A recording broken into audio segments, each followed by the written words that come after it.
kids. We are kids of the evolution. We are kids. We are kids. We are kids of the evolution.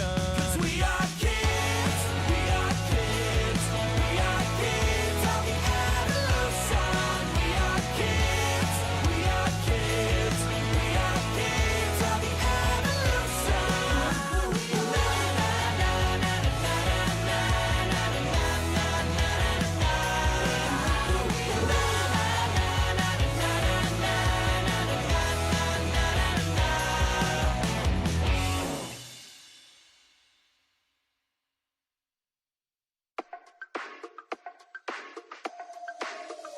Say you don't want nothing, but you look better on me. You look better on me. Let me show you something, so you don't leave you lonely. You won't leave you lonely. Tell me, baby, who better for you? Writing for a page, letters for you. She can't top all the things I do. Chasing your love, boy, I'm in pursuit. And time is of the essence. All the second guessing, asking too many questions. I'm just being honest, baby boy. I made you the exception. Kick it up a notch. Let me teach you this lesson. Rule number one, I ain't never number two. Let me take it higher. We can get a better view. We too deep in it just to let it be. I'm just saying, stop playing. You look better on me. Don't want nothing, but you look better on me. You look better on me. Let me show you something, so you don't leave you lonely. You won't leave you lonely. What'd you say? Let's run away. Tell me where you stay. On your hips like that, got me thinking I might relapse it. Why you throwing that back? I catch, let's face it. Oh man, oh wait. A little shawty got body when she moved to the beat. Said she used to have a man but had to leave him behind. And too cute for little buddy when she wear that designer. But trust that I floss, I could keep up. Straight spaghetti with the sauce when we link up. Modified T-tops with the V12 engine. Let you whip it, baby, not to mention I got your whole attention. Now you tempted, take you anywhere that you want. That's a gold impression. Every summer in the jet just to go around the world. Promise you gon' get tired of the diamonds and pearls, You girl. don't want nothing, but you look better on me. You look better on me. Let me show you something, so you don't leave you lonely. You won't leave you lonely. What'd you say? Let's run away. Tell me where you stay. On your hips like that, got me thinking I might relapse it. Why you throwing that back? I catch, let's face it. Look, yeah, I've been there. Biggest player in the game, that's big facts. Two-seater when I slide, yeah, you know I do. She wanna vibe just to see how I move. And if she touch, better grip that, grip that. Tell the DJ play somewhere to hit that. I ain't messing with nobody that ain't getting the cake. Throw stacks, I'll consider it maybe. Say you don't want nothing, but you look better on me. You look better on me. Let me show you something, so you don't leave you lonely. You won't leave you lonely. What'd you say? Let's run away. Tell me where you stay. On your hips like that, got me thinking I might relapse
When you're lonely in the night and the demons come to bite, I'm gonna be there. I'm gonna be there. Gonna be there. I'm ready to lift you up when you need it most. I'm ready to lift you up when you need it most. You can call on me.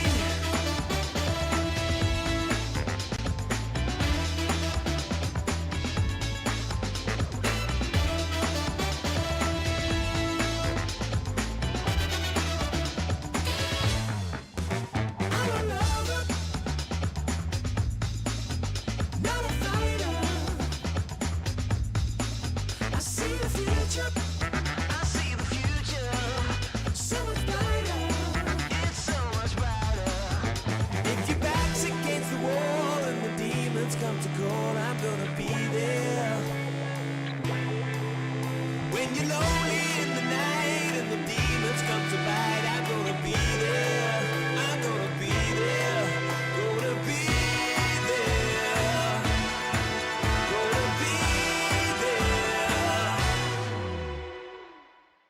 I'm ready to lift you up when you need it most.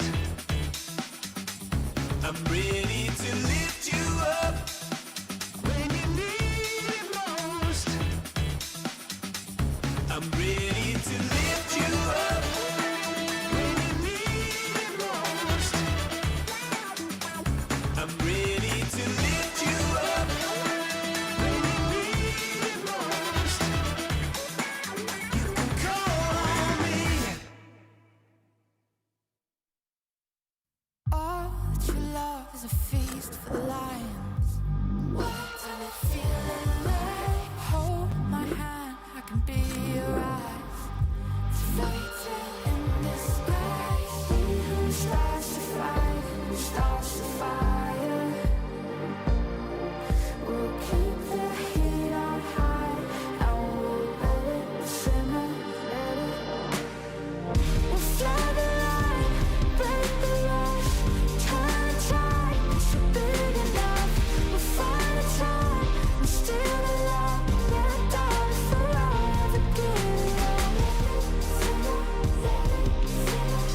Yeah, darling, forever give it up.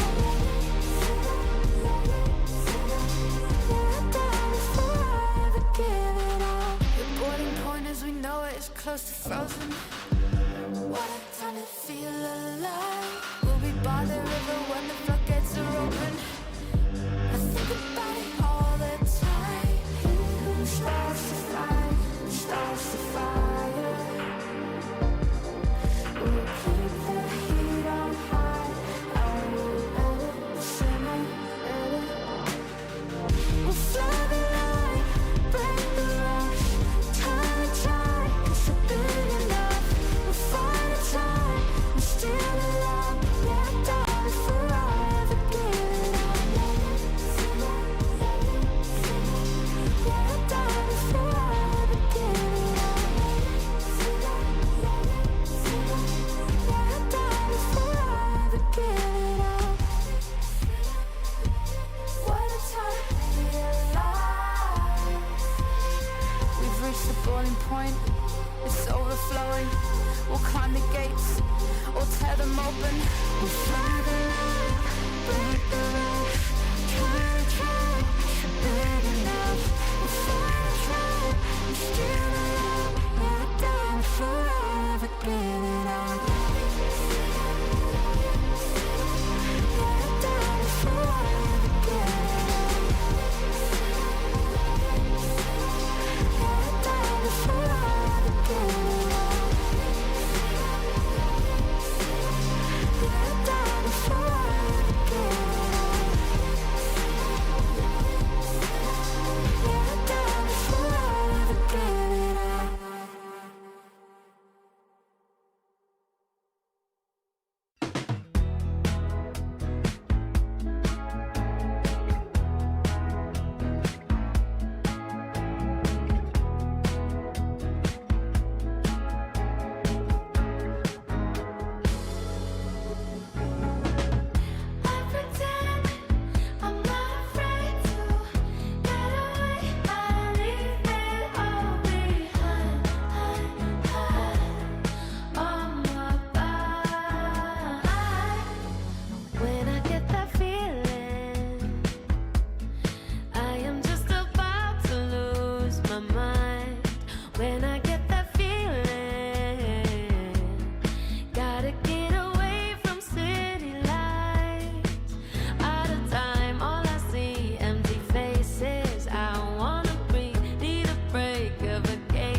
You know I'm a lady, but sugar lately I'm getting naughty in my mind. Do you wanna play me a little crazy? You don't have to be so shy. How about tonight we switch it up? I want you to think outside the box. Can I get a sneak peek? Show me what you got. When we're in the bed sheets, don't you ever stop. When you're underneath me, get a little freaky. Yeah, I need a sneak peek of your love. Sneak peek, show me what you got. Can I get a sneak peek? Yeah, I need a sneak peek.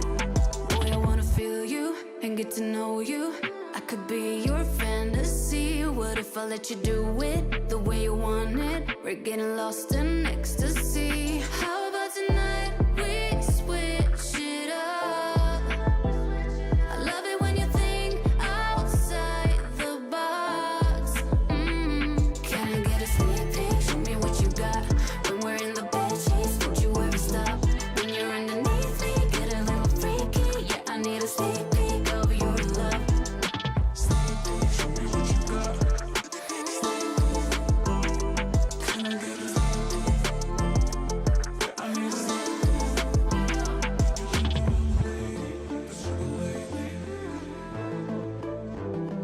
Do you wanna play me a little crazy?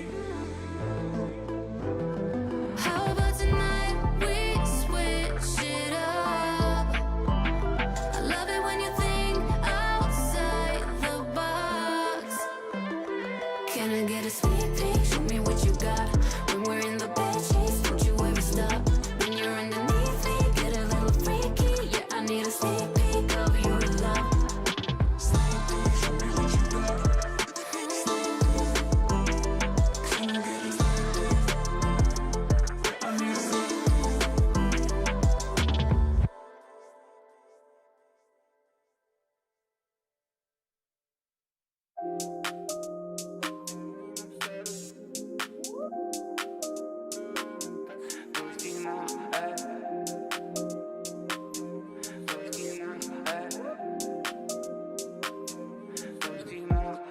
Bordsteinkante, Sipping, Limoncello Spritz. Nordface, Jacke, Innentasche, feines Gift. Unser Glück ist nur geliehen. Ist mir egal, Baby, lass uns weiterziehen. Yeah. Die Nacht, Limoncello Spritz, Rauchen im Laternenlicht. Die M10 fährt die Legenden meiner Straßen durch den Kiez. Need for Speed, Tokyo Drift, CO2 hat uns gefickt. Ich schlaf bei dir, ich schlaf bei dir, ich will nicht heim, da wartet nichts. Bordsteinkante, Sipping, Limoncello Spritz. Nordface, Jacke, Innentasche, feines Gift. Unser Glück ist nur geliehen. Ist mir egal, Baby, lass uns weiterziehen. Durch die Nacht, bist die perfekte Rettung in einem schwarzen Vintage-Shirt. In der Nacht ist alles besser, ich weiß, wo ich hingehör. Trag die Retro-Jordan-Sneaker für das Feeling, dass ich flieh. Zieh Kapuze ins Gesicht, wir laufen rum wie Shaolin-Shit. Fest auf, Schweiben fliegen tief, der Himmel reißt auf. Bordsteinkante, Sipping, Limoncello Spritz. Nordface, Jacke, Innentasche, feines Gift. Unser Glück ist nur geliehen. Ist mir egal, Baby, lass uns weiterziehen. Durch die Nacht, Bordsteinkante, Sipping, Limoncello Spritz. Nordface, Jacke, Innentasche, feines Gift. Unser Glück ist nur geliehen. Ist mir egal, Baby, lass uns weiterziehen. Durch die Nacht, durch die Nacht, durch die Nacht, durch die Nacht, durch die Nacht,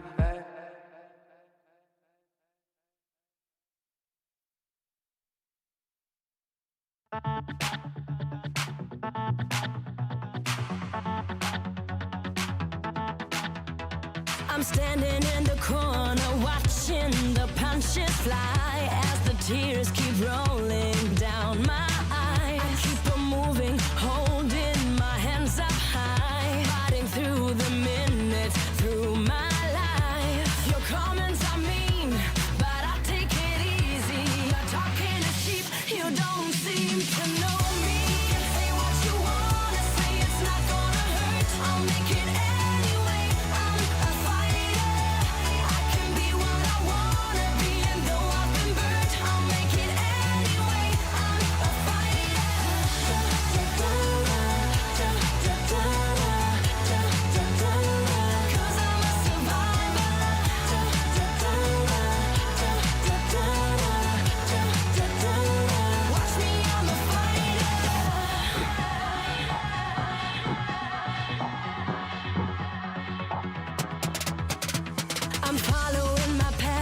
I'm keeping this dream alive, never turning back, never run and hide. I keep on rising, reaching for the sky. You give me reason to survive. Your comments are mean, but I take it easy. Your talking is cheap, you don't seem to know me. Say what you wanna say, it's not gonna hurt. I'll make it anyway, I'm a fighter. I can be what I wanna be, and though I've been burnt, I'll make it anyway, I'm a fighter.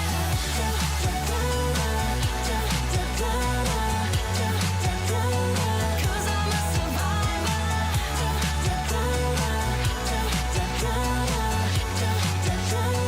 Watch me, I'm a fighter.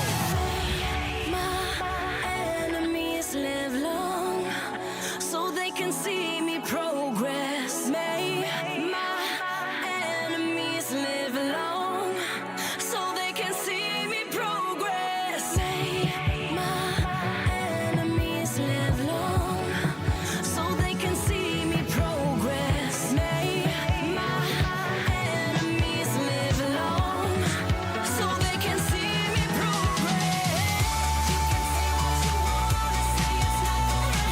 I'll make it anyway, I'm a fighter. I can be what I wanna be, and though I've been burnt, I'll make it anyway, I'm a fighter.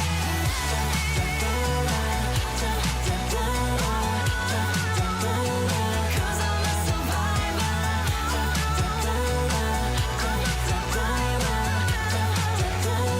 Watch me, I'm a fighter.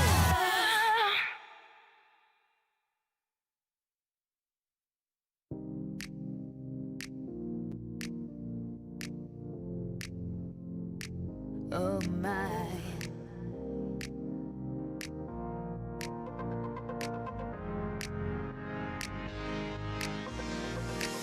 I've been all night waiting for you to come home.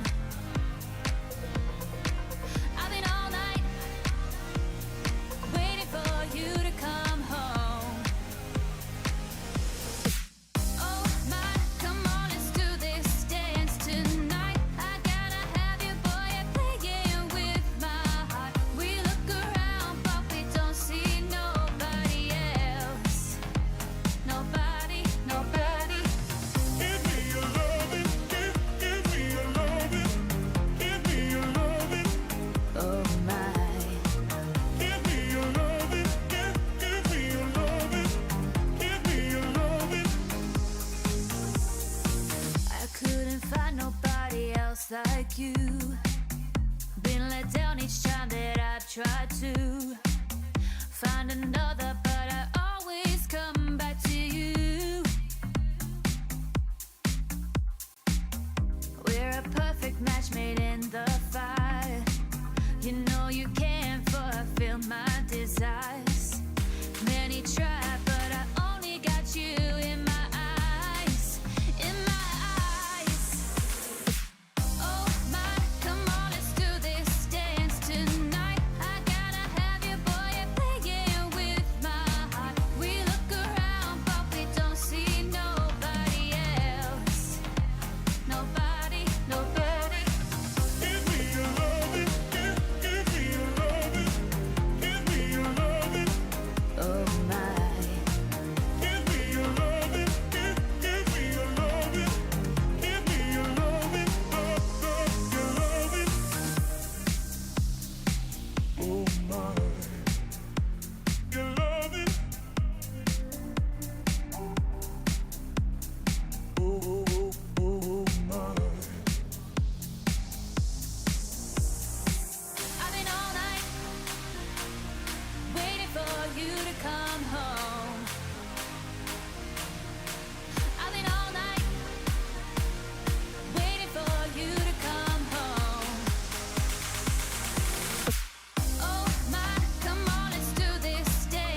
Tell me how you feel tonight. I don't wanna waste no time. Been patient for a while now, let me know. You act like your hands are tied, but you don't leave me satisfied. And I'm not gonna chase you anymore. Ooh, if your love ain't true, I'll find someone new. Yeah. Ooh, all we've been through, but I ain't your fool. Let me go. Could talk all night long about what went wrong, but don't hold me. Let me go. Can't make this right, so don't tell me lies, and don't hold me where you go.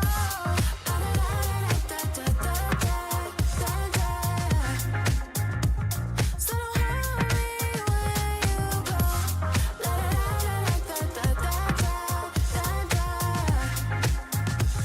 So don't hold me when you're in my bed.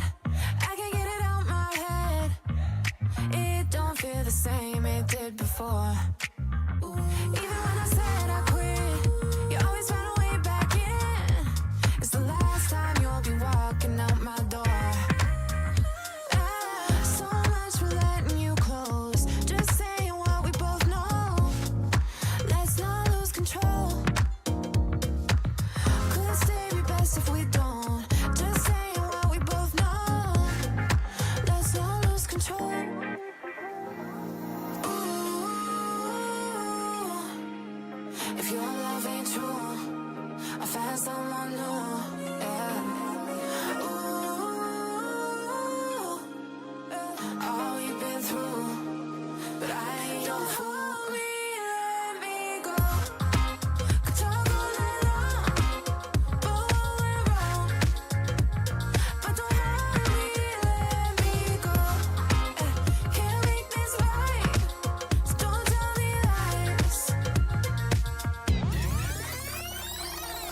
So much for letting you close, just saying what we both know. Let's not lose control. Could stay be best if we don't. Just saying what we both know. Let's not lose control. Let me go. Could talk all night long about what went wrong, but don't hold me. Let me go. Can't make this right, so don't tell me lies, and don't hold me where you go.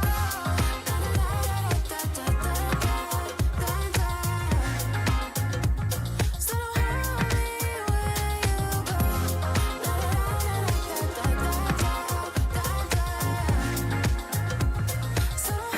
me when you go.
soy un santo, pero estaré hasta que no estés. Si quieres me largo. Si vuelas yo vuelo también sobre el asfalto. Más vale mala que buena conocer, por eso aquí te guardo. Una egoísta, te busco la noche, si no estás pues parto la pista en busca de otra para llenar el cuarto. Una egoísta, te busco la noche, si no estás pues parto la pista en busca de otra para llenar el cuarto. Yo quiero tenerte por mí. Yo quiero tenerte por mí. Ay. Yo quiero tenerte por mí. Yo quiero tenerte por mí.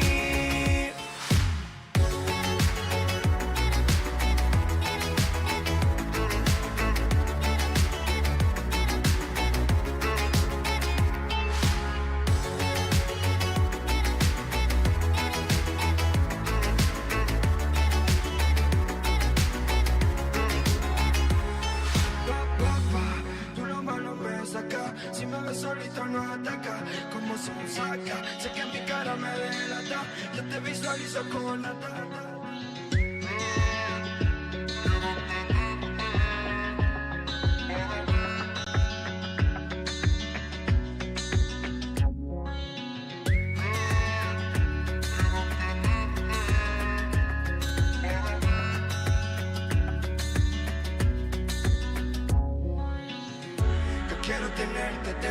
Tenerte pa' mí.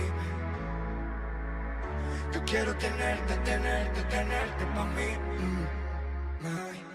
Yo quiero tenerte pa' mí. Yo quiero tenerte pa' mí. Quiero lo mismo, sé que tú tienes mi egoísmo, también sé que va a mi ritmo. Tú eres una diabla, se te nota cuando me hablas, que te pica si otra me habla. Si me ves solito no ataca, como se me saca. Sé que mi cara me delata, yo te visualizo con la tata. Yo quiero tenerte por mí. Yo quiero tenerte por mí. Ay. Yo quiero tenerte por mí. Yo quiero tenerte por mí.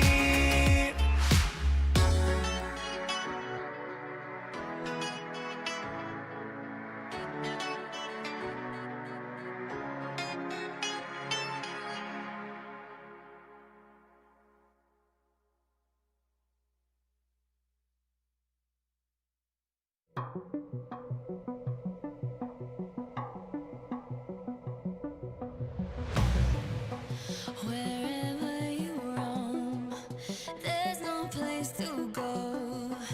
Nowhere feels like home. From a deadly kiss to this apocalypse, you feel so alone.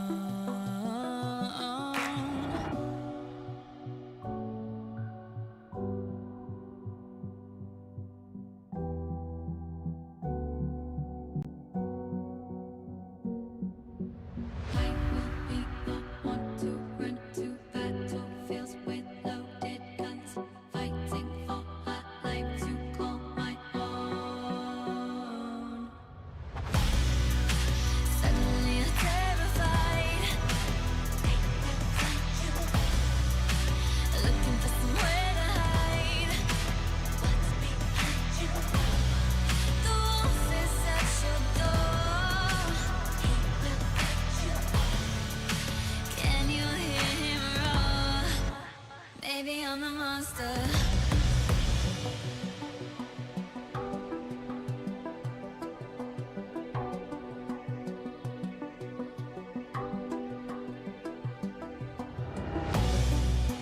Tell me what's the goal?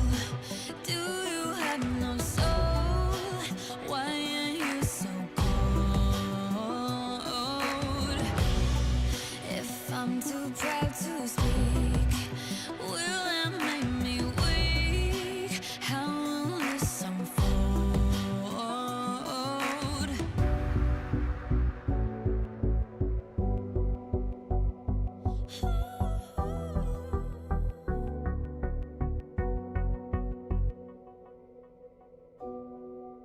Suddenly you're terrified.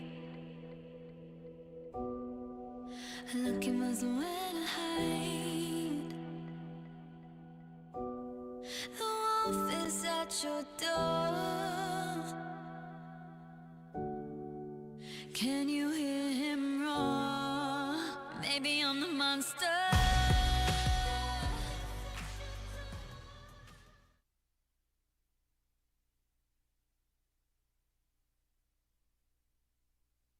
Do you hear that?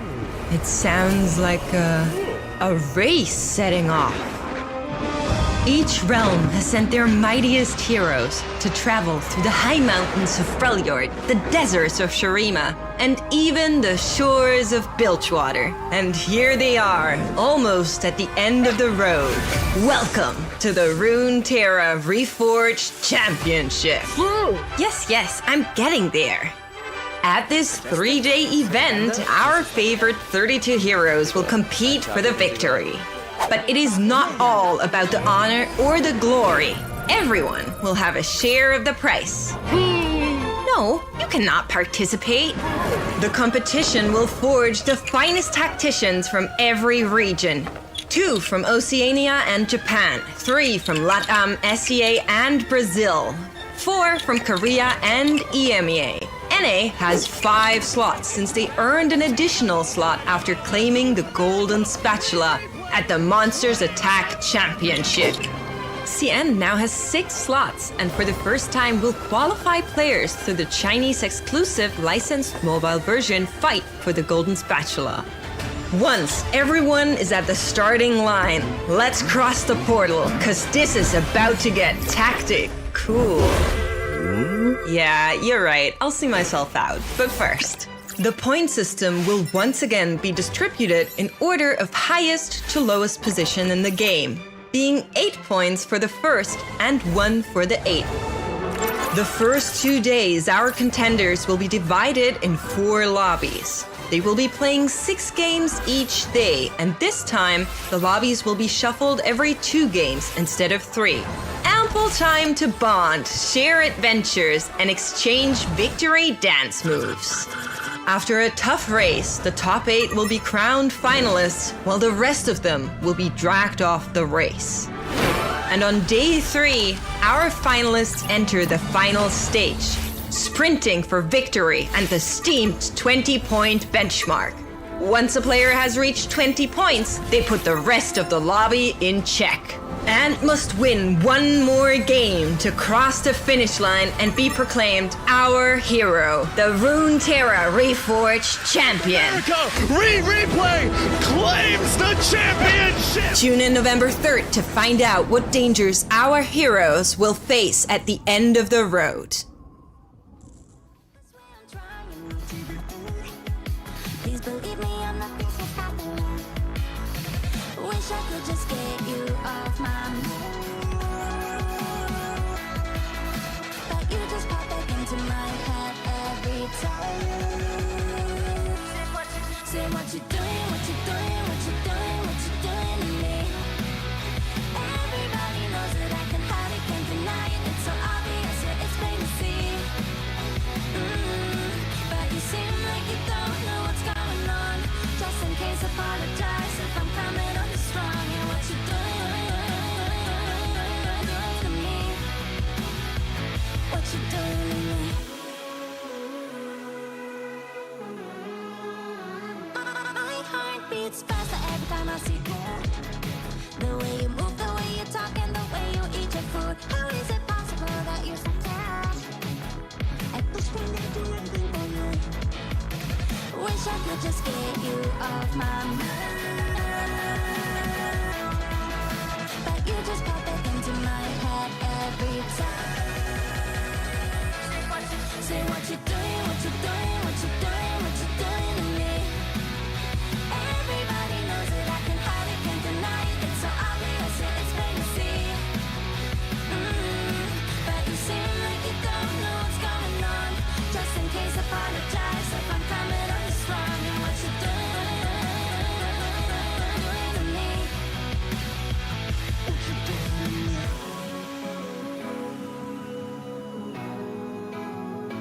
what you doing to me?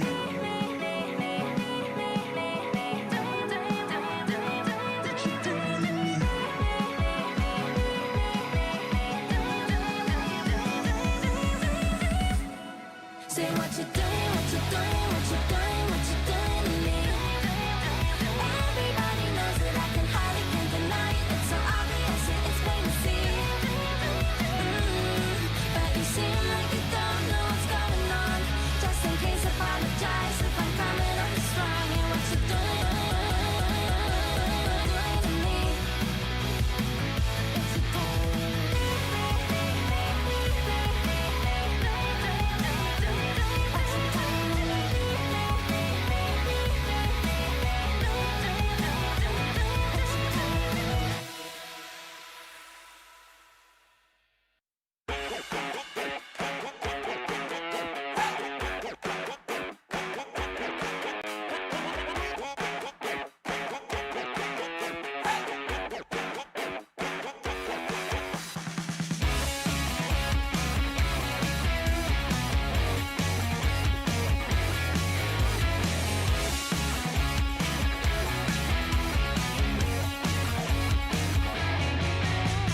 Blow that place straight away, there's no rewind.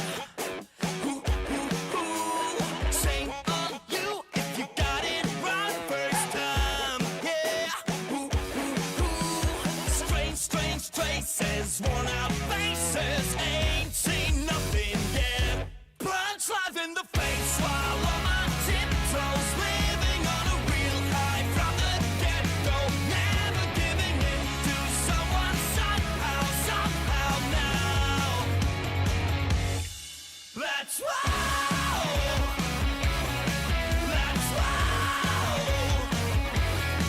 That's wow. That's wow. Look at me, I am holding my own wheel. Great escape, blood is boiling, this is real. Yeah. Come, taste it, don't you waste it. Ain't seen nothing yet. Punch life in the face while on my tiptoes, living on a real high from the get-go. Never giving in to someone somehow, somehow now.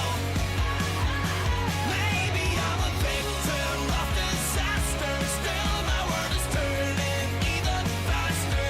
Never giving in to someone somehow, somehow now. That's wow. That's wow. That's wow. That's wow. That's wow.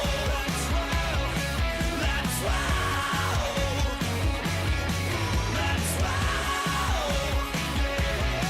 That's wow. That's wow.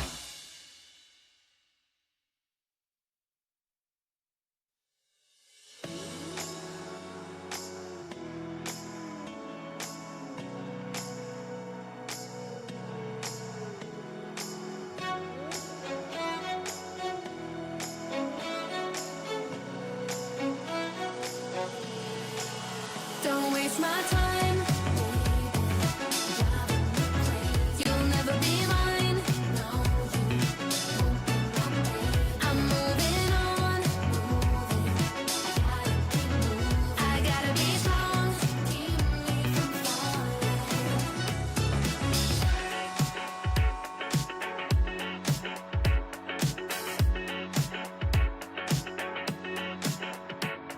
And I know, and I know, and I know, and I know.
지지 않는 걸 I'll never miss this chance make you dance 해가 뜨는 것도 모르게 Dance time to dance 집에 가는 것도 까먹게 붉어진 너의 하얀 불을 좋아해 움켜진 문제들은 모두 가볍게 손 들고 태워 이 순간을 빨갛게 녹여진 분위기는 뜨겁게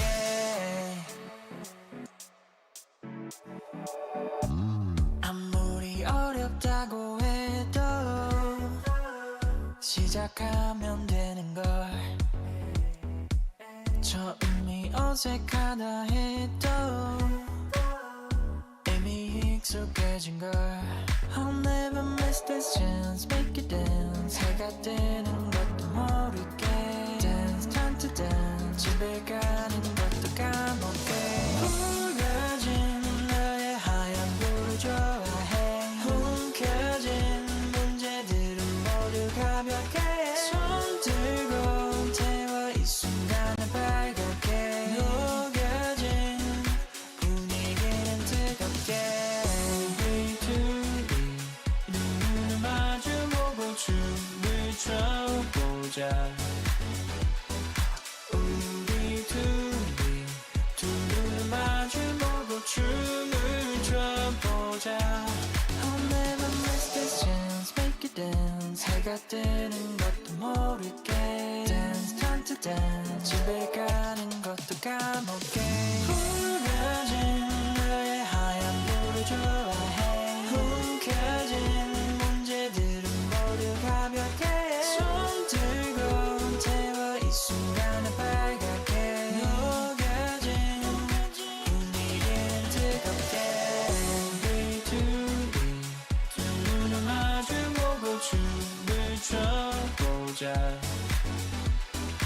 우리 둘이 두 눈을 마주보고 춤을 춰보자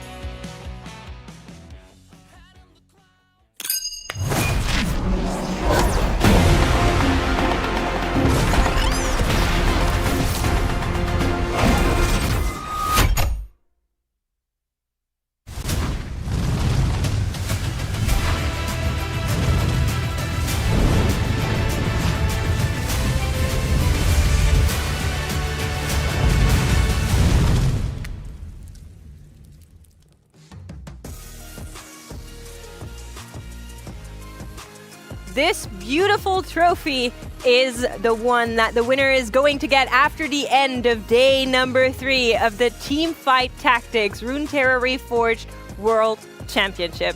Welcome, my name is Mix, I'm here with Froden Baby and Impetuous Panda, and as you can see, we've traveled the worlds once more. We ended up in Piltover and Zon. Panda, how are you feeling on this journey? I'm feeling very excited. International competition is always just an absolute joy to see. We saw in the first 2 days, but this is a day 3. This is the end of the journey for all of our players and really going to be, I think, a perfect showcase of what TFT can be at the highest level. I absolutely agree, but of course, let's talk a little bit about what was before, because yesterday we did say goodbye to a lot of exceptional players. Froden, your favorite moment of day 2? Yeah, I think day 2 had a lot of things that really surprised us in terms of not just who actually did well, but also the comebacks. I think the first thing with the highlight is EMA's resurgence and being able to finally have 2 people back in the final lobby for the first time since the Fates Championship. Don't look so smart. Celebrate. It's good. You make us feel good. But baby, what made you happy yesterday? I mean, there were so many different legends and strategies that were actually viable, even though they were outside our minds. I mean, Hong Liang with the Twisted Fate tech, consistently actually getting decent placements, and the fact that the players could also use the Earth legend very efficiently is also something to compliment, because it may seem like an Earth force, but they all played it very, very differently.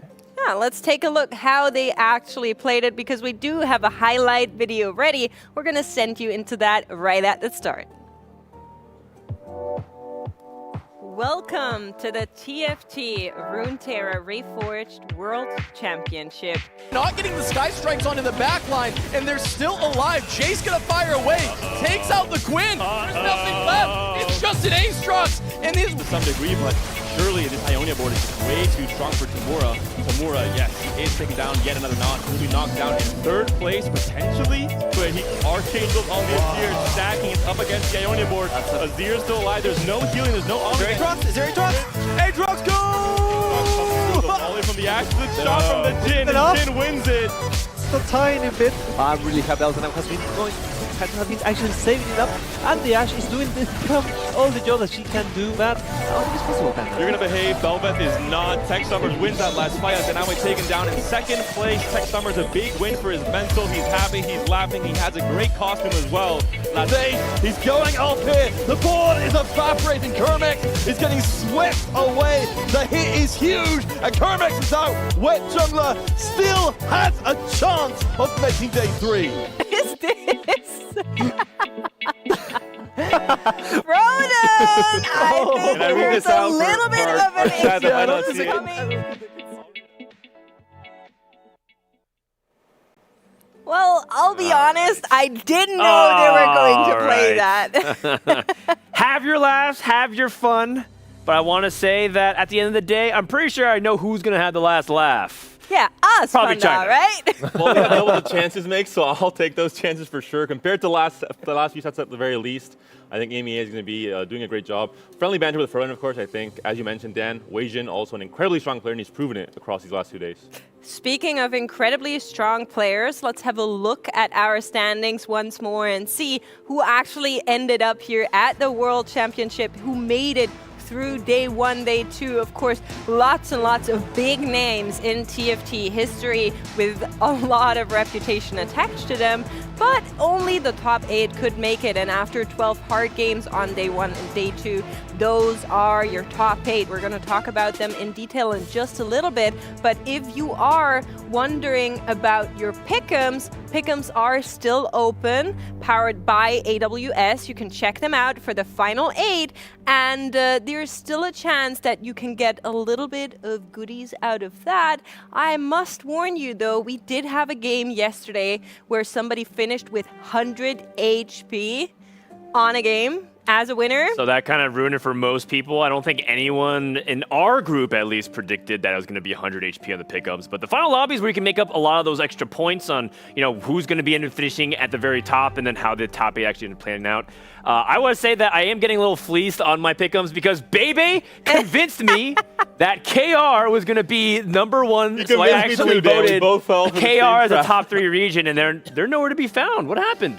I mean, we did. So Bobby contacted me after the tournament was over, and he said, "Hey, baby, I don't think the legend system is really for me. So maybe next set when the legend system is gone, then that's when Bobby is gonna win." Okay. Let's not go too much into detail. We do have news on the next set, but they're coming after the show, so stay tuned.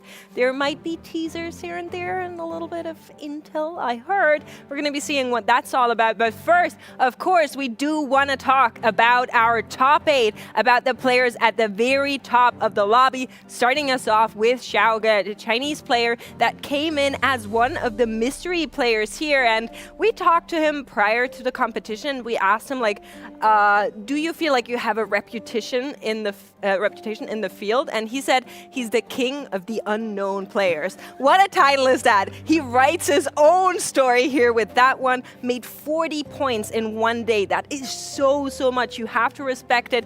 And at the end, of course, had the time to even rip out a Tom Kench game, which you're seeing here behind us.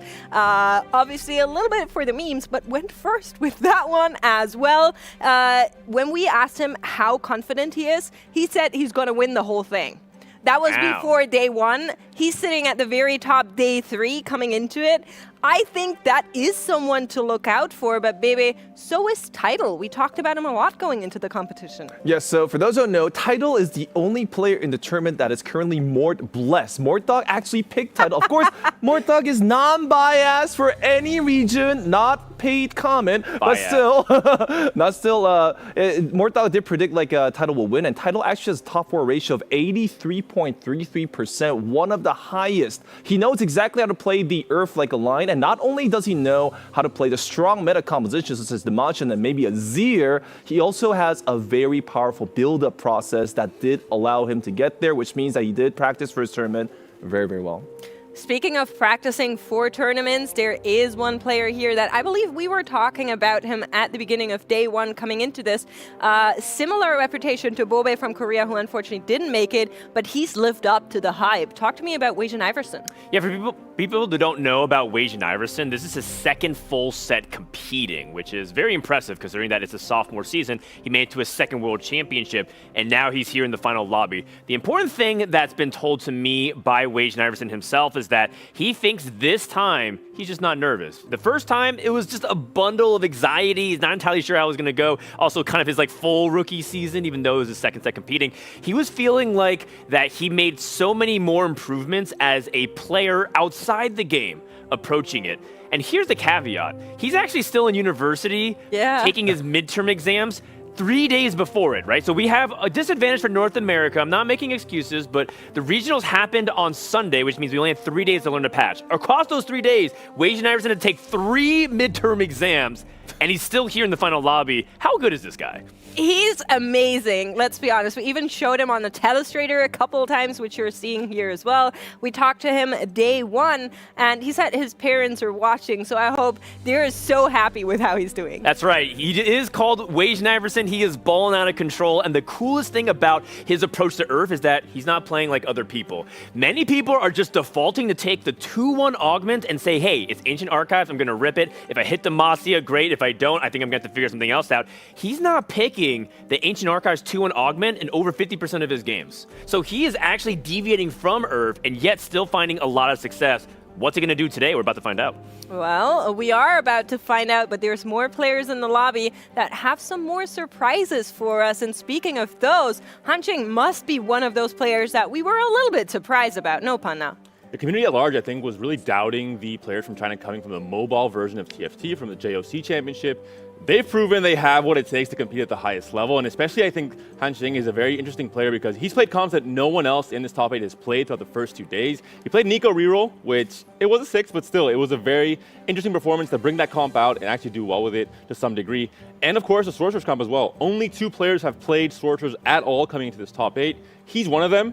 My big question for today is he able to bring out these off-meta comps and still do well with them? When everything else is contested, Demacia, Shurima, Bruiser lines, can he bring out these very interesting picks and actually still top 4 with it? That's, I think, one of the key things to make it to Checkmate and then start playing for Demacia, for Shurima at Checkmate. Yeah, and I think the interesting thing about Hanqing as well is he's one of the most decorated mobile players in China. If you look at it from JOC 1, 2, 3, and across, he's usually top 4 or better. So in terms of mobile player representation, you can't ask for much more in terms of the prestigious background. Let's see if he can carry that momentum and perhaps start a new age, a new wave of mobile players. I know that a lot of people who play mobile at home are inspired and say, hey, that could be me. That's right. It could even be you. Yeah, it could be you. Sign up for the next tournaments in set 10 while we're at it. But of course, there is more challengers in this lineup, and one of them has to be Hongliang coming into this tournament as one of the most decorated players out of China, baby. I mean, I do want to talk about Hong Liang. Not only is he the most popular streamer in China,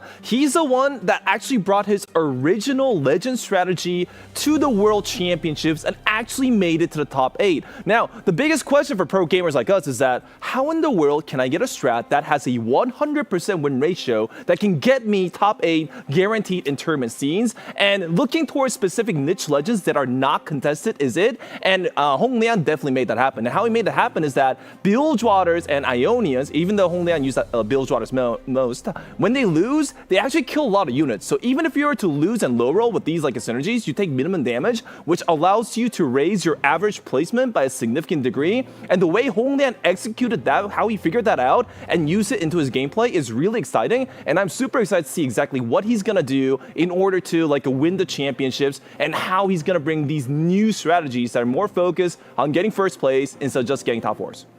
Well, speaking of execution, there is someone I want to shout out here because, oh boy, he's been tanking Flame left and right for having a low APM, for having a poor execution. But I'm, of course, speaking of Volta, he's shown that his decision-making is not only deliberate, but also very, very lethal. And he's, of course, one of the 2 players that are in Berlin in our EMEA pod hub system playing in front of a live audience. And to me, Volta has always been a player that I kind of admired because he finds everything he's looking for. Whenever he rolls down, he has this kind of way of just grabbing whatever he sees and then capitalizing on that, basically. And I think he said it best himself yesterday, just saying, trust the boar and charge in. Yeah, why did the camera pan to me when it said low APM? I don't know, I'm not in control. What are you guys implying here? Well, it's not going to pan to me, you were right? saying like getting flamed and everything. I'm like, oh, here it comes, here it comes. I didn't mean you specifically, but apparently. I've been watching Volta for a while, and I feel like as a North American player that's observing some of EMEA's top players, I also watch his regionals play. He actually got a lot of criticism from even other people within his region, but there's one thing that you can fault this guy on is that he has a lot of cool ideas. He's actually one of the widest players in the field. It almost feels like he's looking for excuses to not play meta all the time, and he's willing to play all kind of variations with gunners. I think that's a really interesting composition that defines Volta's tournament, and I think he is EMEA's biggest chances on paper, but we'll see what ends up happening because anything can really go down in a checkmate format. Speaking of EMEA, there's a second player here, Panda. Talk to me about WetJungler. Well, I've been having up WetJungler for really 2 sets now. He came kind of out of nowhere back in set 8. He's been super consistent on ladder, top 10 pretty much non-stop, and also in tournaments, all the GSCs, the Rise Legend finals as well. Finally made it to Worlds, and he came into it, he told me, my expectation is not to win Worlds. I don't have pressure on me. I know it's my first chance making it. His idea was to really calibrate his own level of play among the world's best. But he's proven that his mental calibration worked out. His calibration, he's definitely on point. He had a crazy comeback yesterday as well to make it the top 8. It's just a crazy story to see a player so young but still so talented without really any kind of nerves, it seems like. I'm not going to say he's going to win the tournament today, but I think he has a chance to, and it would be such a story for someone so young, so fresh in his career like Wage and Iverson to make such a massive mark on the international stage. And the way he came back was so impressive. He started things off with what was really far behind, just putting on, and he needed to average a 2 or better, and that's exactly what happened. He played 6 Void reroll, which is something that is not on many people's radar, one of the most underrated comps, which we'll talk about a little bit later, and then was able to go 1-3-2-1, which is like, that's an incredible comeback, and that's a great story for EMEA, and I really hope the best for some of these young players because I think that they can really make their mark. So many times in TFT, we talk about the established players, like the people who have been here for the longest time since set 1, but what about the new guard that gets inspired by them? I think that's what WetJungler is representing here.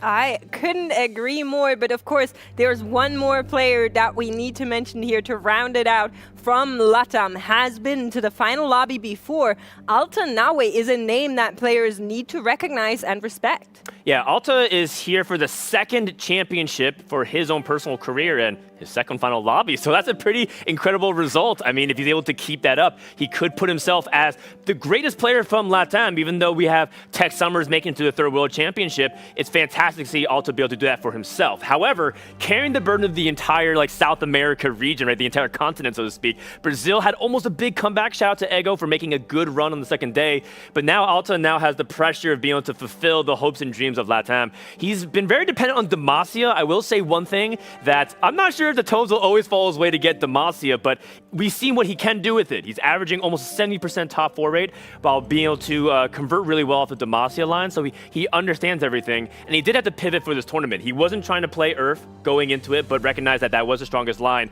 Can he carry it over that finish line and finally get LATAM that win that they've always wanted? One more thing to mention, I think in set 9, Dynamo had a lot of growth as a player, as a leader really. In the past, he's worked very closely with other very good players in LATAM. Kiki back in set 6 and 7. Tech Summers going into Worlds for set 7 as well. He prepped with him. He was kind of lost in set 9. He made his own kind of group with Stonebreaker and with Black Sheep. He joined a new org overnight, and they tackled a new way to approach preparation for all their tournaments. And I think you can see it here. It's been a massive success.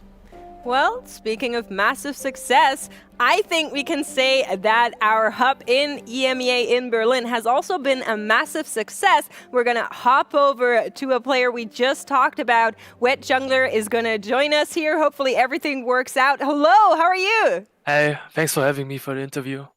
Well, thank you for talking to us. I think is much more appropriate here. WetJungler, you are playing from Berlin. Would you like to share how that feels like being there with the other players from EME, being there with an audience? It's pretty amazing. I can always hear the crowd cheering if something special happens for me, and they are supporting me as well a lot.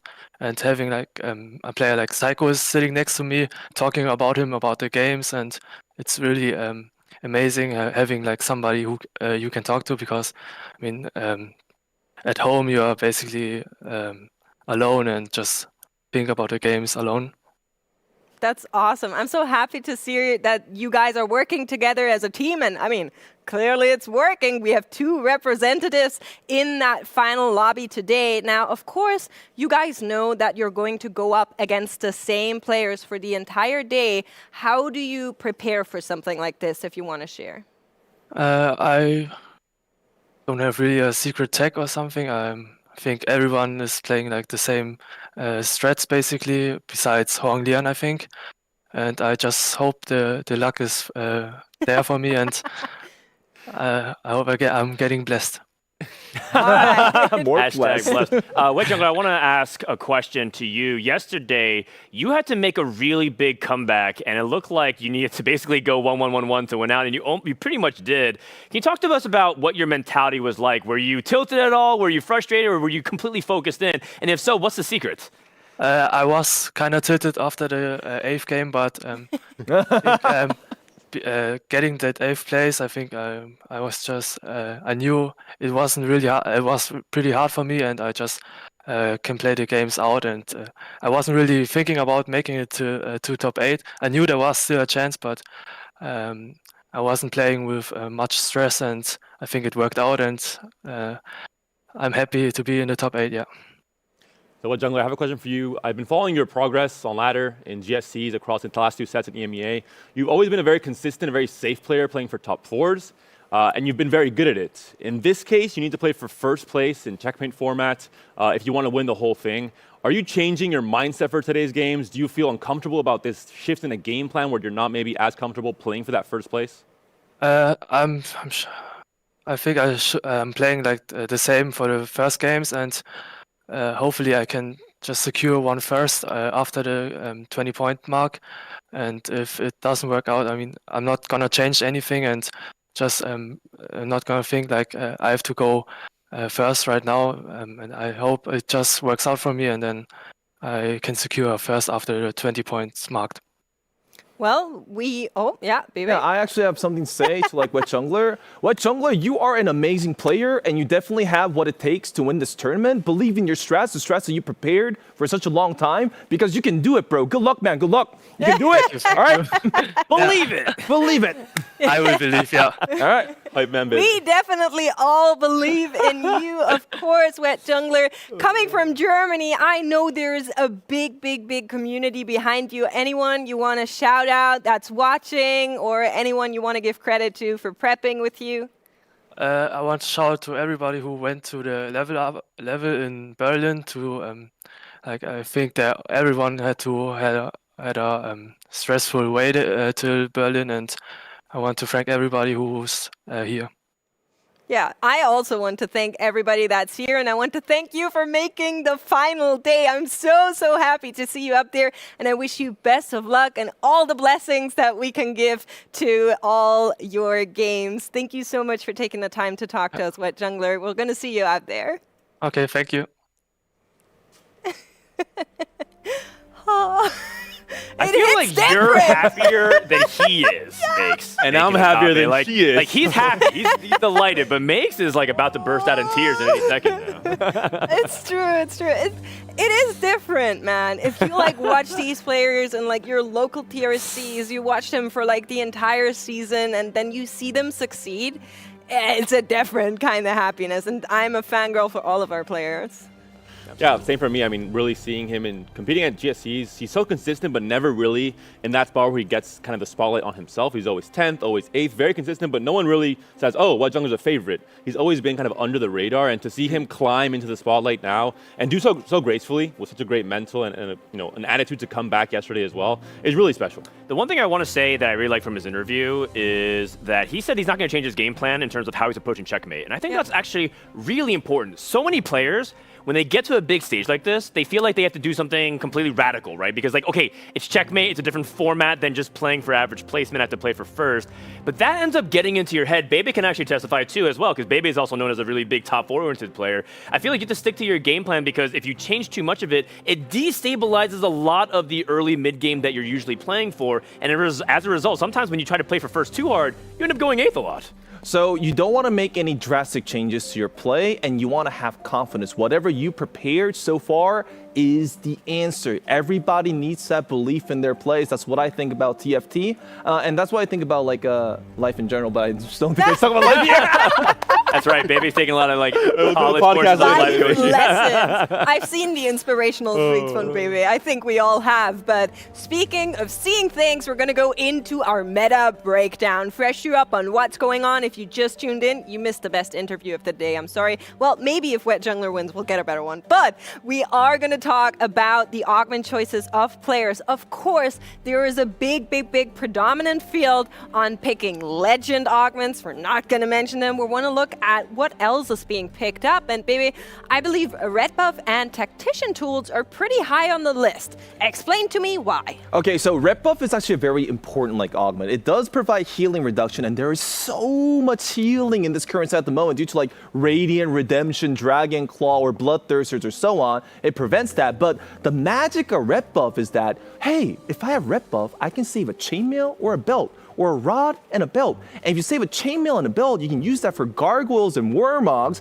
allowing you to like access into tank itemization. So what is this? If you pick a red buff, you actually get Pandora's box. You can save your item components to get BIS for your carries while not wasting your components on useless itemizations. That's the benefit. And tacticians tools is, of course, because of all these Earth players, they just want to hit the 9 Noxus, 9 Ionia, 9 Shurima. If you get like tacticians tools on Demacia, then you can hit level like a 9 on level 8. You have 9 units, get the 9 Demacia level 8 as well too. So of course, tactician's tool is one of the favorites in this tournament. So seeing that many players are chasing the 9, how does Infernal Contract fit into that? You're going to cap your board at 7, Froden. People might be like, how does that work? Infernal Contract is actually an average placement saver. It's something that you play for when you are specifically trying to reroll a composition, a lot of times with 2 and 3 cost units.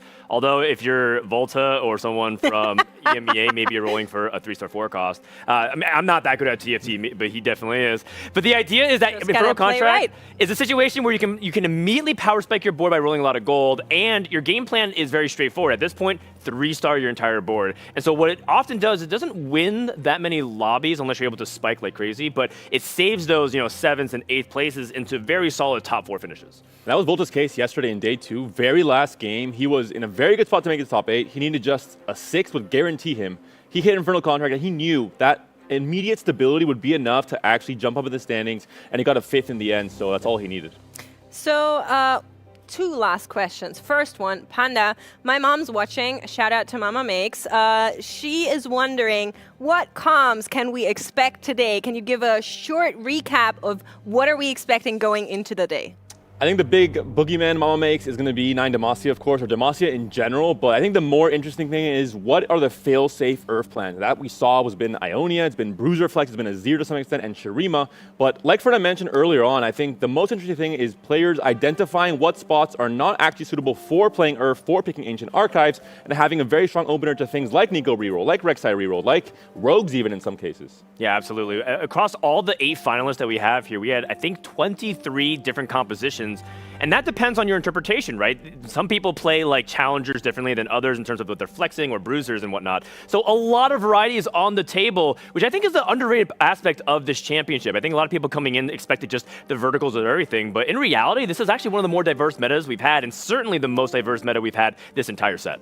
Now, the last question is, what risks are you running into with a lobby like this where many players are looking for the same outs and the same fail-safe plans, Froden? How do we avoid holding hands going 8th and 7th? So there's going to be a game of chicken of people who have their tomes, for example, and waiting to see other people pick their tomes, and then they're going to be like waiting for the countdown, and sometimes they just have to send it and click the same thing. So who's going to be proactive and just say, hey, I'm just going to pick my augment and my emblem, and if you contest me, we're going to hold hands, and who's going to be waiting and seeing what they're going to actually do and adapt to their opponent's game plan? It might be an awkward situation, and that's going to be really fun for our casters to watch. Well, I hope it's going to be fun for our casters. They're getting ready over there. Before we send it to them, baby, though, I know you like to cook. What crazy comp we might see today? Okay, I am actually going to recommend a legendary technique. There are two legendary techniques. One is a Pengu into Jason's workshop into Tiniest Titan. Oh, You it's can roll Draven. trust, Portals and again. the other is You're gonna say Draven. Draven. Okay. Draven is a god-tier legend that gives you ecos and items. Are And ready? We're going to go into game number 1 of the final day of the World Championship. Here are our amazing casters, Casanova, Counterfeit, and Pie Hat. Double 61, HA Walking, Huamie, Lilo, Shunga, replay. 6 champions. After 6 games, we will have ourselves a 7th. Here, of course, with Cass and with Pie Hat.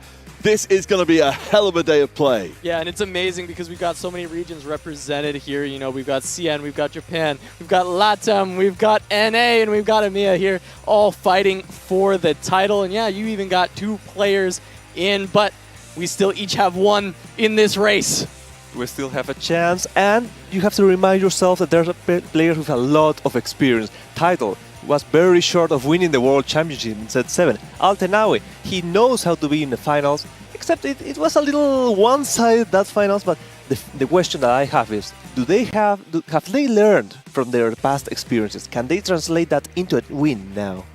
Yeah, I mean, you know, suddenly getting that close to the victory in Title's case and having it snatched out from under you, of course, it was an incredibly tough field of competition at the time in the Dragonlance Championship. Missed out on going to Monster Attack Championship, which of course upset a lot of Japanese players, but back here again for another shot at the crown. Well, I mean, he's on a massive trajectory, right? After day 1, we were a little concerned. I mean, he didn't have a poor performance by any means, but finishing in 11th, and then day 2, skyrocketing, not bot-4ing a single time, and looking impressive across the entire day. Title, if he continues on that trajectory, is looking very good for the final day. I'm also scared about Xiao He. One of the mobile CM players that people didn't have any faith on.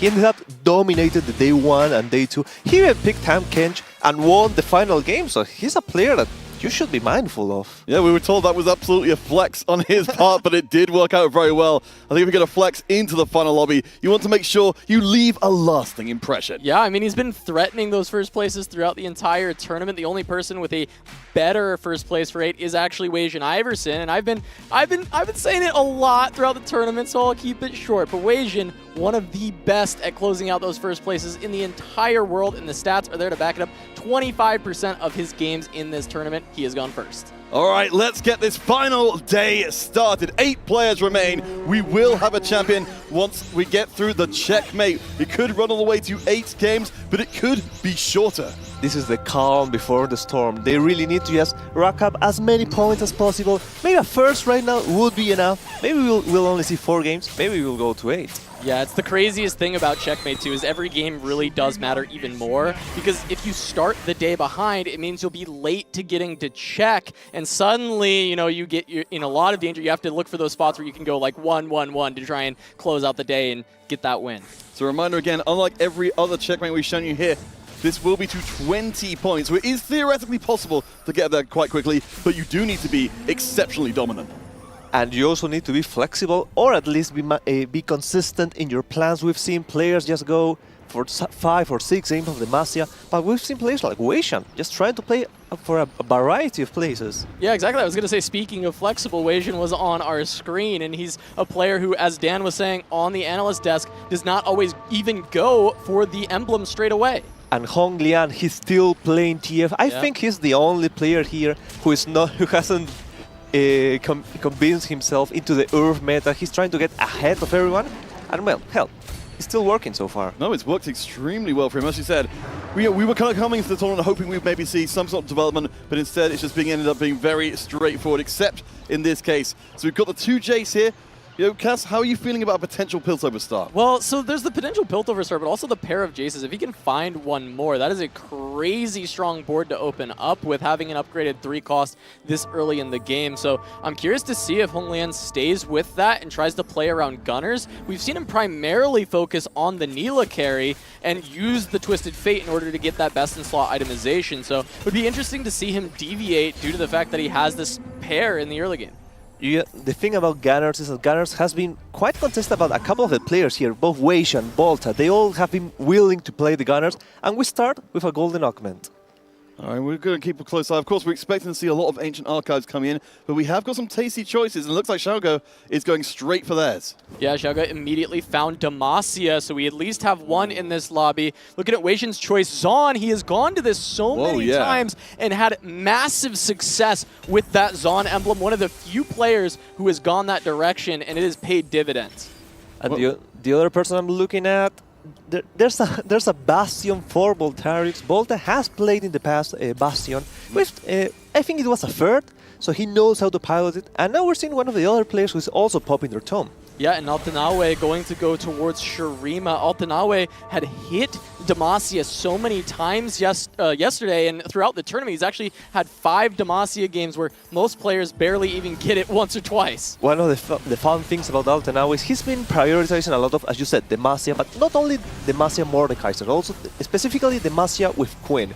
Quinn has been the main carry for him, either Quinn or maybe Ashe or Saya, but now he's going for a different place, and we'll have to see. This isn't what he's shown on day 2. It's worth mentioning for anyone who maybe missed the pre-show, you know, with our top 8, most of them came in today, or came through yesterday with a pretty good score coming out of that first day. There were 2 players who had to really push above and beyond. Of course, we heard from WetJungler, but also Altanawe himself needed a huge day 2, and he made it happen. Yeah, I mean, it was an absolute beautiful performance from both WetJungler and Altanawe, both of them scoring 34 and 35 points respectively on day 2, making that massive comeback, and we even saw it culminate with that final win by WetJungler. WetJungler's playing, he's not playing contested, he's going challengers. Comp that we've seen in the past actually survived against all those 9 trade comps. And actually, WetJungler was one of the few players to make challengers work. The stats have looked really bad, but a couple players, including WetJungler and Han Xing, have been able to make the challengers work. Go. We say from Xiaoge, definitely interested in the challenges as well, but had much more variable results. Again, for clarity, we have got what we expected.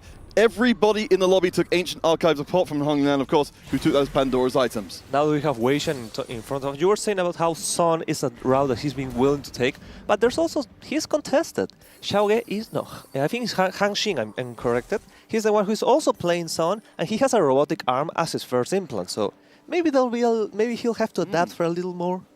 Yeah, that's potentially even better, right? Because he can play around the Jinx. The Jinx with Robotic Arm has been kind of a linchpin of the Zon compositions, and the most powerful versions that Weishin played actually played around that Jinx particularly. So we'll see what other, tricks Weishin's got up his sleeve for this Zon, or if he will just fully be contested. Well, we see the 2 Zon players up against each other right now. Of course, we'll be looking to see if maybe there's a chance for 6 Zon down the line for either one of them, but at least this will let getting up to 4 Zon be tremendously easier for both of them.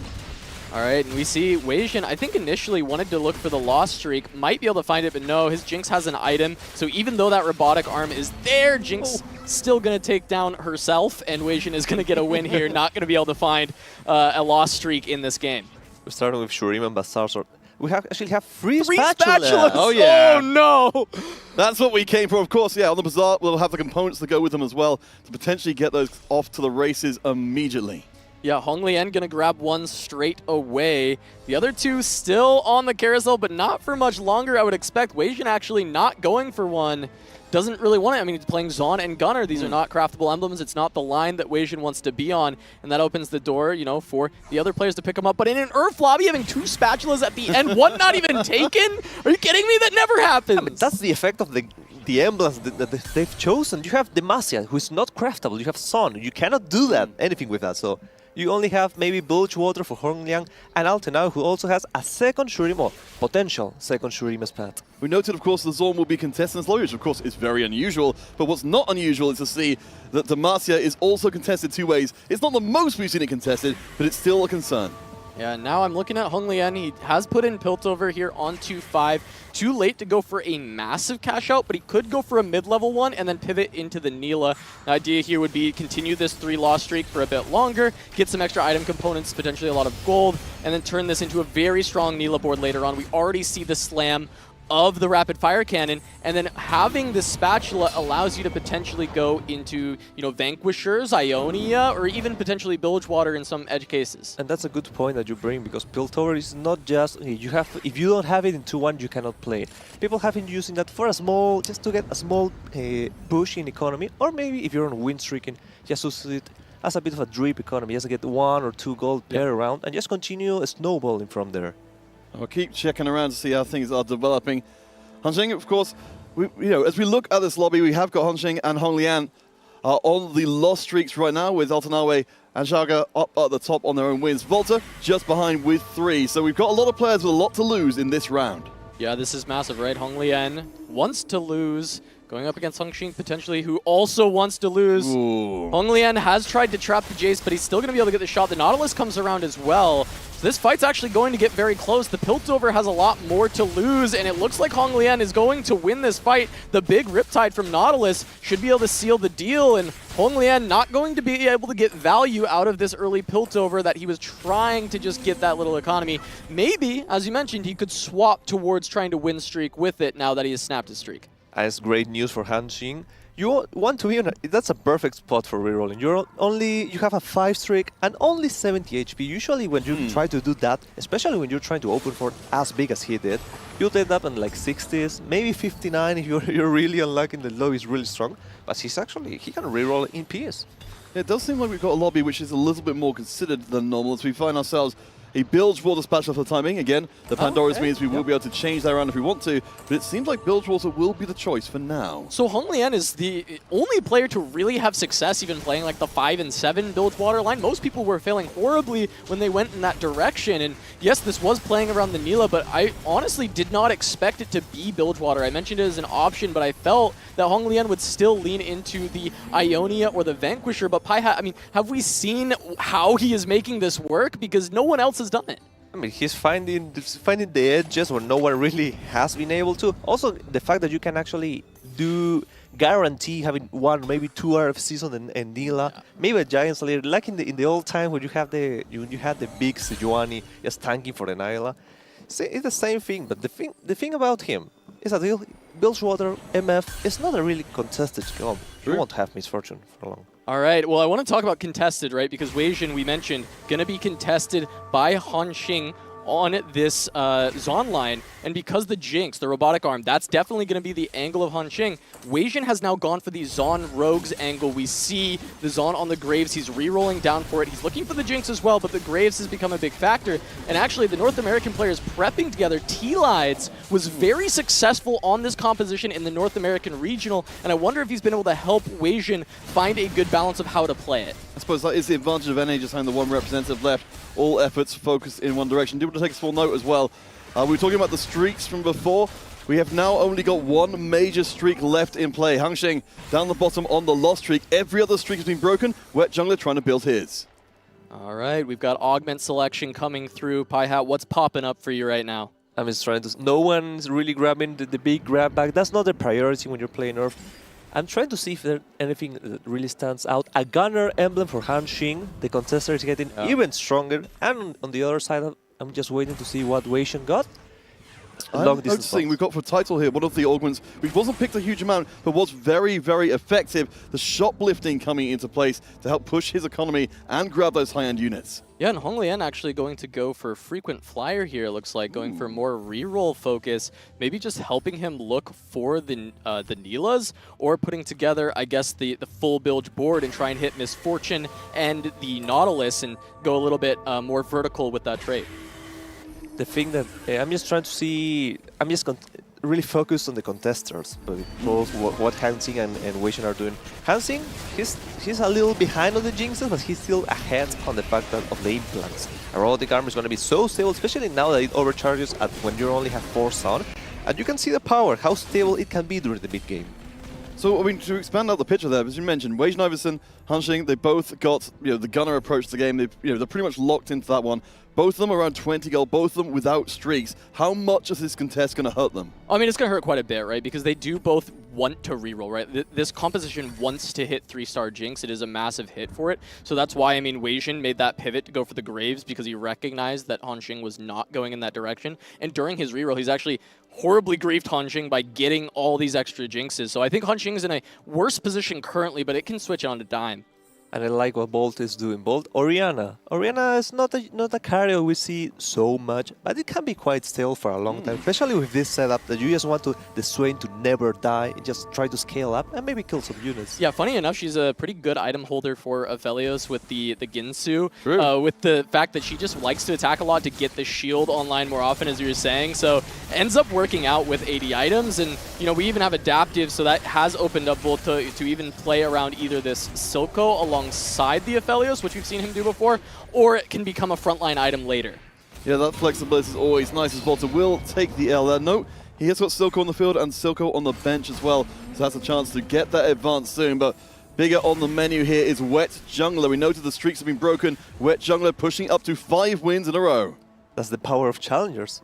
Look at this again! 3 spatulas! What is happening? Anyone who took one earlier, if they left it open. Altanawe still has a spat open. Okay. That's a tactician's crown then if Altanawe can get one, and he does, guaranteed. He gets one. Honglian, another spat for him. We've seen that he can guarantee go 7 builds shorter, even 9 if he's able to go up there. All right, so our player's going to step up in power even further. As you mentioned before, of course, the consequences of this first game can be severe. The people who come out ahead get to roar towards that 20 tournament points, a potential checkmate and world championship. For the others, they're going to have to work incredibly hard to catch up. Yeah, and I mean, Altanawe, right, this is a great start for that. A first gets you almost halfway to check, and getting a tactician's crown off of 2 spatulas on Shurima Bazaar. So it's not like you feel like you're sacrificing too much on the items for your carry. There's so many components, so getting these bonus spatulas feels so incredibly good. Look at the HP and the streak. Has a 4 streak, has 72 HP. He's going to go to 4-1, do a big roll down, and he's going to be very healthy. Going up against Weishan, it looks like, long distance pals is one of the best things you can pick up for the Zon Rogues composition. Night Harvester also considered pretty much best in slot for Graves. This is a good setup if Weishan can actually hit. And with that, I want to close out on Altanawe. Having that Tactician's Crown and a single Shurima emblem right now, if he finds one more, 9 Shurima becomes on the table at level 8. We saw how valuable it could be to cheat your way an extra level, because so much of the game is about that level 9 right now. So check back in with our light-fingered title, that shoplifting, getting a little bit of extra power into the mix. We've seen in the past shoplifting has been able to let you go to level 8 to go level 9, just steamroll and be so ahead in economy. Yeah, I mean, we saw Toronto, Tokyo played shoplifting, level up, went all the way to level 10, played the legendary flex, right? So in this case, Tidal really wants another Demacia emblem, but if he can find it, level 9 should be a breeze with shoplifting giving just that massive economic boost. Now taking a look at WetJungler's fight, Weishan going to continue to fall low, but WetJungler doesn't look like he's found any upgrades recently, still coasting on this 4 challenger with the Ashe item carry. So, Paya, we talked a little bit about the challenges before. We can see they're working very well for WetJungler. Why is this composition not being used more often? Because it's really hard to cap out and maybe even get those wins. You're stable in the mid game, but since everyone has been getting 2 free spats almost every game, it can be hard to keep up. However, the good thing about WetJungler is that he's so rich. He has actually been able to fulfill the challenger's dream of just finding a random Ashe and maybe a Kai'Sa long distance past them, and now he's just gonna have to roll for just a tiny bit, and he'll be stable. All right, well, looking at the bottom of our table here, Hong Lian on this big loss streak down to 24 HP. He's got the items for the Nila. but has not been able to find it and still just on the 3 build. It looks like initially he wanted to re-roll these 3 costs. We see the 5 Nautiluses, we're seeing the Misfortune on the bench, but he has not been able to get there yet, and now we'll have to see if he can start sending it, because even Frequent Flyer hasn't been completed yet. There's the Nila. He was looking for it. He really needed one Nila to actually be able to find a way to come back. And that's the power, that's the unpower, if that's a word. It can be now. Oh, Jinx 3! Jinx 3 for hold the Weijin. phone. He's All right. not found the Graves though. 13 gold, and Graves is so important. Weijin hyper-rolled at 3-1, trying at level 4, trying to look for Graves. He found 6 Graves, and he still hasn't found anyone ever since. So, Cass, you mentioned before WetJungler Iverson, potentially well suited to the checkmate format as much more of a swingy, first to 8 oriented player. Do you think this is good enough for him to start building back towards that first now? I mean, this really needed to be a Graves 3. The fact that he's kind of low-rolled on this, he spent so much gold looking for the 1 cost and hasn't found it. Yes, the Jinx is fantastic, but because of what his Zons are, right, we're not seeing that robotic arm on the Jinx. It actually makes it so the Graves was more important than the Jinx in this spot. And so while this is a good hit, it might stabilize him for now. It's not going to stabilize him for the whole game. And now, is the augments going to be enough to push him into a different era? Anything that catches your eye, Casa? I see Slayer Crest for title. He's playing in Demacia, so it can be nice to get that emblem as well. What I'm really looking for is our Demacia players, and if anyone will be able to find 2.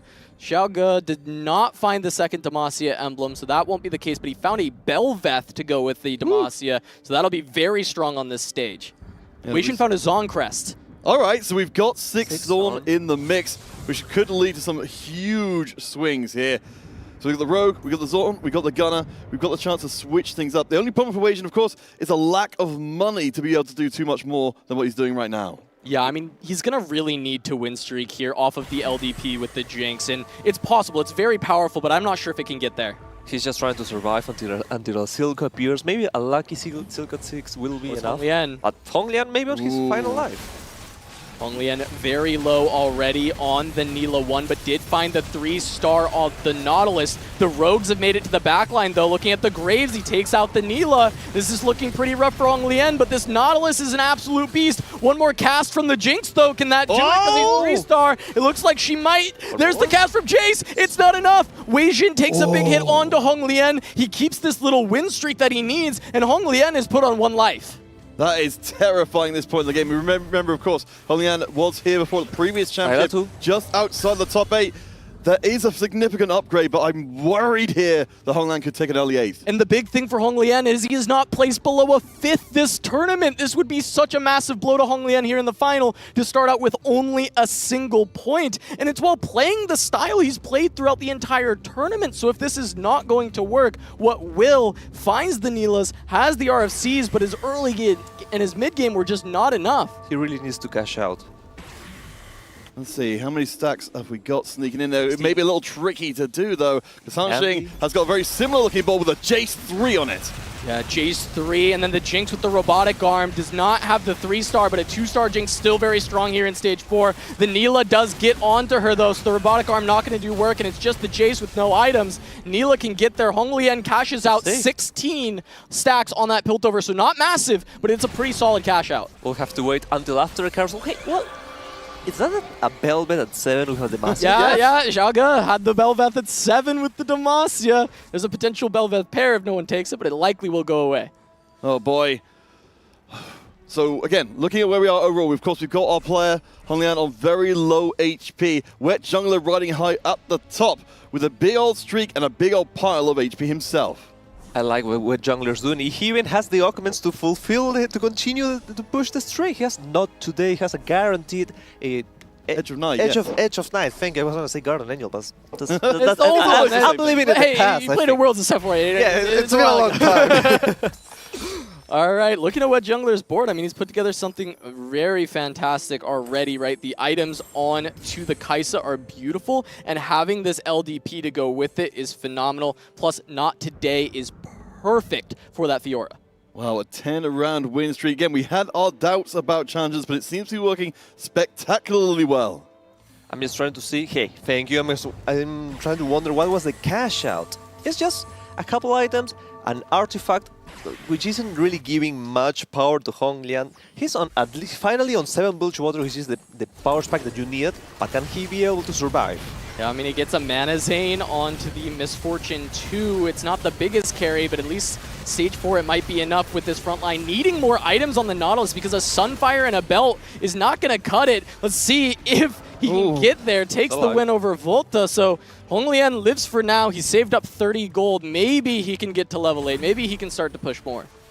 And this is why... let's see. If he actually manages to win out, we're seeing why 7 Bilge Water is such a powerful tool. He even has one on the bench just waiting because... Well, talk to me, Paya. What is likely to actually give Hong Lian this elusive one loss and knock him out of the game, if anything? Maybe WetJungler. He's been out-tempoing the entire lobby. And not today is good enough to actually escape the power of the Bilge Water. Yeah, I mean, looking at Tidal, got 6 Slayer just went in, along with the Demacia Mord. It's only 1 star. Hong Lian in his pool. It's going to be Hong Lian versus Tidal. We'll see if the Mord can get there. As the front line already kind of going down for Tidal. That is a very powerful Neela. The Slayer's doing so much damage, but with just the 1-star Quinn, not going to make it happen. Hong Lian going to hold on a little longer as Weijin falls pretty low, and WetJungler continues the streak. I mean, that's all you want. If you're playing Challengers and you made it to stage 3 and stage 4 win streak, and I think you just pat yourself in the back and say, hey, good job.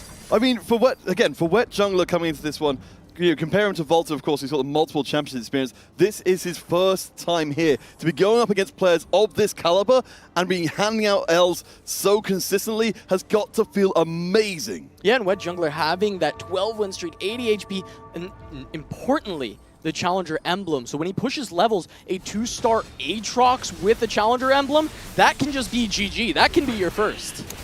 We've seen it power through, and I'm a little worried. It's obviously my Latam bias talking, but I'm a little worried about Altanawi. You're allowed to be. You're allowed to be. He needs to find out the Asir. I think he's very smart. What a big mistake that the players do usually is that they go to 8 and then they roll, even though they only have 20 gold to roll. He's staying at level 7 until he hits, and then he'll actually start pushing levels.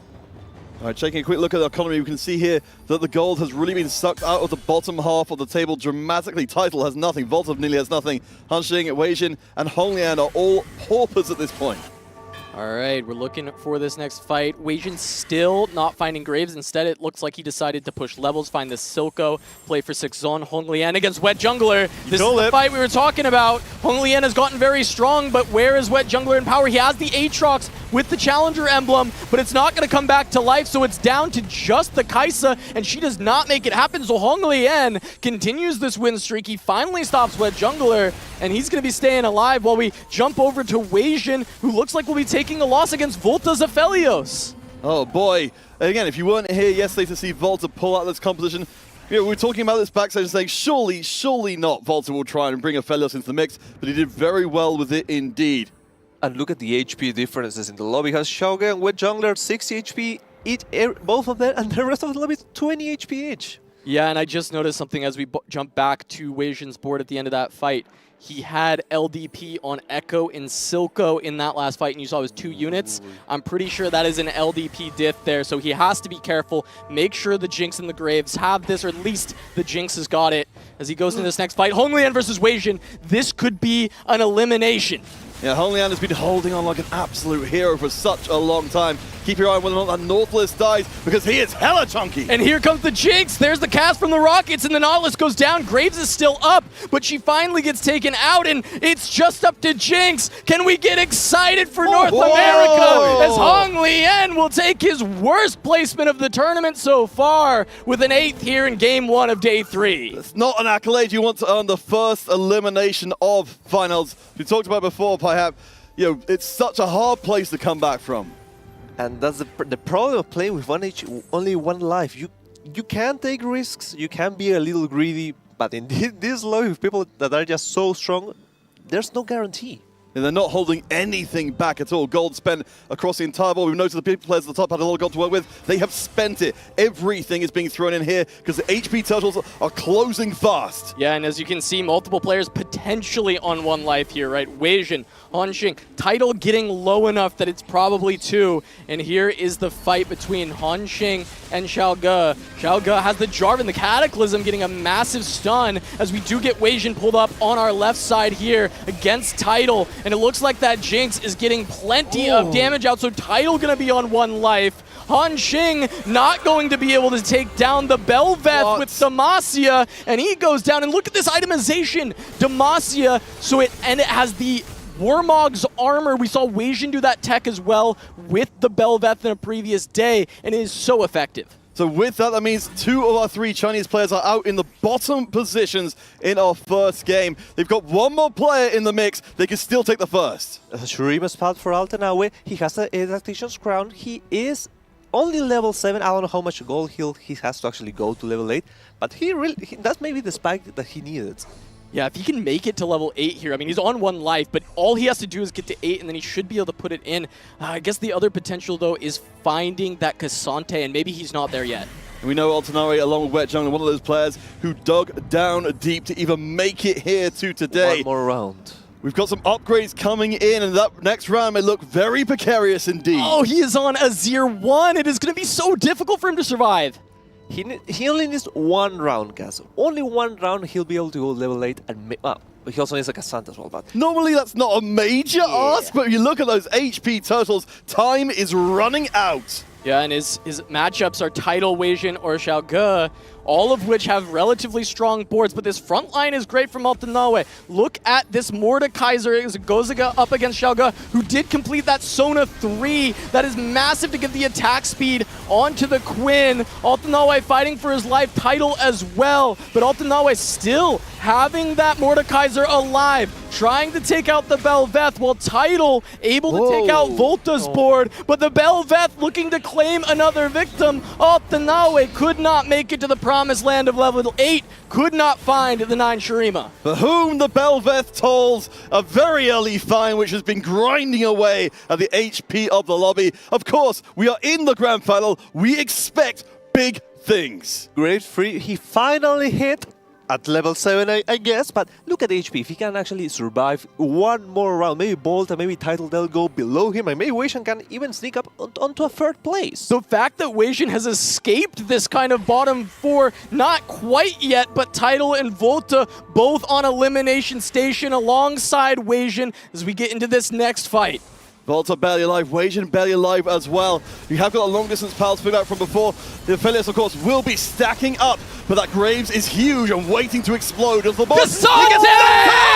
Cassante takes out the Graves, but Jinx trying to carry the weight of the world on her shoulders. The rocket's firing away, and Graves is back. Where did he come from? What happened? Did Rogue proc and he jumped back on the board? I guess so, but Volta's out in 5th.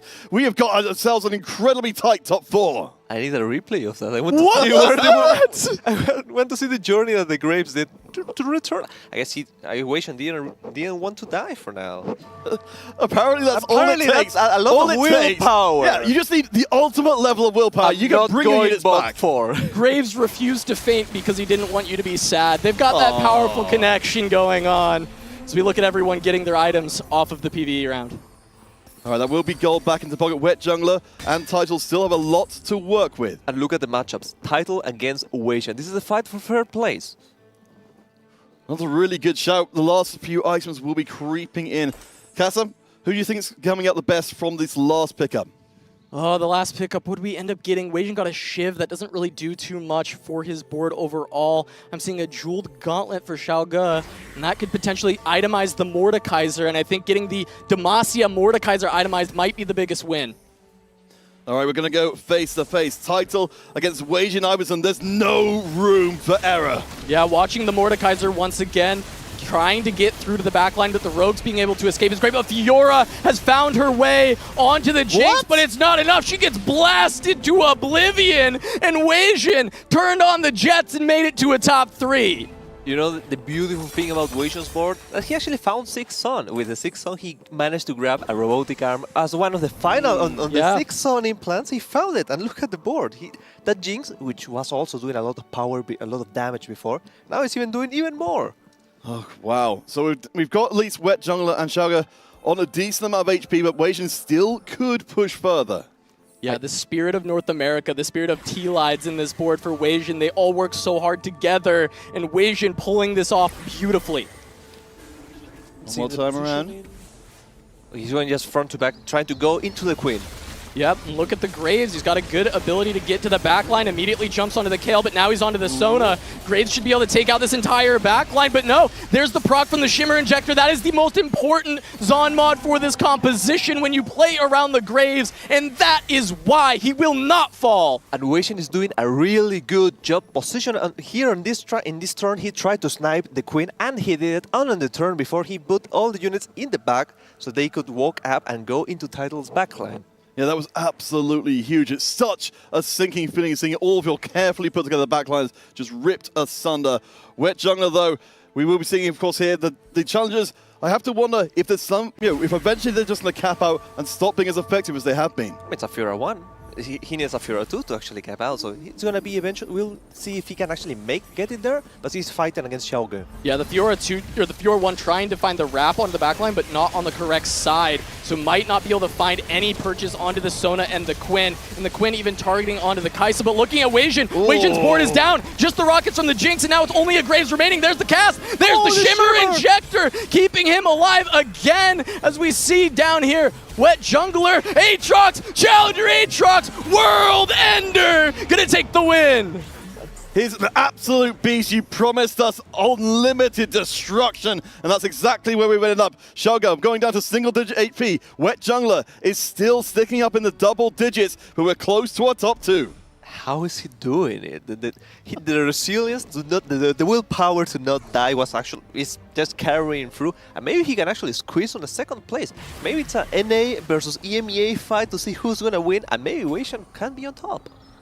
Well, maybe he can get there. We have seen this Zon Rogues go 8th a lot, but we also saw it go first quite a bit in North America. A lot of times that was piloted by T-Lides when it happened, and it is such a powerful composition when you get the 6 on online, and he has the perfect hits with Shimmer and Robotic Arm. And Xiaoge knows how the fight goes. He's actually lost against the Rogues before. Maybe he's going to try to adapt a little bit of the positioning, so maybe the Graves doesn't get into the backline.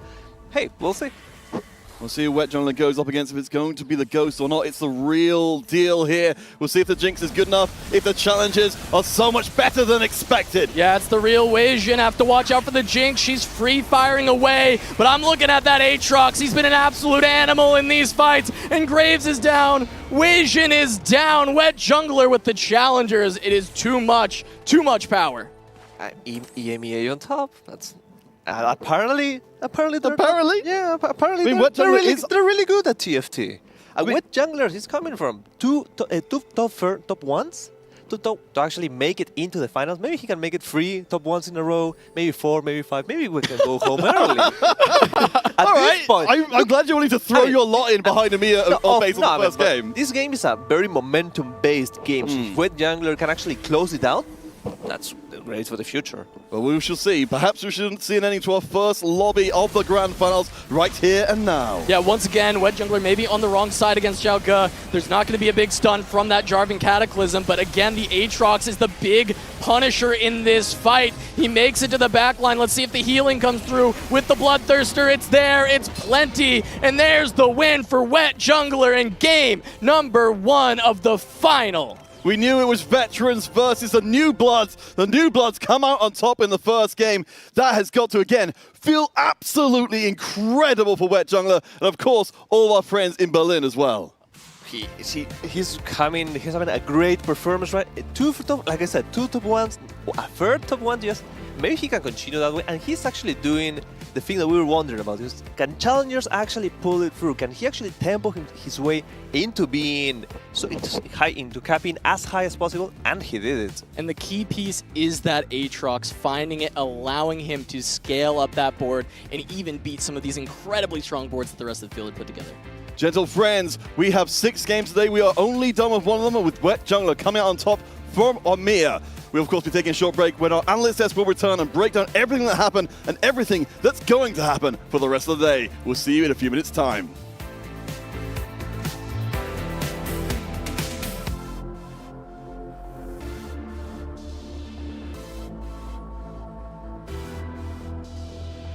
He finally gets taken out, and it's just up to Jinx. Can we get excited for North America as Hong Lien will take his worst placement of the tournament so far?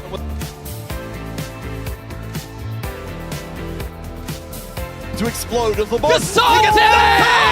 Kasante takes out the Graves, but Jinx trying to carry the weight of the world on her shoulders. The rocket's firing, and Graves is back. Where did he come from? What happened? Did Road proc and he jumped back on the board? Win for WetJungler in game number 1 of the final.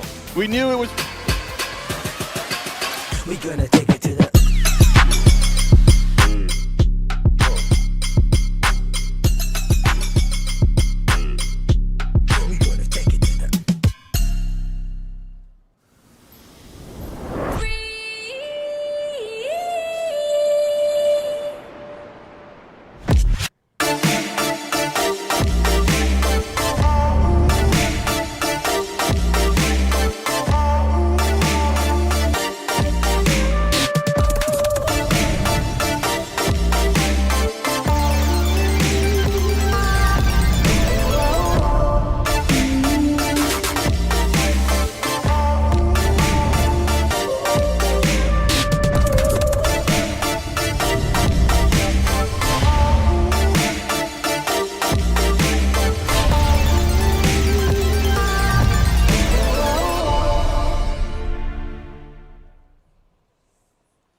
welcome back to our analyst desk here after game number 1. Baby throwing some peace signs up there, but we're going to talk about the high highs and the low lows, because in this format, it is checkmate after all. It matters whether or not you're able to rack up those points, whether or not you're able to get to the checkmate of 20 points as soon as possible. Now, starting at the bottom, Honglian unfortunately getting an 8th there. He had a really good game plan of like bringing that Twisted Fate, playing a lot of Bilgewater day 1, day 2. Doesn't work out with that final lobby, does it?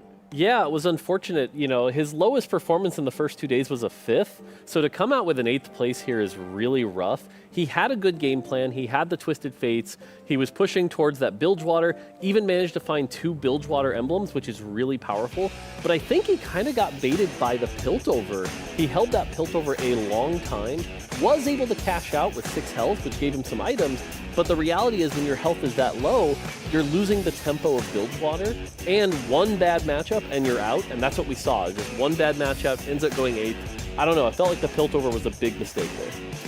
Unfortunately, also 2 players on that Zon line, one of them also picking out that Gunner. Baby, talk to me about the rise of Weijin Iverson in that lobby. We were thinking that he was going to get knocked out, and suddenly he finds that stability.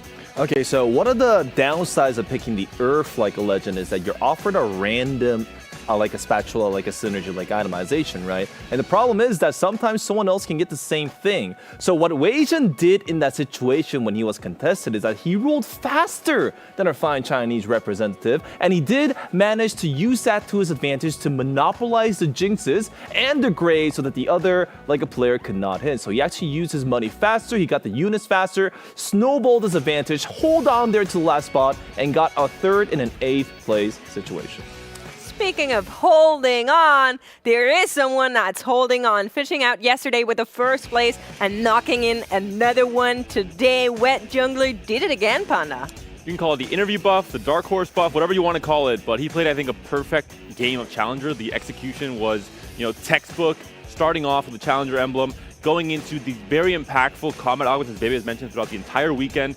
LDP is fantastic for Challengers, into not today, which is not the most common pickup, but in this case, in that rogue matchup for the Aatrox, for the Fiora, so important to drop the aggro. And we saw the Aatrox, when he comes back, he feasts on this Sona on the Quinn that can't do anything, don't have enough damage or HP to survive Aatrox's World Ender.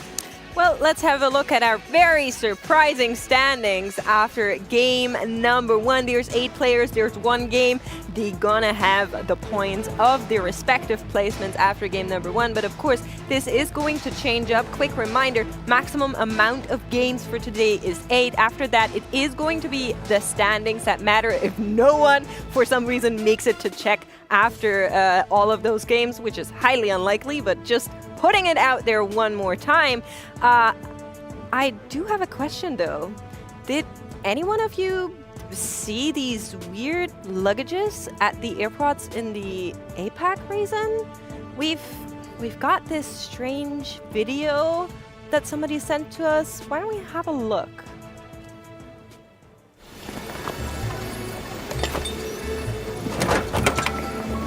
Please do not leave Raptors unattended in the terminal. โปรดอย่าปล่อยให้แรปเตอร์อยู่บนเครื่องโดยไม่มีใครดูแล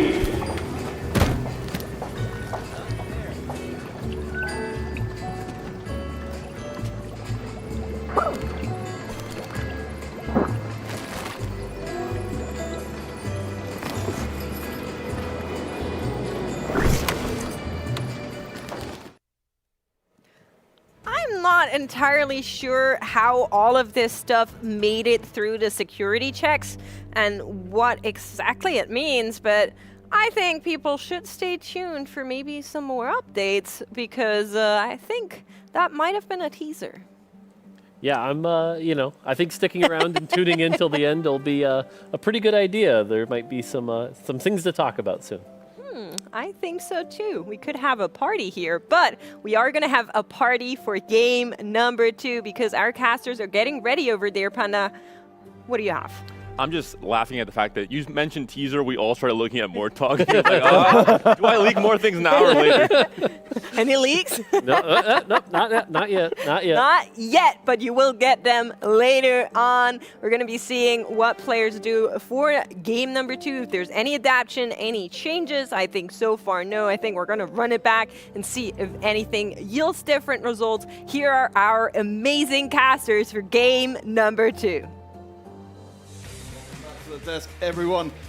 Oh my gosh, what a game one we had. The ranks of champions, of course, awaiting their newest entrant, WetJungler, making the strongest case. We heard from him before. He wasn't going to change a thing. Apparently, that was the right move. Yeah, I mean, he was one of the players who was able to make challengers work previously, and it's worked for him once again, able to snowball his lead all the way and find that victory. I have my good luck charm with me. Altenau's brand is an octopus, so I'm just giving him good vibes. But as you said, the momentum is really strong for WetJungler. Maybe he can continue going that way, but for a lot of players, they need to change their plans. Hong Lian, we are very quick 8th. He needs to find some way to actually bounce back. All right, anyone who's tuning in late, WetJungler came in first, Schalke in second, Weijin Iverson in third, and Title in fourth. Well, of course, keep you guys updated as we go. Cass, as we talked about before, we already, even after a single game, have players in dramatically different circumstances from each other.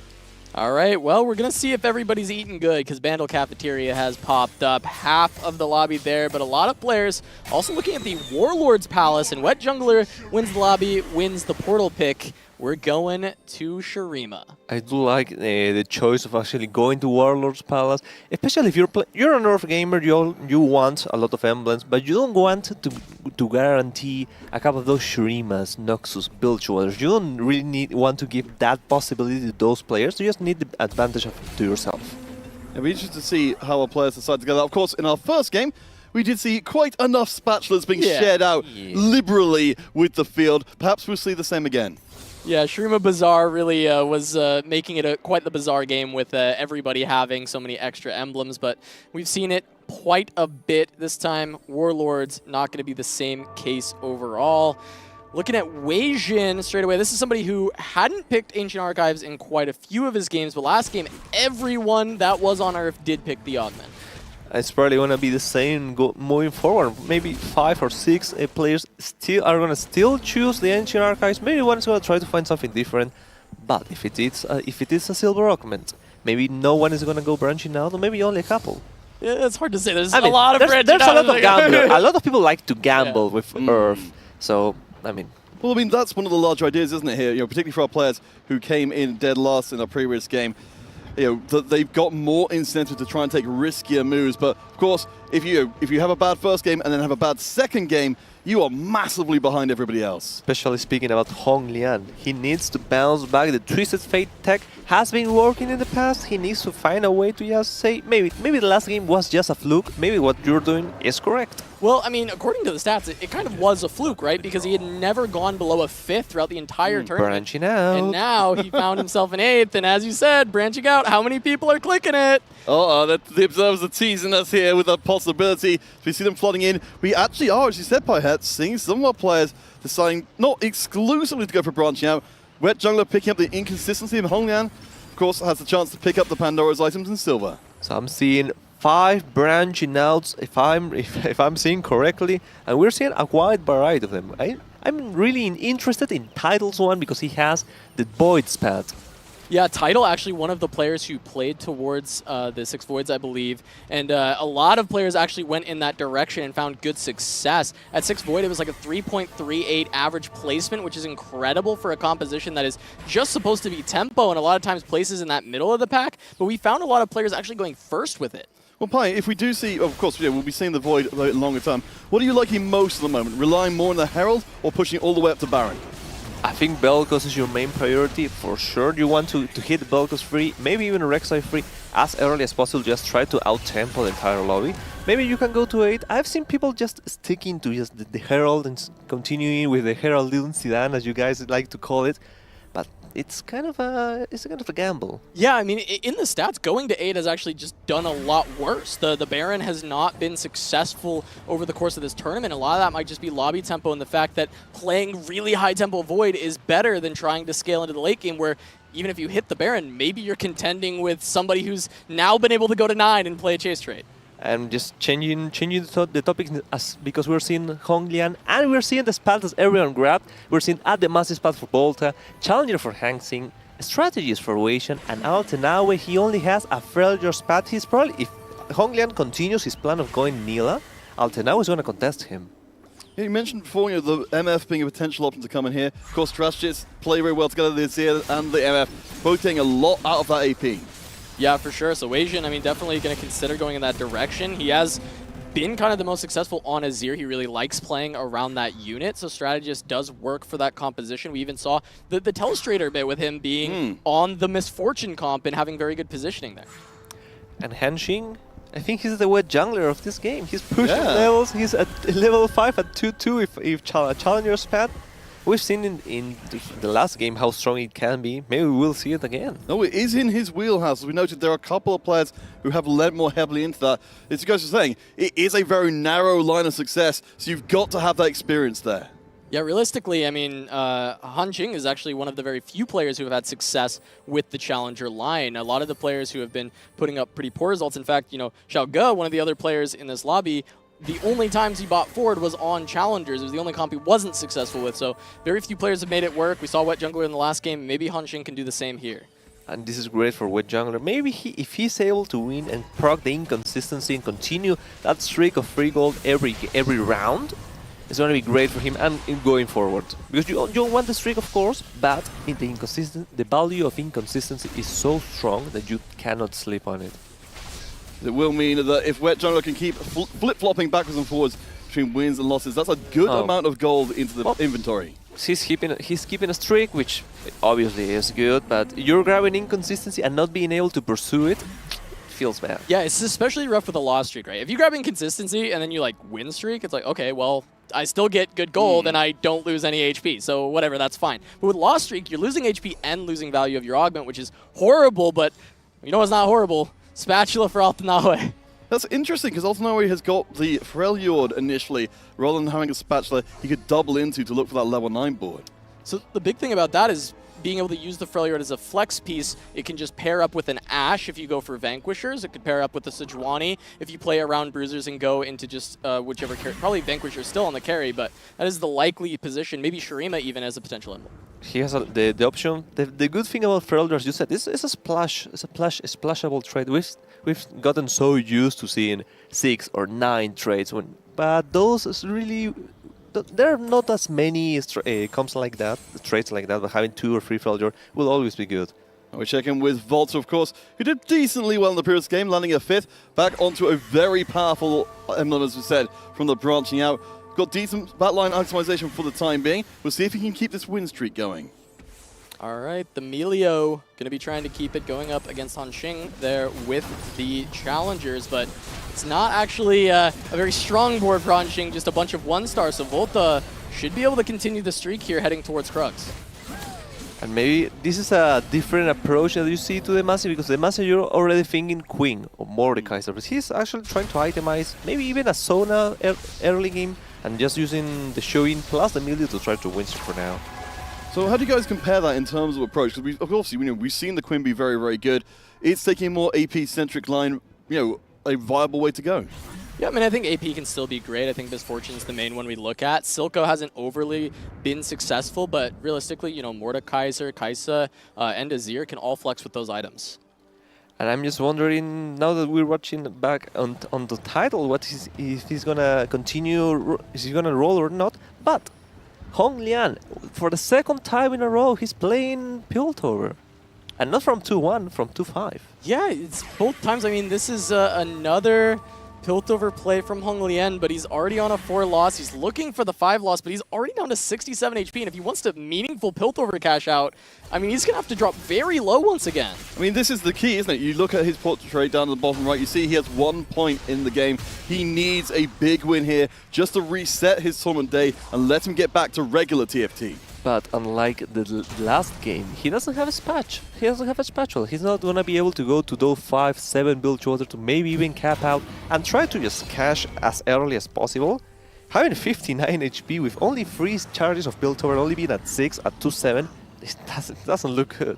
We came into this saying Hong Lian is our lowest variance player. And then back-to-back games playing for like a 2-5, just incredibly high variance plays, right? The potential of cashing out, going for a win, but it hasn't happened, and there's a lot of potential to just bomb out if you don't hit on your first roll down.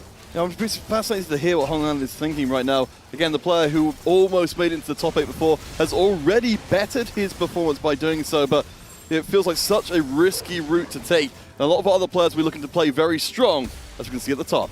And there are two players that are continuing their streak. Volta with the Demacia just trying to out-tempo their lobby and just go to level 7 as early as possible. And Title, when you want to reroll, you want that HP cushion so you can actually roll in peace and not be punished for just trying to be as low as possible. Yeah, and we see Title actually going to level 6 now. We see he does have the Vel'Koz on his board, and he picked up an Azir as kind of the intermediate carry until he gets to that late game, while Volta also keeping this streak with the heavy Demacia board. We see he pivoted the Demacia emblem to the front line to play around that Alawi too. I do think that's smart. Early game, the tank stats are really meaningful. You go towards maybe a pop, not really a Poppy, but an Illaoi or maybe a Casting later. She's gonna tank for a long time, and we may see that now. And the Shoyin is already on a Queen. It wasn't necessarily that being on the Queen, and with 4 Demacia so early, 5 Demacia actually so early. The Emir player up against Weijin Iverson. We will see the loss streak remain in place. So, as you noted before, we've got the multiple win streaks still remaining in place. That's a lot of pressure down on the bottom players in the HP totals. Yeah, Hong Lian at 46 already in this game. Once again, racing to the bottom. We'll see if he can turn around that cash out and actually make something meaningful of it, because in the previous game, it just was not there.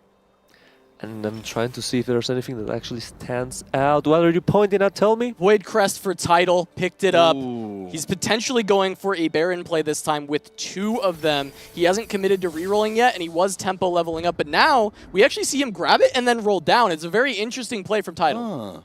All right, so player, we haven't seen a ton of the Void being played, at least on the stream. What does this tell you? What is the approach for this game, you think? I think it's similar to what we saw with Challengers. You want to be you have to have as many units in 2-star as early as possible so you can actually win streak your way through. And I'm curious, there are 2 players, besides the Void emblem, there are 2 players with dedication. Yeah, one of them being Hong Lian is the one that's very surprising for me. I know Altanawe still found a spatula. He's going to be able to go vertical if he would like, but the one for Hong Lian is a certain surprise. He doesn't want power now, I suppose. As we see on the other side, that is power now. And hey, maybe this makes sense for Title, right? Get the Void Crest so that you guarantee 6 Void at level 6, and that allows you to tempo, and he can still play for the roll down, even though, yes, you don't need to Void Crest when you're playing reroll Void. It does help him get the tempo now while he's at 100 HP. This is one of those lobbies where there are 2 people win streak and they may not find each other up until way later into the game. So the HPs are going to be so separated one from another. They are in each other's pool, so it's still possible. But yes, the longer these 2 stay apart, the more damage they will do across the table. Hong Lian, those numbers don't lie, and they spell trouble for him. Yeah, I mean, down to 34, we're going to have to see if he can end up cashing out. Once he rolls down, we need to see what he's doing there, because Title and Volta are fighting for that big streak, which is going to keep them with a lot of pressure. We see, once again, Hong Lian still has not improved this board, right? This is still aiming for loss streak. He has the perfect items for Neela. That is what he's playing for. He has not changed the strat. Ideally, he loses 2 more times, goes to the 20 cash out, which can work for a bit, but he's having a really bad loss. A 6-unit loss, 21 HP. If he loses 1 time like that again, he's going to be on single digits. He's on pace to go out in stage 3. That would be absolutely wild. Again, do remember, our players are pushing forward to try and grab themselves 20 points. Once they do, they will put the lobby in check. If they win a further lobby in first place only, they will win the tournament and claim the title of Global Champion. No second spatula for Altanawe. He made a Shurima spat already, but you really want the Tactician's crown plus the dedication to go towards the highest cap possible, but that's a quite standard one. I'm interested in what Altanawe's total game plan is here, because he did take dedication, and that could either be for Shurima vertical, but also Bruiser would make sense on that board, because you're playing Freljord with the Sejuani. You want to link that and then play a backline of Azir to link Shurima, but it does look like Shurima has been put in and potentially might be what he goes for, but Yeah, that seems to be the idea with dedication there. Shurima Rek'Sai, that's an interesting thing to cook. Bruises work pretty well. Hongyan, though, is on his last ropes. I think maybe not going to get eliminated in this round. Has at least find the Nilah to be able to bring her into play and get some real power behind this board.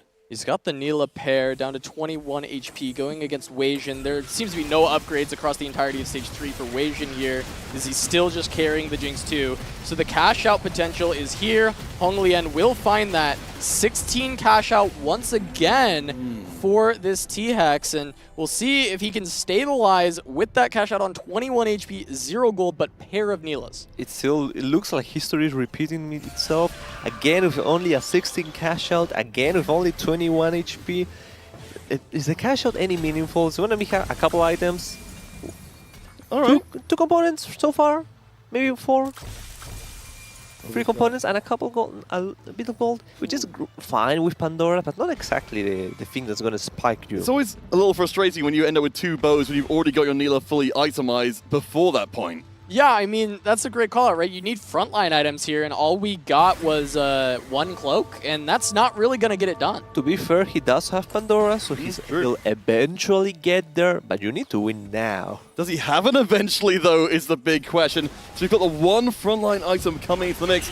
Altanawe, of course, is desperate to keep his own HP up, but it looks like this time Hongyan will be able to put together the beginnings of a streak. Yeah, I mean, Altanawe also kind of on a very weak board here, not able to stabilize, down to 12 health now. He had a lot of gold, though, so I'd like to see Altanawe's roll down because I'm sure he will do it here on 4-1 after Wolves. I'm really worried about him. He has 70 gold right now. His pump him levels is quite strong. He's going to spike up. So I hope so. I mean, I'm a little shaky. My bias is getting shaky. No, I can understand that. No. Last time it was, of course, just the 1 player in the mix. Altanawe did do not as well as he could have in the first game. So again, we're building towards a scenario where Altanawe could be trying to fight out of a huge hole to even have any chance of winning the championship for Latam. I mean, this is the massive roll down that he needs to go. He's going to pump levels. He's going to be level 7. Will he be able to find anything meaningful? And just there, Aphelios 2 picked up for WetJungler, might be able to play around that to keep up the HP for now as he also hits a Taric. So playing around those as we got the roll down from Altanawe. No Asirs. Hanxing already has an Asir 2. Weijin already has a Nasus 2. So those are not showing up for Altanawe. No real carry to make him spike. It's a very narrow roll down from Altanawe, and we've seen this plague some of the players in the tournament, especially because on this patch, you're playing around very specific forecasts. Altanawe saw forecasts, but just none of the ones he wanted. We're going to have to rely on the Rek'Sai with the Shurima. At least a good amount of punch behind, but the damage coming out of Weijin Iverson's board is tremendous. We noted the misfortune from before. She's online. The strategists are calling Altanawe. Might get locked out here. Yeah, Altanawe falling so incredibly low, but there's the Rek'Sai, the resets. She's not doing enough, and an Ashe with the blue buff isn't going to cut it. Altanawe will hold on with 2 HP, but this is 4-2. You don't want to be on 2 at this point. Please. I mean, I'm just like, my precious, I'm just trying to spam praise in chat right now. But as the good thing is the final augment is golden, so the lobby is not going to spike up as much. Is there anything that actually catches your eye? A lot of the Urf grab packs so far. Weijin passing up another strategist emblem and instead just going for the bag to try and get more gold, more econ invested into that board, and got a support item pickup for Hong Lian. Okay, so could be a little bit pushed further, but yeah, we are seeing low HP totals across the board, low gold across our bottom players as well. That's going to be a huge sigh of relief to find the Nilah upgrade. And Mordekaiser 2 for Bolt as well. So the lobby, they were trying to roll and they actually hit. Altanawe, he's only carrying a Rek'Sai and a Morde 1. I don't know if that's going to be enough. See if Altanawe's got enough to hold on any longer. Again, Altanawe is by far the lowest HP player in the lobby, and we can see Hanxing is pushing through with tremendous speed. Yeah, there's the Azirs Altanawe was looking for, and it's got a challenger emblem on it. This Azir is massive, and he's the Emperor. Altanawe is eliminated, going out in 8th here in the second game on 4-2. I'm so sad, man. I mean, that happens when you're gambling with so low HP. Sometimes the shops will not go in your favor. You'll not find a way to adapt. And well, we've seen what happens. But alongside Altanaue, Honglian and Weishan are close to continuing the same fate. Yeah, this lobby HP is very interesting, right? Altanaue already down, Honglian at 11, Weishan at 18, and then it jumps up the Hongqing at 43. Yeah, that's going to make all the difference. You just got so much more room to work with. Title, of course, has spent some of that money to get up to Void 8. The Baron is online. Baron online in this fight going up against WetJungler. The Giant Slayer on Aphelios will be massive in this matchup to be able to chew through that Baron, but Stage 4 Baron should be able to get the job done for a title. It'll keep scaling throughout the game, but this is still a lot of power for Stage 4. And this lobby just went so fast. You have Title and Bolta both win streaking for a long time and pushing the entire lobby up, down in HP. Hanshing with the challenge, also doing that. The Baron, as you can see, is very stable in Stage 4. He will win rounds. Honglian did as well, so he's going to be alive for at least a couple rounds more. And we have stepped ahead of the curve here. As promised, we will get ourselves some extra spatulas to mess around with for our players to try and bring everything together. You know, Pipe, we are seeing the HP totals, particularly towards the bottom, closing in. We could be in line for another elimination soon. I hope not. I hope we'll have 2 players die in the Stage 4. That will be a testament of how strong this lobby has been and how dominate Title. Just how great he played this game and how Bolt is actually keeping up with him. It's always fun when in these Earth lobbies a spatula goes around the carousel. No one grabs it. But nobody's really got a composition that really loves to use it here, so it's a little hard to piece that together. As you know, maybe Honglian could have tried with Bilgewater, but when we look at his spot, it'd be very difficult to fit that in here. No, he's got very little to work with at all. At least we have got some of the armor shred on the front line, but it's all about how much damage this Neela can put out. If she can't punch through, the board falls to pieces. All right, here comes the fight. Honglian trying to survive through Stage 4. Weishan in his pool, so this could be a big fight. Instead, it actually will be, it looks like Weishan's board, but it looks like Weishan's ghost is what this will be, the fight. Going up against the strategist, and now Weishan has actually found this Nasus too to complement the board, and I think that makes a massive difference to give time for this Misfortune and that strategist board to ramp up. But Honglian has the Neela trying to punch past, almost gets there. The Aatrox gonna pop out. What's the surprise in the box? It's Aatrox. It always is, isn't it? But I mean, that's a huge sigh of relief for Honglian there to hold on for a little bit longer. Again, we have got Weishan Iverson on very low HP as well. Of course, Weishan came in third in the previous game, but a big loss here down in the bottom 4 could reset that. He's trying to find the Nautilus free, but Honglian is also holding Nautilus, so he may not find them.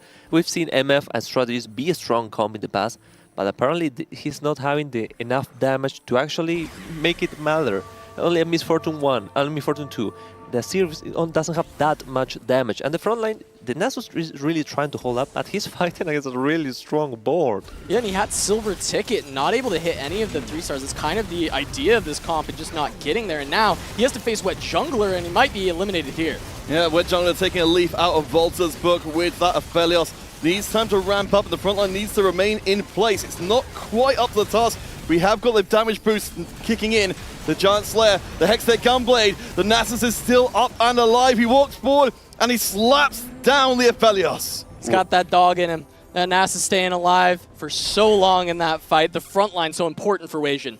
And this is the bad part about Weishan rolling so aggressively in 4-6. We are on Warlord's Palace. You need the gold to maybe find anything, any upgrade, any item that you were actually looking for. I don't know how many players were actually working towards that, but so Weishan had to grab the first thing he found. Yeah, so Weishan ending up with a Gunblade, which is solid, especially with the power of this Nasus, but then the other item left over is a bow and a cloak. It's not exactly what you want, as Volta here going to take more components as well. I mean, this is the consequence of being in such a high-stakes situation. You have to make decisions that can maybe haunt you for years after this event. If only I made a different choice earlier on.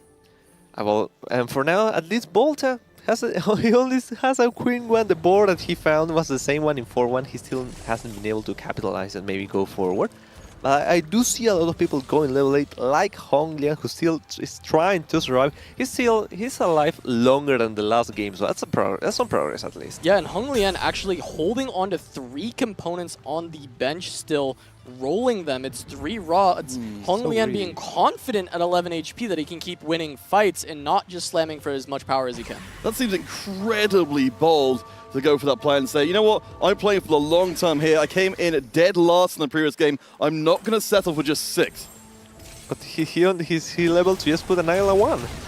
Yeah, running into Xiao Ge. Going to be trying to win that. The Jarvan not able to find the Neela, so she's getting a lot of damage through. But can she actually take the fight? It looks like Honglian should be safe here. Big stun from Heimer, but that's not enough on the other side, though. Yeah, we've got the challengers coming forward in force, and we will see a huge hit being let out there. The challengers apparently need to be more front and center in this conversation.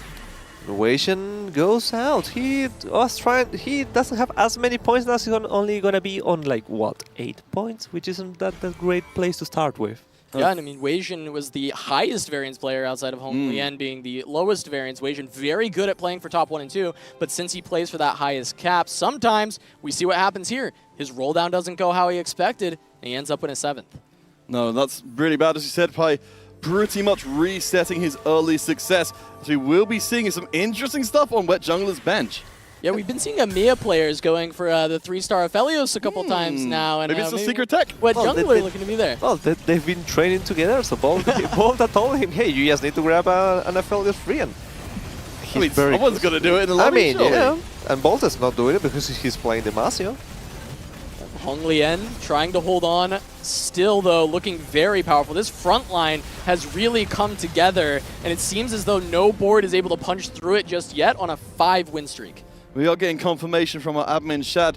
If you were here, of course, before, you would have seen that we had Volta going at full bore into 3-star Sejuani. In this case, our EMEA players are doubling down. 6 Aphelios for WetJungler, 6 Mordkaiser for Volta. Can we just speak about how flexible WetJungler has been in these last 2 games? He's playing Challengers. No one really plays Challengers. He's been playing Aphelios. Only he and Volta do that. So apparently his plan towards the final was just grab the comps that aren't really contested. Yeah, it seems to be working, right? The rest of the tournament, WetJungler was very heavily on kind of the default lines. He was playing Demacia, he was playing Ionia, and he just had a few outlier games, but mostly on the primary compositions, and now really branching out. All right, we'll see if Hanshin can hold on against Xiao Ge. Of course, this will be 2 of our Chinese players against each other. It did not go so well for China in the previous game, and only 1 player managed to hit the top 4. I think their HP totals are good enough to stay alive, but look at that damage on the back line as he is staying up on the challenges. Needs a couple more shots and will find them. Yeah, Xiao Ge going to be down to a single life here in stage 5, down at 10. Honglian now has surpassed another life total. He's been holding on for a long time after surviving with that cash out. And we were worried. We were throwing questions about how stable Honglian actually was. And I mean, he's playing TF. He's a master of this comp, so he knows the ins and outs on where is the threshold of actually being powerful. And he's on a 6-win streak right now. And he's in a really good spot. With Xiao Ge and with Hanxing just above 16 and 10 HP respectively. Our top 4 could belong to Honglian very quickly. Yeah, he could easily make it to that spot. WetJungler at 31 is kind of that next threshold of HP. We've seen Aphelios kind of fall flat a lot of times, but he is close to the 3-star, and I think that's the saving grace considering 60 gold to roll down for Aphelios 3 right now. And with the Mordekaisers out of the pool for Volta, it will help WetJungler get towards these 4 costs. I also want to point out Title. He's slowly, we haven't really spoken too much about it, except for the fact that he found the Baron. But he has 70 gold. He's gonna survive 2 rounds and gonna go level 9. So anyone that can actually fight Title and take that free win is gonna be amazing for them and for their placements. And Tyler's definitely seized the opportunity here, as we will see an elimination this round. It will be China versus China again. Potentially going to be keeping out of the top 8. The Misfortune is here, and of course the Gangplank. The big damage coming through the boat, popping off, but that is still Anila alive, and the boat's going to whiff onto her. It's down to the Aatrox, but she dashes away, dodging, and that's going to cost Xiao Ge here, as he will fall in 6th. It felt like he had the fight, but the Nila with the fancy feet juking back and forth. That will reset his tournament to basically back at the beginning after a strong first game. So we're now really looking for our players, particularly WetJungler, of course, who came first in the first game, to rack up a lot of points in this game. I actually, in the analyst desk, I want to listen to Bebe's thoughts about 5 build shoulder, because I remember that he's been trash talking about that specific trade points. I mean, there's something that he's doing that makes the comp really stand out. He's going from 11 HP to wherever he is now. Yeah, Honglian's really made it work, and we'll see if it can punch through the front line of WetJungler as that Aphelios tries to keep everything alive with the Hextech Gunblade. And we've got the upgrade on the Heimerdinger as well as the Ginsu's Rage Blade. So WetJungler's board is going off here. You can see him sitting back and awaiting as the front line does evaporate. Aphelios gets torn to pieces. WetJungler's front line not quite good enough. And where you're playing Nila, you want to be on the same side as the enemy carry, so you have the big tanks in Nasus and Nautilus, and they will just last forever. So Nila, eventually, whenever she punches through the front line, she'll go to the back line. Yeah, the massive MVP of Honglian's comp is actually this 4 Juggernaut, not necessarily the 5 build, right? Because the 4 Juggernaut is keeping this Nasus and this Nautilus alive for so long. Hitting that Aatrox when he did was so incredibly impactful. Yeah, Jungler trying to go a little bit stronger, but do notice on the right-hand side, but you noted that Title had a lot of gold in the bank. That gold has gone forward to level 9. Title is trying to cap out big. And also capping out big, you can see WetJungler's bench. 7 Aphelios, 6 Shams. He's gonna start rolling. He's gonna send it. He's gonna send it all the way down.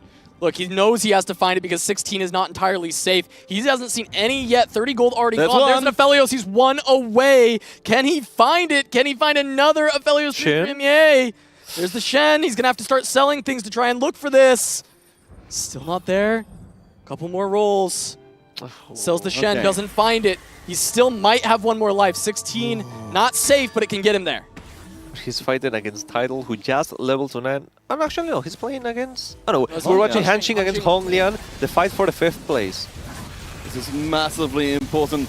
Again, for our Chinese players, trying not to keep each other too far down. But these challenges, again, have impressed. The front line, though, those Juggernauts you mentioned, they are titanic. They are too much for the challenger board, and Honglian going to survive from the bottom. 11 HP on stage 3, up to the top of the tables in the top 4. Is WetJungler dead? No, There's 1 HP! He's got 1 more chance for Aphelios.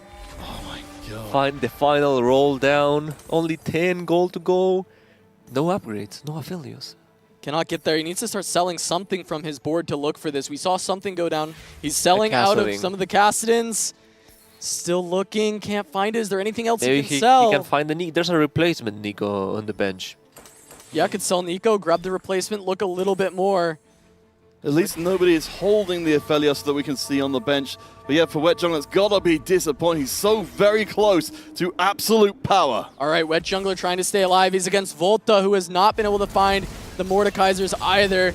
Here comes the fight. There's trying to break through the front line. The Aphelios having plenty of time and not getting stunned by the Jarvan. Yeah, we have got the Newsly Big Gem kicking in just a second. The Aphelios damage will ramp up enormously. Barely there. Now the Aphelios is online. Mordekaiser kills him though, and it's not good enough. WetJungler 1 Aphelios away, has to settle for 4th. WetJungler not going to be able to continue a reign of terror to start things off, but a top 4 following the first is still very impressive to start the day. Poor guy. He was so close. Well, I do wonder now that we're watching Title's board. He's been able to win streak all the way through. He's trying to be so the HP gap was so big, and maybe he'll go third. Yeah, it's possible that he could, because Honglian is so incredibly strong and has the Giant Slayer, importantly, onto that Nila, so can get through the Baron. But Tidal did find this Aatrox too, and maybe this is enough. It's not fully itemized, though, and that's the big difference, but he's going up against Volta. Yeah, that Baron, of course, is going to be absolutely enormous to try and get through. The ramping up damage is good, but the front line is starting to evaporate. Honglian fighting on the left-hand side. We could be seeing eliminations by the truckload. The Mordekaiser survives all the damage, but then blows up right at the end. So Volta going to take the damage from the Void. Tidal staying highest HP in this lobby as we get to the next carousel. That Gunplank was so clutch. The explosion of the ship was exactly what he needed, and now he may breathe in peace. Maybe he won't be able to. He won't go third now. but he has a lot of he has a Velvet 2. Velvet 2 for title on this comp. That's all you need. That's all you were looking for, and you finally found it. On the other side, Hong Lian 8 Nilas. 8 Nilas. He's also not hitting. He's doesn't the have same thing. Hong Lian has to decide. Do you get your 11 win streak right now, right? You can't sell to look for it. It feels so tough to decide because he's been winning. Do you change the Aseers? Do you sell the Aseer 2 for Aseer 1 and roll, or are you actually that confident in the power of your board? You're fighting against Volta, the Demacia board, who has already killed WetJungler. Yeah, and he destroyed Volta's Ghost in the previous round. Does he feel confident that because it was such a big win, he can win here? All right, we see Volta's Demacia coming face to face. This time round, we do not have the Nila going straight into the backline carries. Morkaiser will be able to stay ramping up. It's so important how long he can stay alive. And he goes down now. Nila still has the dog in the front line. Nanas put a lot on, but the snipe, it's just a win too. No! Enough, but Volta lives on 2 HP. And Hong Lian really want the Volta to go out because Volta's holding a Nila. They're starting to deny, they're noticing the big win condition for Hong Lian. Can he do it? Again, Hong Lian came in dead last in the first game. He really needs his first place. It's all in all the time. We're selling down. Can you do what WetJungler could not? He didn't hit. He didn't hit. Now his board's weaker. He didn't think he could beat Tidal. He wasn't confident. And now he swapped in an additional Nila to try and help the back line, but his front line has been softened. He can go third for that. And that is going to be really hard for him. He has went 8. He needs a lot of points. Hong Lian versus Tidal on the right side, trying to survive. Volta versus Tidal's Ghost on the left. The big boat coming through. Hong Lian, maybe the front line wasn't enough. Oh my gosh, so many 4-star disappointments. The respawn is nothing at all as Volta survives against the Ghost. One more cast, maybe you can swing it. She misses with the ult, and Volta takes the L. Hong Lian takes the L as well. Double kill for Tidal. The Kaisa on sub 10% gets one more cast and finds the win. And Baron, we talked trash on it at the start, and Tidal just said, hey, I'd like to prove you all wrong. I mean, he has played perfectly. He has found a way to win streak during the mid game. Find a way to go towards the win condition of going 9. Find a Baron early, of course, that actually helps. But going level 9, capping out the board. Apparently even Hong Lian knew he wasn't gonna win that fight, so he needed to sell everything, and he didn't hit. And bear in mind, of course, we all saw this in a silver lobby of all things to start us off with branching out. But of course, they'll bring our second game to a close. Our analysts are frothing at the mouth to break that one down for you. So stay tuned, we'll be back in a few moments' time as we move further into the final day of the Runeterra Reforged Global Championship.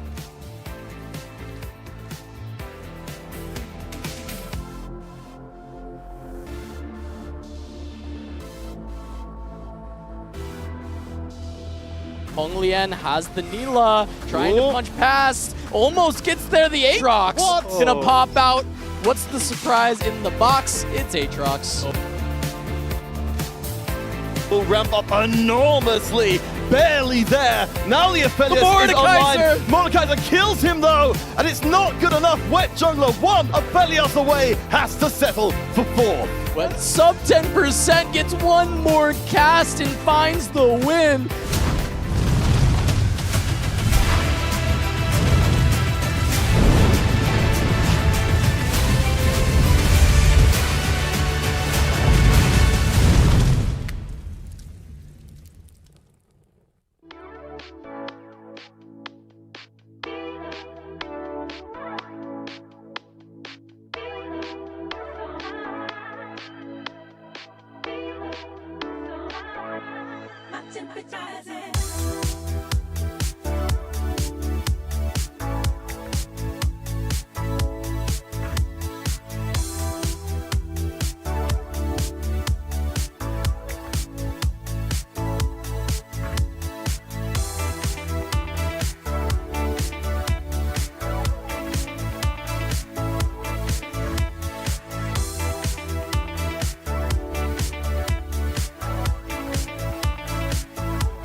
welcome back to our analyst desk, and we prepared a lot for you in this one, so hold tight. First of all, Honglian on the previous game, going 8th, still sticking to that Bilgewater trajectory, Panda, and it worked out. He came 2nd here.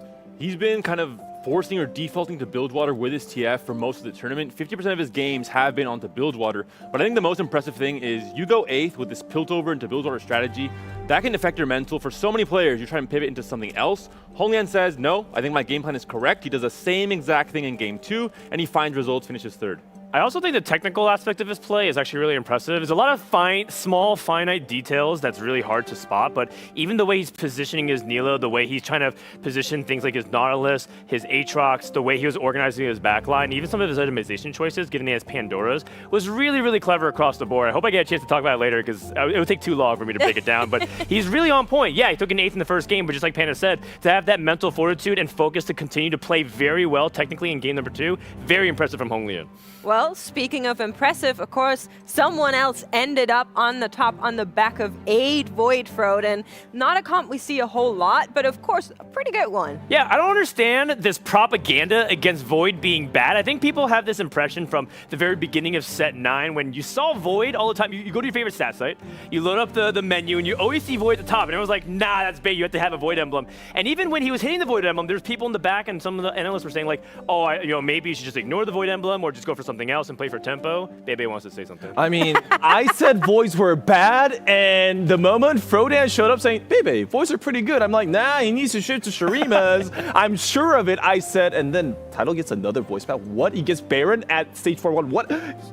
Yeah, that was pretty good. Yeah, it's pretty good. It's pretty good. But even more than that, I think Void has been really underrated because right now at a global level, especially in competitions, tempo matters a lot. So if you're able to establish 6 Void on 6, that Rift Herald buys you so much time. And as you can tell, the HP that you preserve from stage 3 and 4 almost dictates the placement range that you can play for. Whether or not you're able to play for top 4 or even more is usually based on how much HP you're able to preserve in that mid game. And that's exactly what Void is good at. So I think that was really good execution from Tidal once again from a spot where he did get some lucky things that happen. Make no mistake, it is a little bit high roll, but he converted it very nicely, and that's what you gotta do to win in checkmate. Well, we have one more moment from that game that we do want to highlight here, and I believe Professor Bebe is coming back for that one. Bebe, talk to us about the roll down of WetJungler. All right, let me show you the roll. Can I walk towards the thingamabobby? Yes, booyah, my turn. Stage is yours. All right. Actually, for real. Now, ladies and gentlemen that is watching, when you play TFT, you always want to be decisive.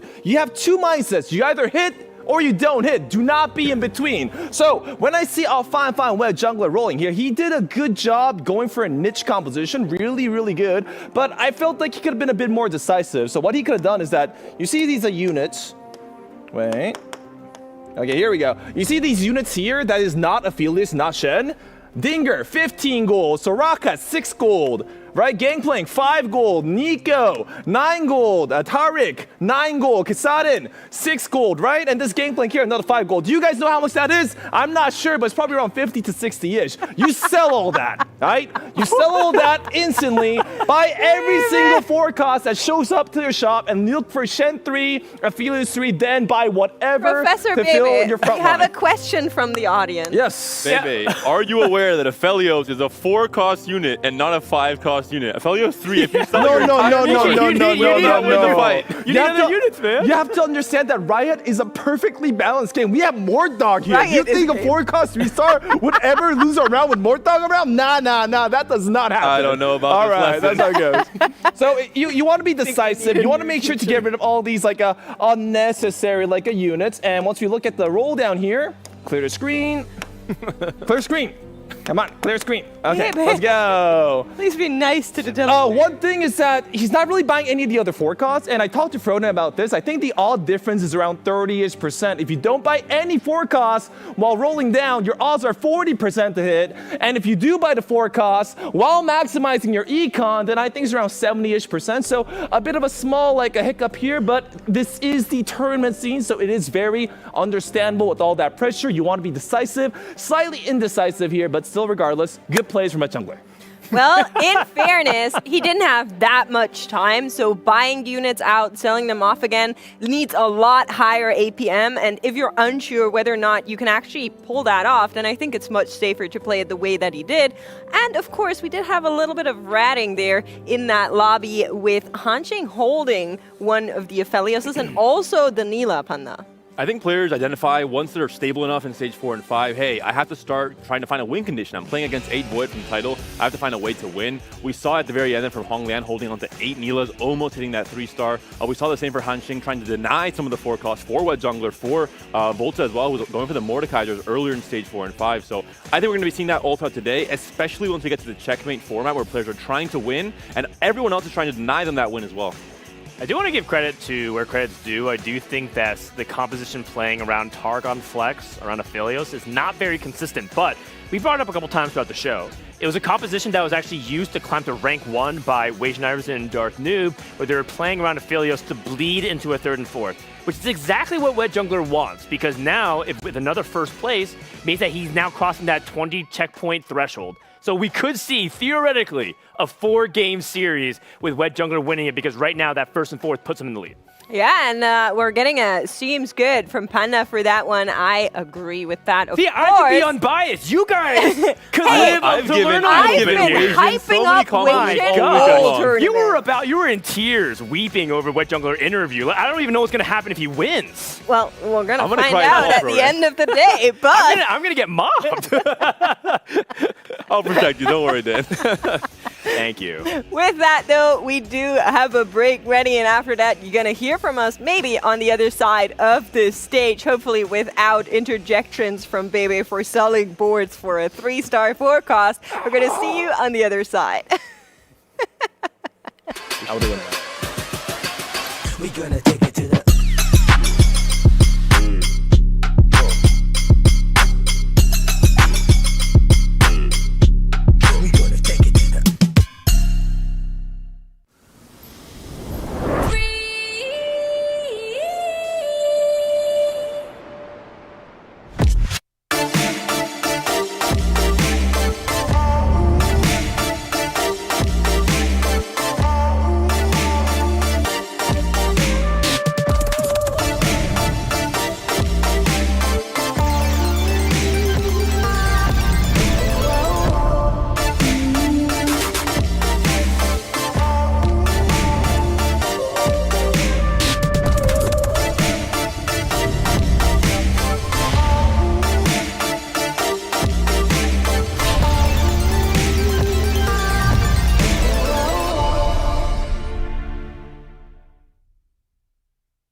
guys. We're going to see each other on the other side. But first, I have an important question to ask.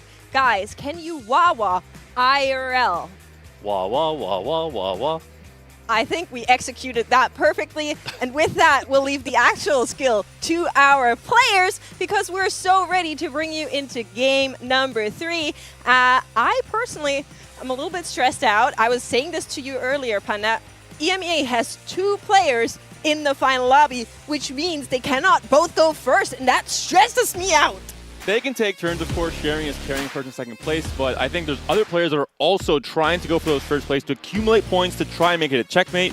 Mortdog, biggest difference for this tournament in this set 9 is the fact that it's going to be 20-point checkmate and not 18. Yeah, that 20 points is going to make it a lot different. It's going to be a lot harder to get there in game 3. Normally, we've been seeing them be about 5 games, but this kind of pushes that expectation closer to like 6, maybe even 7. So right now, we're still a ways off, and so, yeah, right now, looking at these portals, Bandle Cafeteria in particular, we know the Earth players really like that. The other 2, relatively safe. The Summit really benefiting a player like Hong Li. Almost one-guide it there, but we end up winning Valor's Hollow. Due to WetJungler saying, I don't want to go down that route. I'm not here for all of the spatulas, but I am here for a little bit of support items that are going to come through. Valor's Hollow, actually one of the most picked portals, if I remember correctly, all throughout this tournament. People miss these support items, I think. I personally do too. And you can see here on the left side our scores. WetJungler and Title currently in a tie, and so are Xiaoge and Volta. EMEA coming out on top. And with a new point system where it's 20 points now, only 2 players can actually enter checkmate in this game number 3. That's going to be WetJungler, the EMEA player, and Title, the player representing Japan in this day 3. One important thing for WetJungler, he seemed very comfortable on support items as well. He picked up Mana Burn as his last augment in game number 2. So knowing how to play around every support item and which support items work best for each different comp is just so important, essential knowledge in a game like this. Yeah, those support items, like I said, you don't get a ton of practice on it. We saw it yesterday where there was a Zephyr in play, and all of a sudden it felt like people just hadn't been positioning around Zephyr in so long, and we saw a lot of key Zephyr hits deciding fights. So do you lean into something like Zephyr that can have that big impact, or do you play something a little safer like the Zeeks, the Chalice, that are going to give you that attack speed, things like that? Overall, some good choices there. And the other thing is, we're going to get it in around stage 3. And so a lot of the times people, especially the Earth players, will kind of know where they're going, and they can figure out what support item is going to help. A tough shop here for Han Sheng. Has 4 Milios, but also has a Samira too in the shop, and a Cassiopeia pair with a Renekton already on the bench. So interesting to see how he ends up navigating these shops and what units he ends up holding here. I think he has to go for the Samira, but no. Sells the Samira and decides for the Cassiopeia instead. We're going to go into augments right away. I did see a couple of Bilgewater units already on Honglian's board, but we're going to check out what everyone goes for first. And of course, the branching out is going to be a popular choice. We're not in the slightest surprised by that. Honglian also staying true to the legend. A couple players here taking longer. WetJungler notably re-rolling that branching out. Looks like we have 4, maybe it looks like 5 branching outs total, and we'll see what are going to be the directions given to some of these players. We're seeing Han Sheng right now had the Rogue emblem offered, but Sorcerer Heart going to be the pickup for Wei Jin. 2 players played it throughout days 1 and 2, and I believe Wei Jin was one of them. Yeah, I mean, the fact that he's got the Swain 2 already with 4 Sorcerer, that is a very powerful tempo play. That Swain 2, the item's not perfect here, but the fact that he's going to be able to play around this and push should be very good tempo. We're kind of getting a look at some of these emblems that were taken, by the way. Volteriac's getting the Piltover emblem. That's pretty big here. And the silver portal, or silver augments, excuse me, I think are the most kind of skill expressive here. It's going to put people in positions where they're going to have to play around things they're not as comfortable with. The one player that really benefits from this is Hong Lian. The fact that he gets his Pandoras as a silver means you retain a lot of the power of that augment. So I think this is definitely a favored augment start for him. The one thing that makes me a little bit nervous about what we're seeing here is we have WetJungler on the AFK. We also know that Volta is on that Piltover line. So 2 players that are ideally looking for a little bit more of a lost streak for the start. Good thing for Volta, though, he can juggle this emblem. And that's a tech we've been seeing for a little while now, where if you know you might be winning this fight, you just don't slam the emblem. You make sure you don't have the Piltover. But right now, we don't even have 2 Piltover. I think that's the thing that concerns me. me here is branching out can be a risk like this, and this is a situation where you are not getting advantage of your entire silver augment. And yes, it's just a silver, but late game that can really matter. Unless he finds a Vi or an Echo very quickly here, we could just be down an augment all game, because you're not going to be excited to put in 3 Piltover at 3-1 or anything like that, and that's pretty rough. You can almost see it on his face in the cams, right? He's just got his hand on his head. This is not where you want to be on 2-2.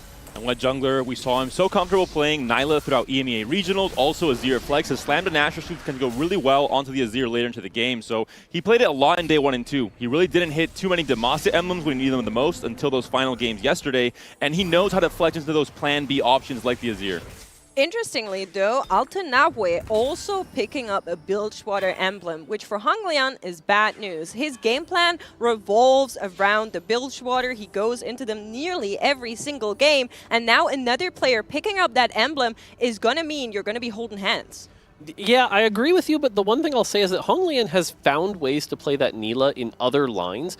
One of the things that's been impressive about the way he's played is the fact he's been willing to he's picked his 4 cost, but there's a bunch of variations. We've seen him play it with the Bruiser line, we've seen a few others, and so I think he can stay pretty open to this. The other thing I wanted to call out here is that this might be one of the first lobbies we've seen on broadcast, at least, where there aren't any Demacia players.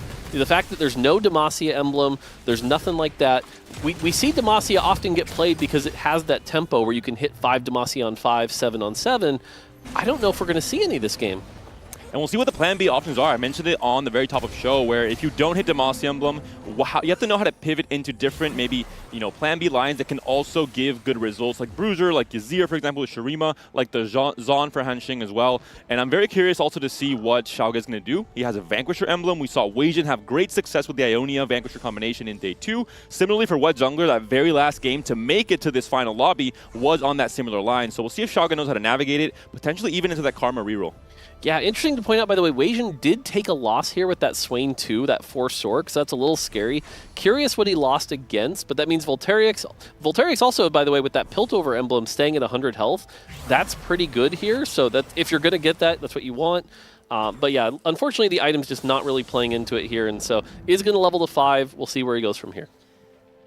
While looking at the lower third there, was really surprised, well, not surprised, but happy to see the Bruiser emblem come through on title. Throughout all of day 1, day 2, we've been seeing Bruisers do really well. And of course, we know, especially in the early and mid, it's just a massive comp, literally. And Title is one of the players that could make check here. So really important to keep our hands on him. And he's a player that's done really well pivoting into these, secondary lines. With Demacia, there was so many lobbies throughout days 1 and 2 where he had the chance to play Demacia. He saw it was 3-way contested, went into 6 Slayer instead and had really good results on that line, just going for the massive DPS upgrade instead. We'll see now what he can do with this. For now, just QSS Slam, I think more a pretty clear direction with potentially that Mordekaiser in stage 4. Yeah, like you said, a lot of direction here, going for this loss streak. This will be loss number 4. Goes up against Weijin here. Pretty much no chance of getting through that Swain. Did want to also call out Volterix did hit Piltover there. So we saw the Piltover coming in. That's going to be a pretty big spike. The other thing right now is we've got 3 win streakers heading in to 2-6, which usually means, unless something goes crazy, one of them is going to face each other. Early Silco. Yeah, 2-6. Undercity Tactics fully online for Volta here, trying to mount a comeback in the standings. Yeah, it's interesting. You see, he decides to take out the Piltover for now completely, despite having that emblem. So basically, we're going to be playing down an emblem. Does find the Silco, has the Cassiopeia, so that's decent. Trying to keep this win streak for now. We'll see if it goes fine. Up against Weijin here, who's not win streaking. Can he burn through this Swain? It's going to be very close. Very interested, like you said, more to who Weijin lost before, because this Swain is one big unit, but so is this Cassiopeia, and she is going to tox around and knock him down. Can she, in that early Silco, finish it out? I think there's a good chance, but Milio does stun. Doesn't get it out, though. Volta and Hanxing are going to be able to keep their 100 streaks, as we are going to be moving into Krugs. We'll check in with everyone. Notably, at the top, we do have those 5 win streaks, but very good. Honglian with a 4 loss streak and still middle of the pack. And what a board here right now. Wood, Ishtal onto the Warwick for now. The Zon emblem onto the Cho'Gath. What do you make of the game plan for stage 3 here for Hanxing Mortdog? So I mentioned it yesterday, but one of the things I'd want to see is exploding Warwick. If you can get a Warwick 3-star behind a Jinx reroll with something like the Warmogs that you've got here, We haven't seen what the Zon mod is, but if it's the exploding one, this could result in a very large Warwick that can really do a lot of damage on the front lines, allowing Jinx to clean up the back line. I like the itemization if that's the plan. We'll just have to confirm if that's the Zon mod he's got. You have a chance for Runons here off of these item drops. You have a duplicator as well, golden version. So maybe looking at a 4-cost upgrade in stage 4, maybe a 5-cost if he has that very lucky few shops and the level 7 roll down with 2 different copies of 1 5-cost. Wow. Yeah. Finds the Jinx here. That's really good for Robotic arm as well. stabilization. And the robotic does come through. Great for the Jinx reroll. Yeah, the fact that we could build a Hurricane here. It's not necessarily the most, slammed thing all the time, but we do get a look at those Zon mods here. So definitely not the exploding one that you're looking for. Is going to take out the wood now that he knows he can't go that option, and just play around the Zon here. Does slam the Hurricane. Really good item on Jinx as we head into this fight. Again, against Weijin here, but this Jinx combined with the Cho'Gath should be able to actually get through the Swain here, and this should result in continuing the win streak. And Weijin had that good start, but it just doesn't feel like enough, and is now getting his 3rd loss here. That's okay, though. Either you're winning or you're losing, and Weijin had a good start, is now racking up the loss streaks. Big important point, Hunching and Volta able to keep their streaks, as we are going to be moving into our second augments. The big question is, what's it gonna be? And it will be golden augments for the next ones. Overcharged mana font on Weijin's board if he wants to stick with the Sorks. The big one here, Altanawe getting a 2nd Bilgewater emblem, so that's going to be a big spike for him.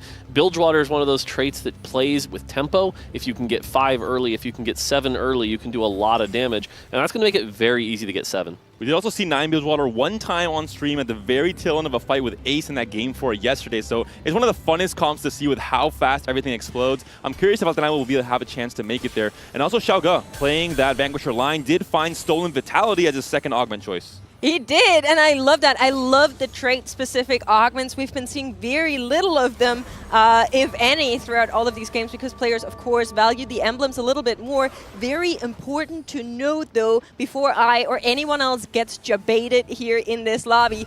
Tidal picking up the last stand as golden augment is going to be something to look out for. He is loss streaking pretty heavily at the bottom there, and that will be meaning that he has a lot of economy, but might be tanking too hard.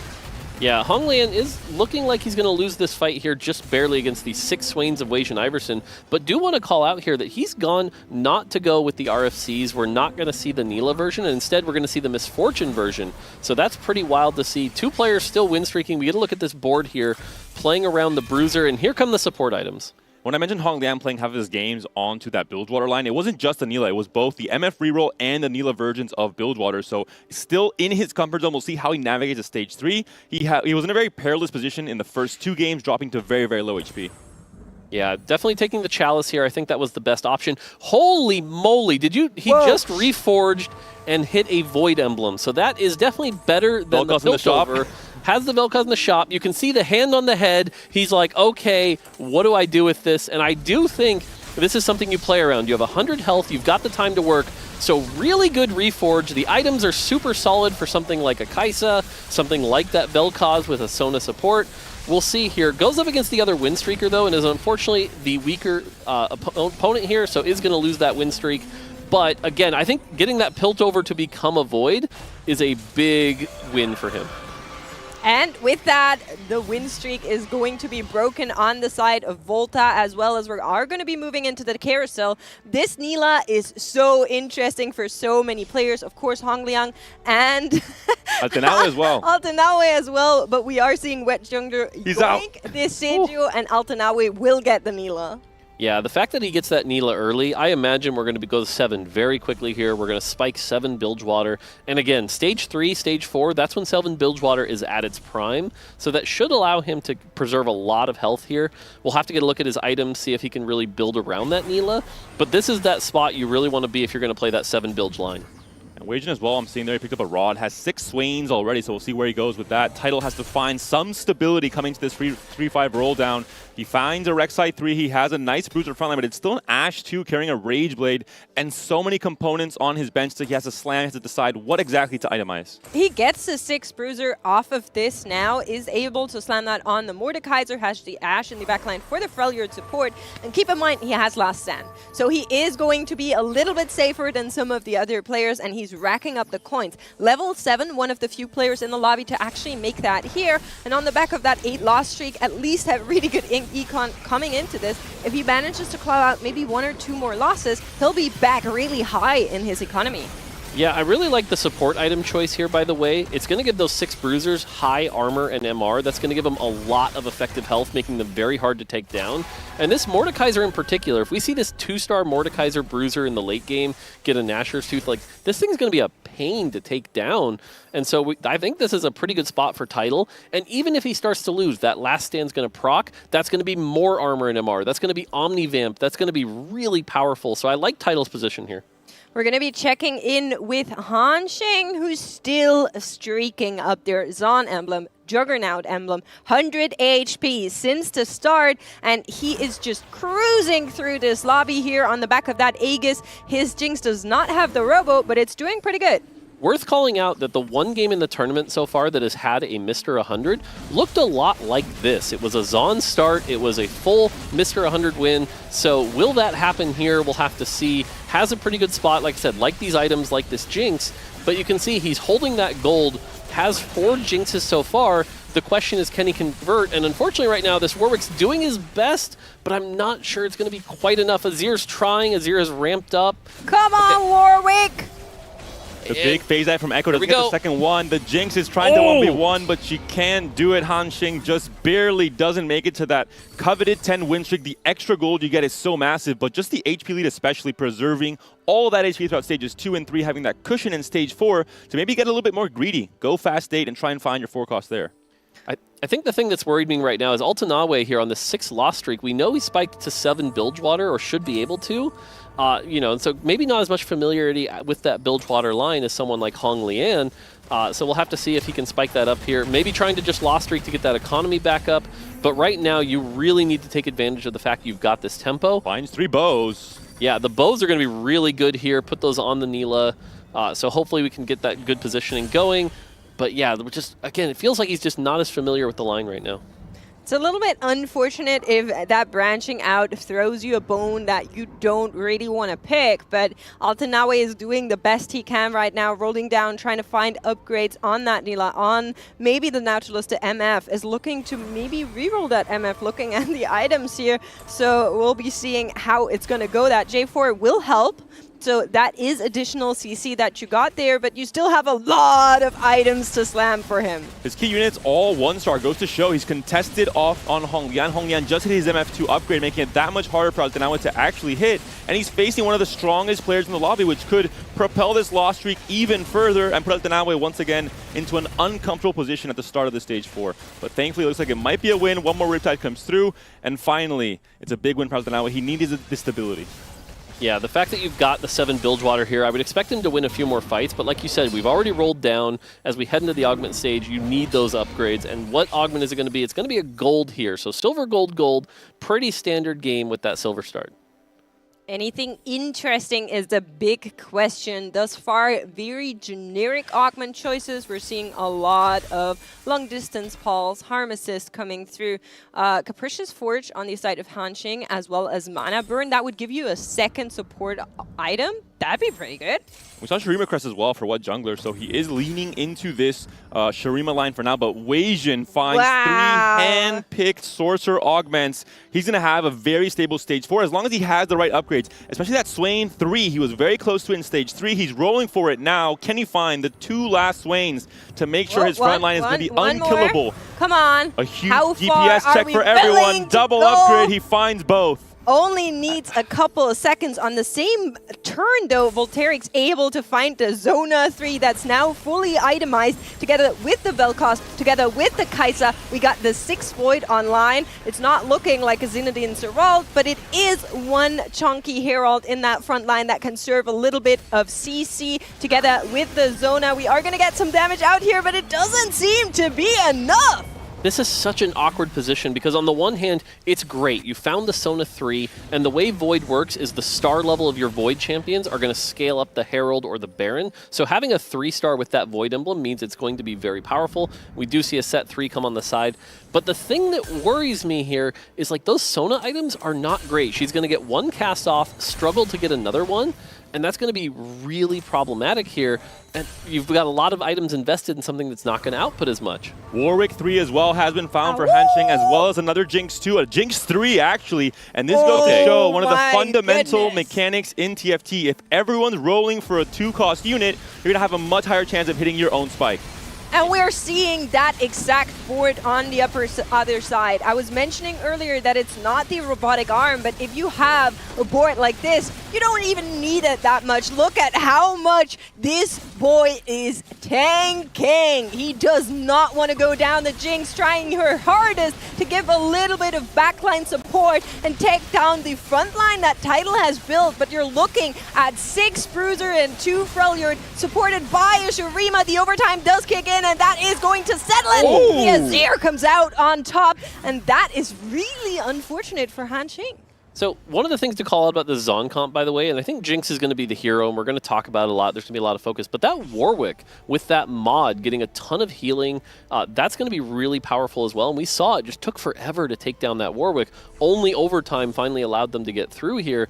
So that Zon position comp is only going to get stronger from here. The question is, do you get 4 Gunner? Do you find more Zon? Things like that. But overall, that Jinx comp definitely been one of my favorites this tournament. Spatula on the carousel was decisive for many players. Xiaoge can go for either a Vanquisher emblem or an Ionia emblem. WetJungler could potentially look at a second Shurima emblem if he was able to pick that up. Wow. So we'll see the direction and the spike that players hit after they picked up the Spatula. For now, no way to build either Vanquisher or Ionia for Xiaoge. You're going to have to hope for it at the PvE stage of this stage 4. Is able to find the Xayah though, and that's really big. Even though she isn't like your main character right now, the Xayah 2 is going to help in support. I do want to call out here, it's a little unfortunate, but Voltairix had that great start, that 100 health all the way to, I believe it was 3-2 here. Now sitting on 29 health, so hasn't been able to put together that Void board. So we'll have to take a look at that. Right now, going up against Weijin Iverson, that Swain 3. Swain 3, just one of those champions that ends up so powerful here. But WetJungler on a 5 streak, has really good Azir items, has that 6 Shurima, plenty of gold, that healing orbs. Doing his best here, but you can see that Swain just so powerful, cranking through, getting those big sorcerer procs, and it looks like it's just not going to be enough for Azir to get through, and that's going to be WetJungler losing his streak. Unfortunately, yeah. I was a little bit sad that the Shurima wasn't doing a little bit more here for the front line. Azir just looking at his team like, huh? Where'd you guys go? Is gonna lose out on the back of that, but I wouldn't count him out just yet. Tidal, again, last stand. I'm not getting debated. Maybe you are, but he is looking for those reroll options here, rolling down to 0. And somebody else that is looking for similar units is Volta. So both of these players at the bottom there, you just said it, Mort. For Volta, the big thing that he needs here is that second Kai'Sa or turning the Bel'Veth into a carry, but the items are not really Bel'Vething.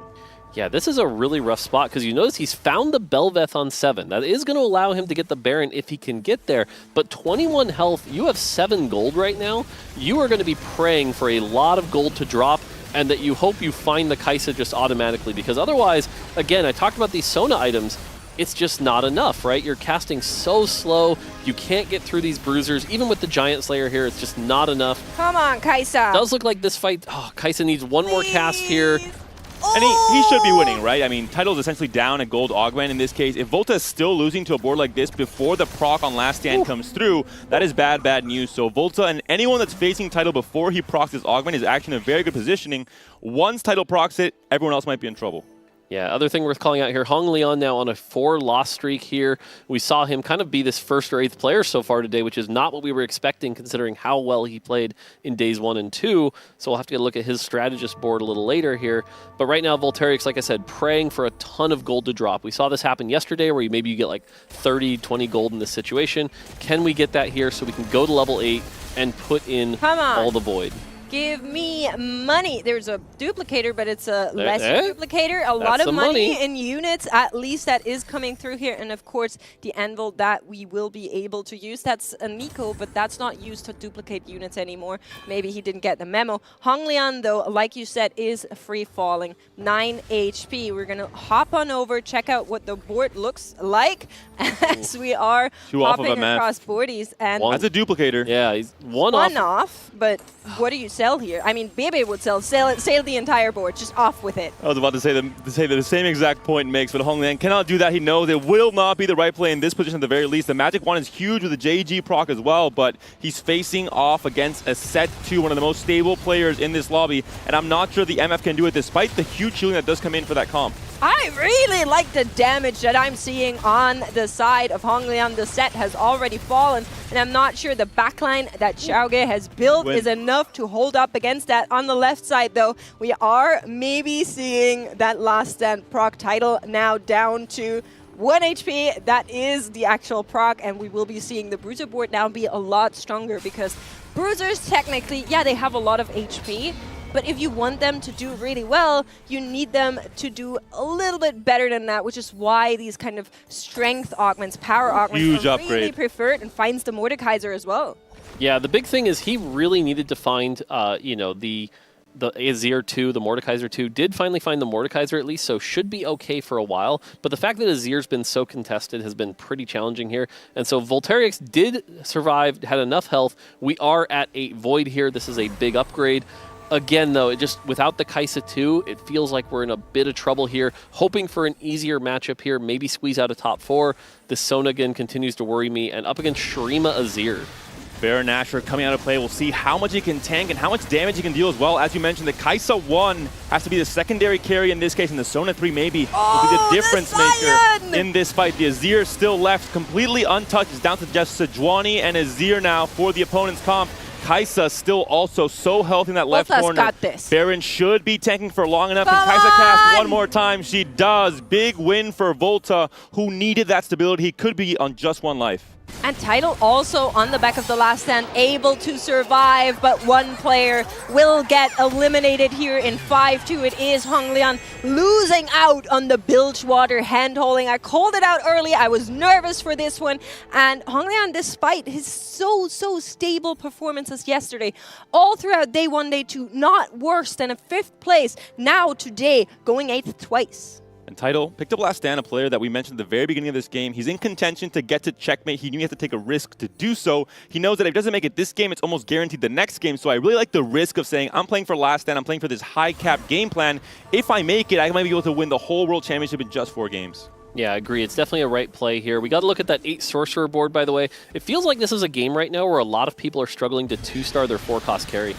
And we will be seeing the 2 players that are struggling for survival in a side-by-side. I'm not too worried about the left side. That's Tidal. He should be able to hang on with the last stand. But on the right side, you're seeing a massive Woofy boy supported by a Jinx 3. And if you had asked me prior to this day who wins between a Warwick 3 fully itemized with extra healing or a Baron Nashor, I couldn't have told you any different. So close. We're going to be seeing Volta be able to hang on here 1 more round. Each round here could mean a very important point for the EMEA player.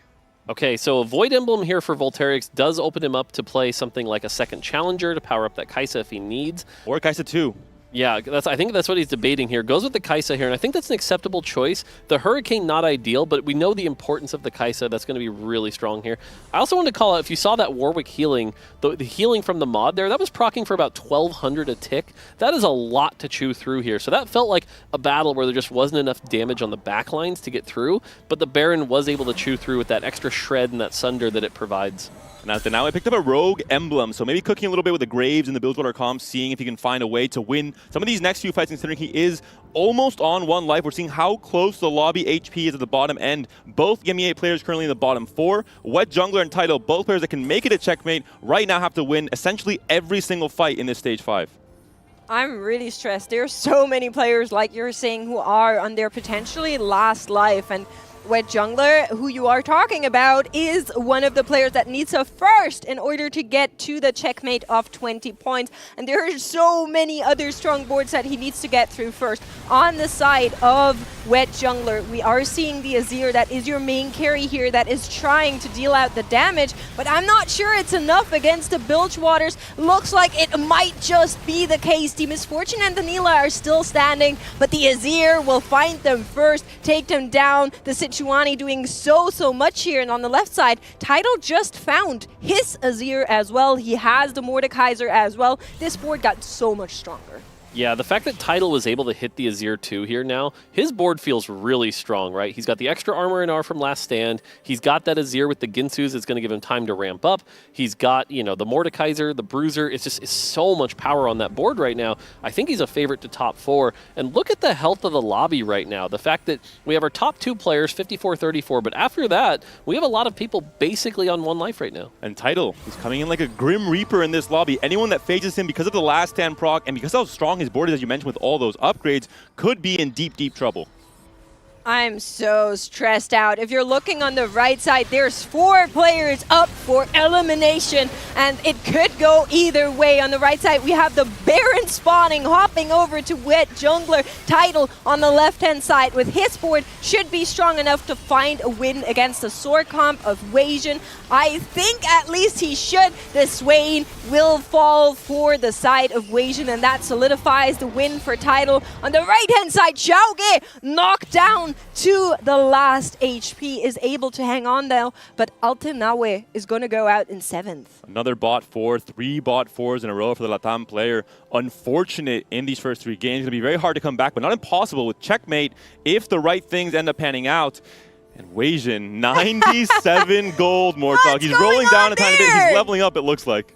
Yeah, that's a lot of gold, and I think Wasion playing around that, you know, that health, that strong Swain 3 absolutely correctly here. I imagine 6-1 we're going to see a big spike, and so it feels like right now we've got Tidal, Volterix, and Wasion looking like the strongest in the lobby, and it feels like this next matchup could decide a lot of things.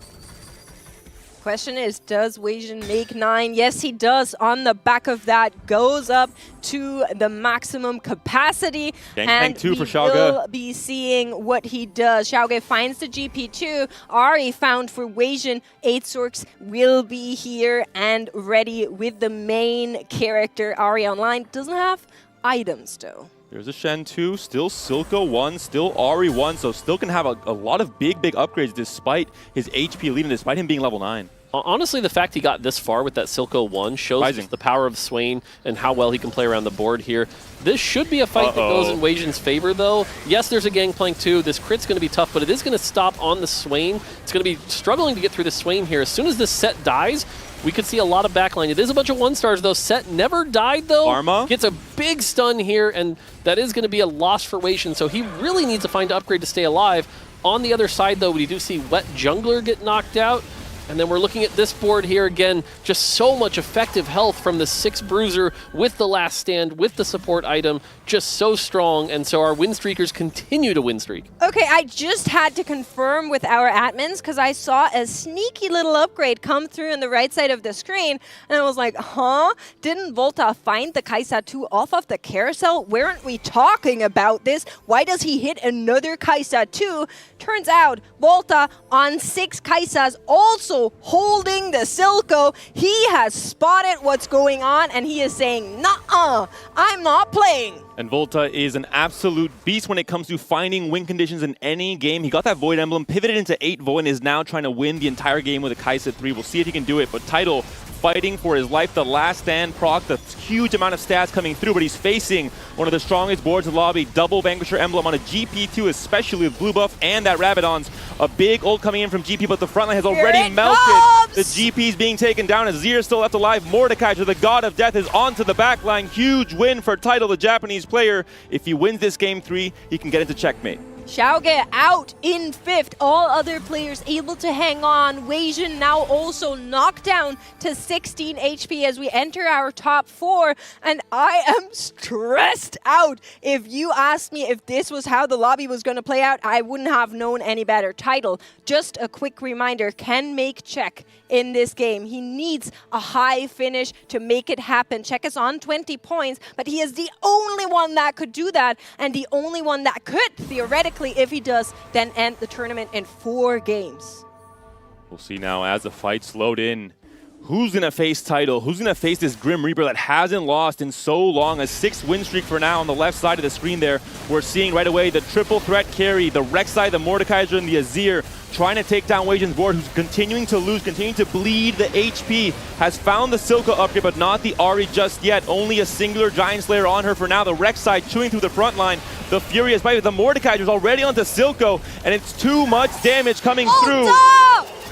Does get knocked out here, and so does Weijin. Title solidifies his placement in the top 2, and that is going to be it. Hanqing and him up there. One thing to call out here that I think is kind of an unsung hero is the fact that Title was able to get a redemption. And that is helping so much in so many of these fights. You've got the healing for the bruisers. I've already been ranting about their effective health enough. But also the AoE damage reduction. He goes up against a Gangplank. That's, you know, damage reduction. Goes up against the Silco. That's going to be damage reduction. So just such a powerful version of this board. And then to top it all off, we have the Freljord Rise. So if these fights go long, that's going to be CC. That's going to be slow into stun. So this is just a very effective board here. And right now, you know, unless something goes horribly wrong, my money is on Title. But it doesn't even matter for the greater picture, right? Title has achieved check with the placement of 2nd or better. He has that in, it's locked, and whatever goes down now, I don't think he's bothered much. He throws this thumbs up towards Hanqing and says, whoever comes out of here for Hanqing. It would be really important to claw up those points. We'll see whether or not anyone can take down this bruiser board. Slowly but surely, the front line for Title is crumbling, but Mordekaiser does stay strong. He's at the forefront. He's tanking everything, and he will chew through it. And Title does not only make check, but he makes it with a 1st place. And the Mordekaiser with the Bruiser emblem acting as essentially an off tank because of that extra shielding from the HP scaling. So big. I think you guys are hearing war drums. I think the final race is about to start. What could it be? We're going to be finding out. I think in Noxus, it sounds to me, the war drums, the victory. We'll be seeing where we're traveling after a short break.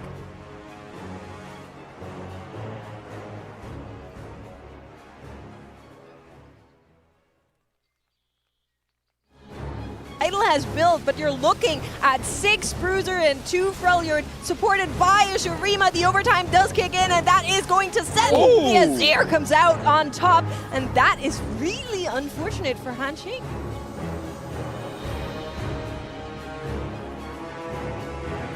Still also so healthy in that left corner. Got this. Baron should be tanking for long enough. Kaisa cast one more time. She does. Big win for Volta. And Title does not only make check, but he makes it with a 1st place.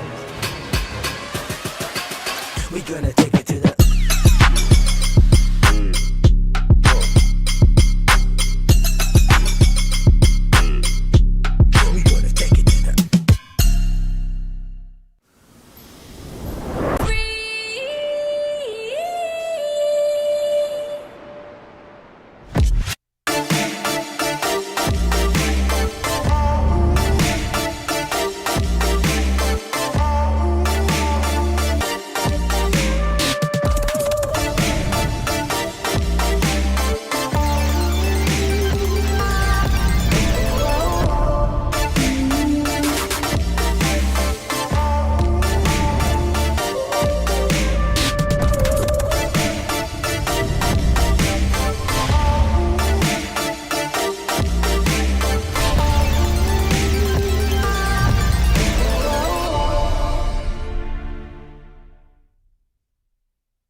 Welcome back to the Runeterra Reforged Championship, and as you can see, we have traveled once again, this time to Freljord and Noxus. And Noxus is the perfect place for us to go for the championship.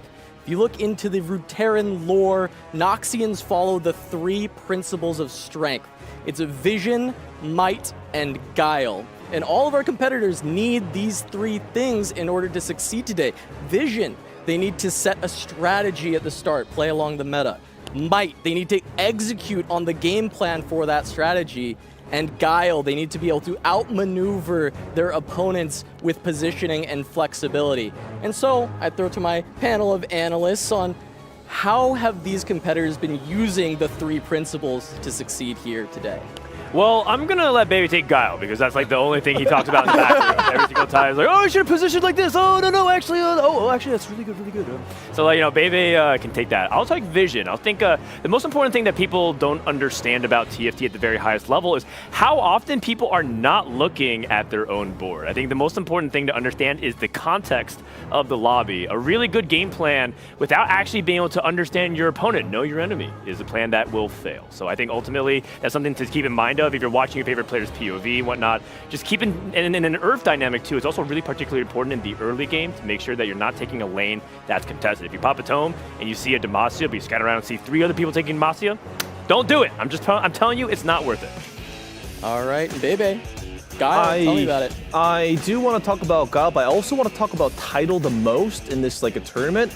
I have never seen a perfectly executed game in a tournament scene. It's very rare, but Tidal actually made 0 misplays in that one game. He low rolled a bruiser spat to start playing off in the game, and after he lowered a bruiser spat with no bruisers, he realized, okay, the only win condition I have is to go for 6 bruisers. I'm going to pick augments and itemizations that complement that, and I'm going to greed as much economy so that I can also level up to 8 and 9 while looking for value. And if you notice Tidal's game, he has not wasted a single ounce of gold, and even at very low HP totals of 5, 14, and 1, he greeted because he knew that his board power had a very high odds of winning. I am very impressed with Tidal's gameplay, and he definitely deserves to be one of the world champions for sure. Another aspect of Vision is being able to see the end game board and being able to understand how things come together in fruition. I think he understood that while he was losing and trading off, and he was really far behind in a lot of respects, right? Even when he was like, 16, 20 HP,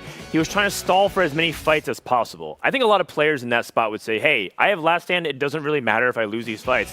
That's not true. He actually needed every single round that he could possibly buy, because eventually when he did hit things like that Mordekaiser 2 and the Azir, I mean, we're talking about in the back room, as long as he 2-starred and got his board online, he was definitely going to be top 4. The fact that he was able to win out is a testament to his skill of understanding his position and what was his win condition. Yeah, I mean, it's a testament to his might counterfeit. I mean, he's been able to showcase such high execution throughout the entire tournament.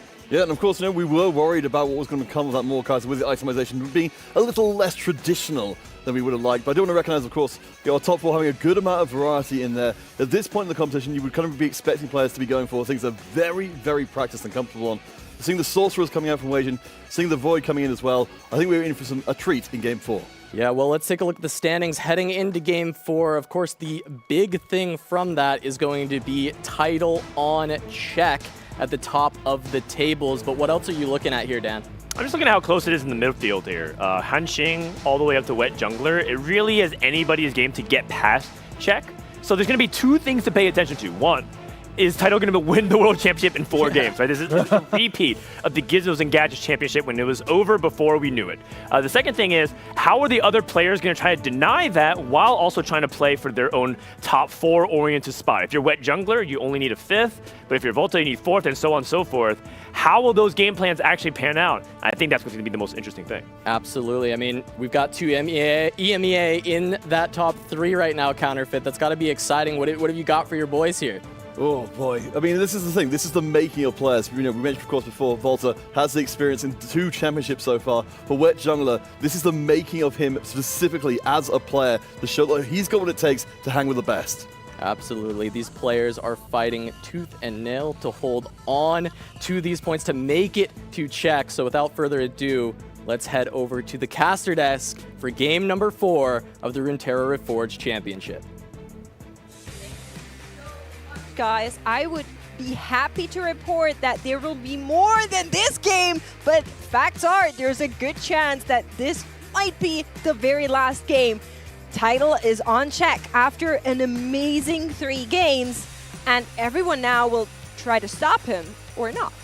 Yeah, it's really interesting now because I think a lot of people are looking at this meta and sort of saying, hey, there's some obvious choices here, right? You start with Urf, you look for something like that Demacia, that Shurima, something like that. But Tidal has also shown that there's a lot of other lines that he's familiar with that can play, so he might be kind of hard to stop. But really, if you're anyone in that middle of the lobby, anyone in the 13 to 16 range, what you should be doing, honestly, is just buying and holding every unit that could possibly help Tidal. Even if it's going to make you go 6th or 5th or something like that, you have to hold. Because if you let Tidal get away with it, it's game over. Back-to-back win for Tidal, but so much harder to pull it off in this game, as you're mentioning, more because everyone will be scouting you, saying, oh, you're trying to go for Kaisa, I'm going to hold Kaisa. You're trying to go for Azir, I'm going to hold Azirs. This is the kind of aspect of TFT that becomes highlighted so much more in the checkmate format. The thing, okay, 2 people are standing and shifting sands. That But one of them good. is Don't do Volta. One of them is Volta, and he loves that. That's his favorite. Really risky in a world where you're going to say, hey, Tidal, here's a free chance at dice rolling your way to victory. That is a bold move. Thankfully, that is not what we end up on. We end up on Finn's Market here. But this is another one that can have high variance, right? Are you going to get 2 Radiant items? And if so, if those Radiant items are very powerful for your comp, that could make a massive difference. On the left side, you're seeing the points. Again, I'll spare you the maths, but basically anyone on Hanxing and above can make check here if they place accurately. Notably, though, Hong Lian finally giving up on the Twisted Fate, saying, okay, you guys win 2 8th places. I'll succumb. I'll go for the Manatee. It's understandable. Yesterday, he had good results, made it into this top 8. Today, already this bad shakeup, the mental finally crumbles with the TF Legend, and he has to switch to Earth. So I think a big thing here, by the way, if WetJungler and Volterix are really paying attention, let's say it's a gold or a prismatic here, I think you wait as long as possible to cash it in, see what Tidal takes, and try to go the same thing, because all WetJungler needs is a 7th or higher. Again, your entire job is try to make Tidal lose, and so trying to figure out a line that you can play to contest feels like the right play here. Going to be seeing what those augments are. And of course, just a little bit glancing across the boards here is WetJungler was on the same score in the previous game. Going into it, came out a little bit lower. Unfortunately, didn't have the greatest game just yet, but has a decent start here. 2 Jinxes in the shop. I think he hasn't played any Gunners throughout days 1 and 2, so maybe not so comfortable on that line. Is comfortable on Demacia, of course, was holding a lot of those units coming into this 2-1 augment. Tome can be a big option if it's going to be a gold augment, but it will be prismatic. Oh my god! A massive spike at 2-1. I see a cruel pact potentially for Xiaoga. Tidal has picked his augment. Ancient Archives is the play. And everyone, as you mentioned, Mort, has to wait, has to go to his board, sit, find a nice comfortable spot. You're checking. And decide how they're going to stop Tidal from winning the Runeterra Reforged World Championship in just 4 games. Yeah, this is interesting. I don't know that a lot of people were really ready for this prismatic. This is going to throw a big curveball. One thing I'll call out here is Hong Lian taking Birthday Present. I do like this choice here. If everyone else is fighting and griefing, Birthday Present is an augment that can push a lot of tempo.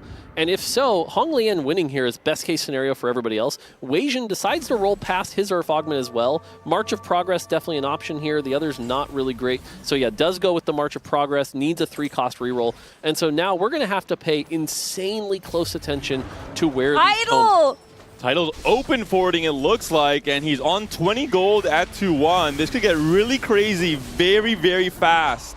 That is such an genius play, because if he's open forwarding and not popping his tome, he's basically not giving away his hand. Of course, it's very risky, don't get me wrong, but not popping those tomes tells you everyone else either has to wait and therefore also ruin their own game plans, or pick, and he might be on the losing end of the hand holding. Yeah, I don't like this play here right now, because if Tidal gives away the lobby to someone like Hong Lian or WetJungler here with these birthday presents, all he's doing is making the next game even harder for him. He needs to kind of lean into that first place play here.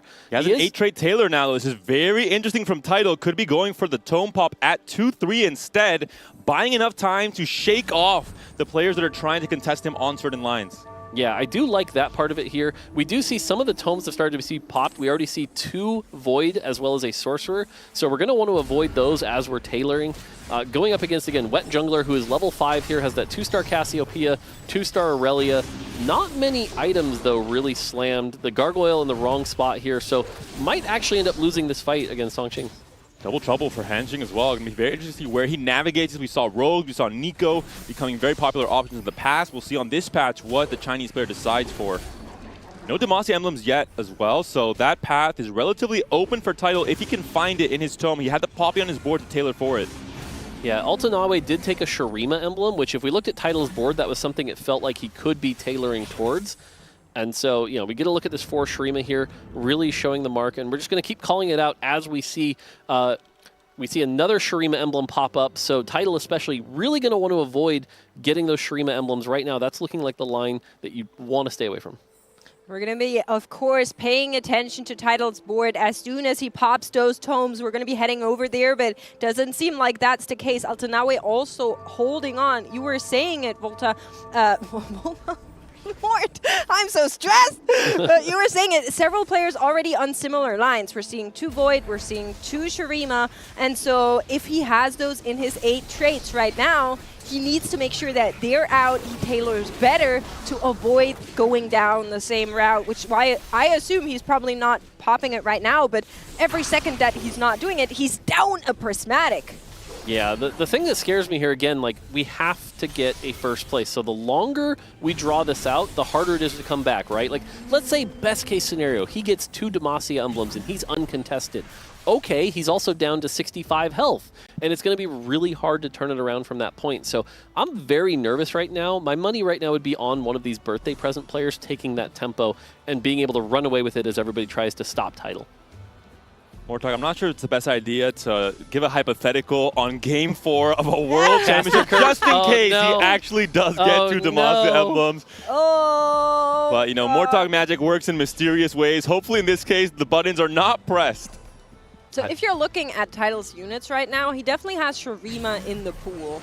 I think he's trying to get that out maybe, but we'll see. Coming back from this carousel, he did rack up a couple of units to maybe slot in, but what's the game plan here? Why are we not taking out the Shurima? How many tailors does he want? I mean, if you can get up to 10 and 12, it does give you more options. But the thing is, if it's just a bunch of traits you don't necessarily want, that's not great, right? Like, popping it right now, you could end up with something like Ishtal, Invoker, Bastion, Noxus, right? And is that really the world you want to be in? I'm not sure that's the case.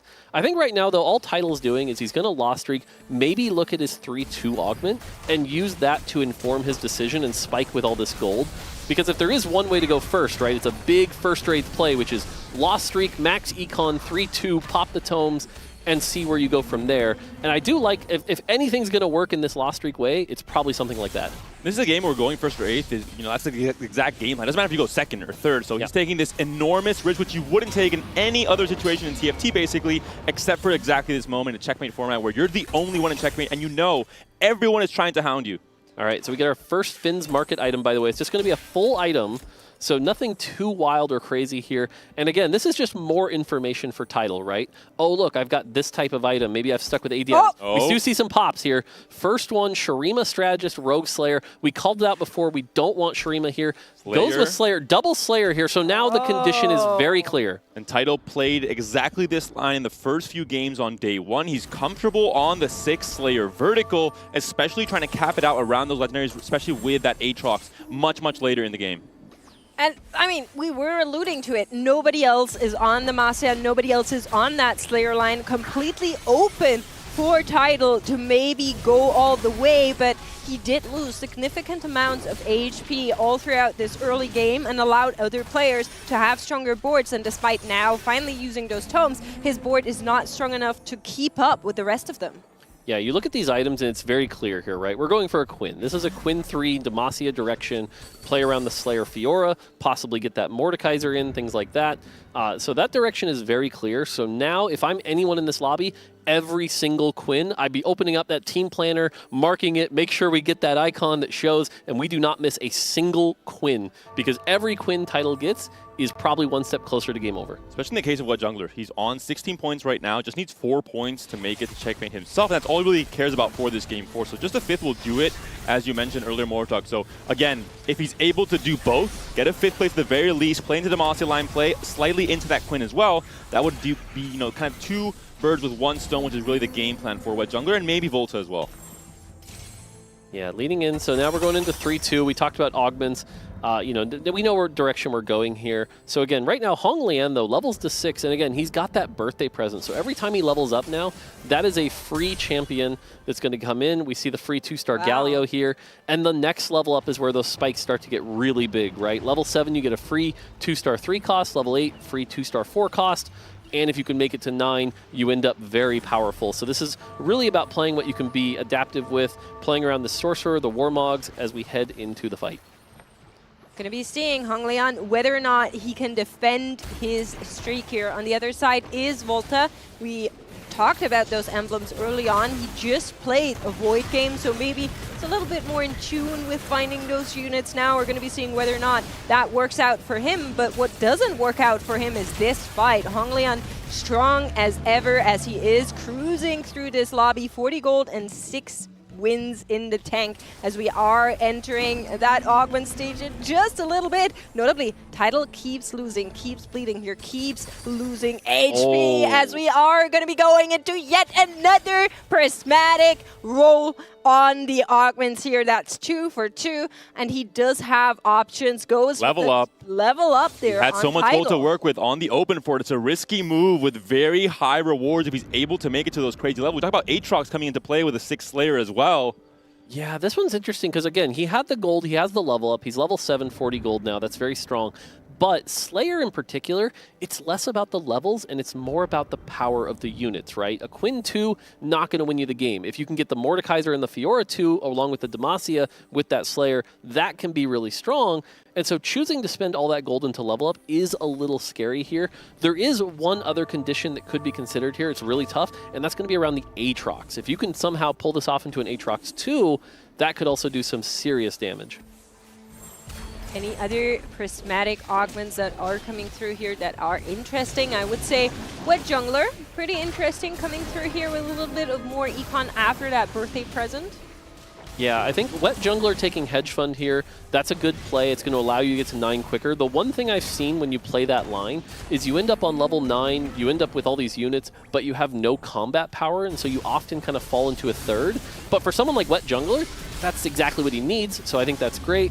Hong Lian, though, I do want to call it out right now, a clear favorite to win this lobby. I have played a lot of Birthday Present, and the reality is for it to succeed, you have to win streak. You have to keep pushing that tempo because we could see Hong Lian be level 8 on like 3-6, 4-1, and use the power of the units to push forward, and that kind of tempo is hard for everyone else to come back from. Second Finn's market coming through here, and that allows, of course, a little bit of ratting. We're seeing the the Sapphire come through here for WetJungler, but of course, other support items might be better against other boards, and I think you're looking at Tidal and you're saying, whatever you're doing, I'm going to try to stop you. In a lobby like this, where you're trying to bully specifically one player, this is a situation that Checkmate brings forward. Something like Zephyr is going to be huge. WetJungler can really just position for Tidal as often as possible whenever he's in his pool. Yeah, I agree with the Zephyr choice. We also saw a Shroud here. Right now, if you're looking at this lobby, and I know I might curse it here, but it's really not looking great for Tidal. I don't like the situation he's in, and the fact that Hong Lian has such an advantage right now. Everybody else is going to have to play bully. Hong Lian might just get a bunch of points here. And I will say it's good for everybody else, the fact that Hong Lian only has, I believe, 9 points? And so, yeah, so the fact that he is, even if he gets a first, isn't going to be in check, that's great for everybody else that's in that middle of the pack. Tidal still losing 30 HP now. We're checking in with all of the boards in the lower third as we are entering that carousel. Big unit here is going to be the Kaisa for all of those Void players. We'll see who gets her. WetJungler does not want her, but some of the other players, you can see Volta already wiggling there. Does he make headway over there? But Xiaoge is faster. In the early game with Void, for so many players, the stability the trade offers, but specifically, there's 2 players trying to go into the Void line. Both Volta and Xiaoge are on the Void emblem. Sorcerer emblem as well for Volta, whereas Xiaoge has the Shurima emblem, so kind of a diversion in the path there for both of these players. Yeah, Title goes to 8 here. So now, again, we know the plan here. Finds the Quinn 2. Wow. So the Mordekaiser as well. Yeah, found the Mordekaiser. That's going to help here. This puts us in a situation now where we do have 6 Slayer.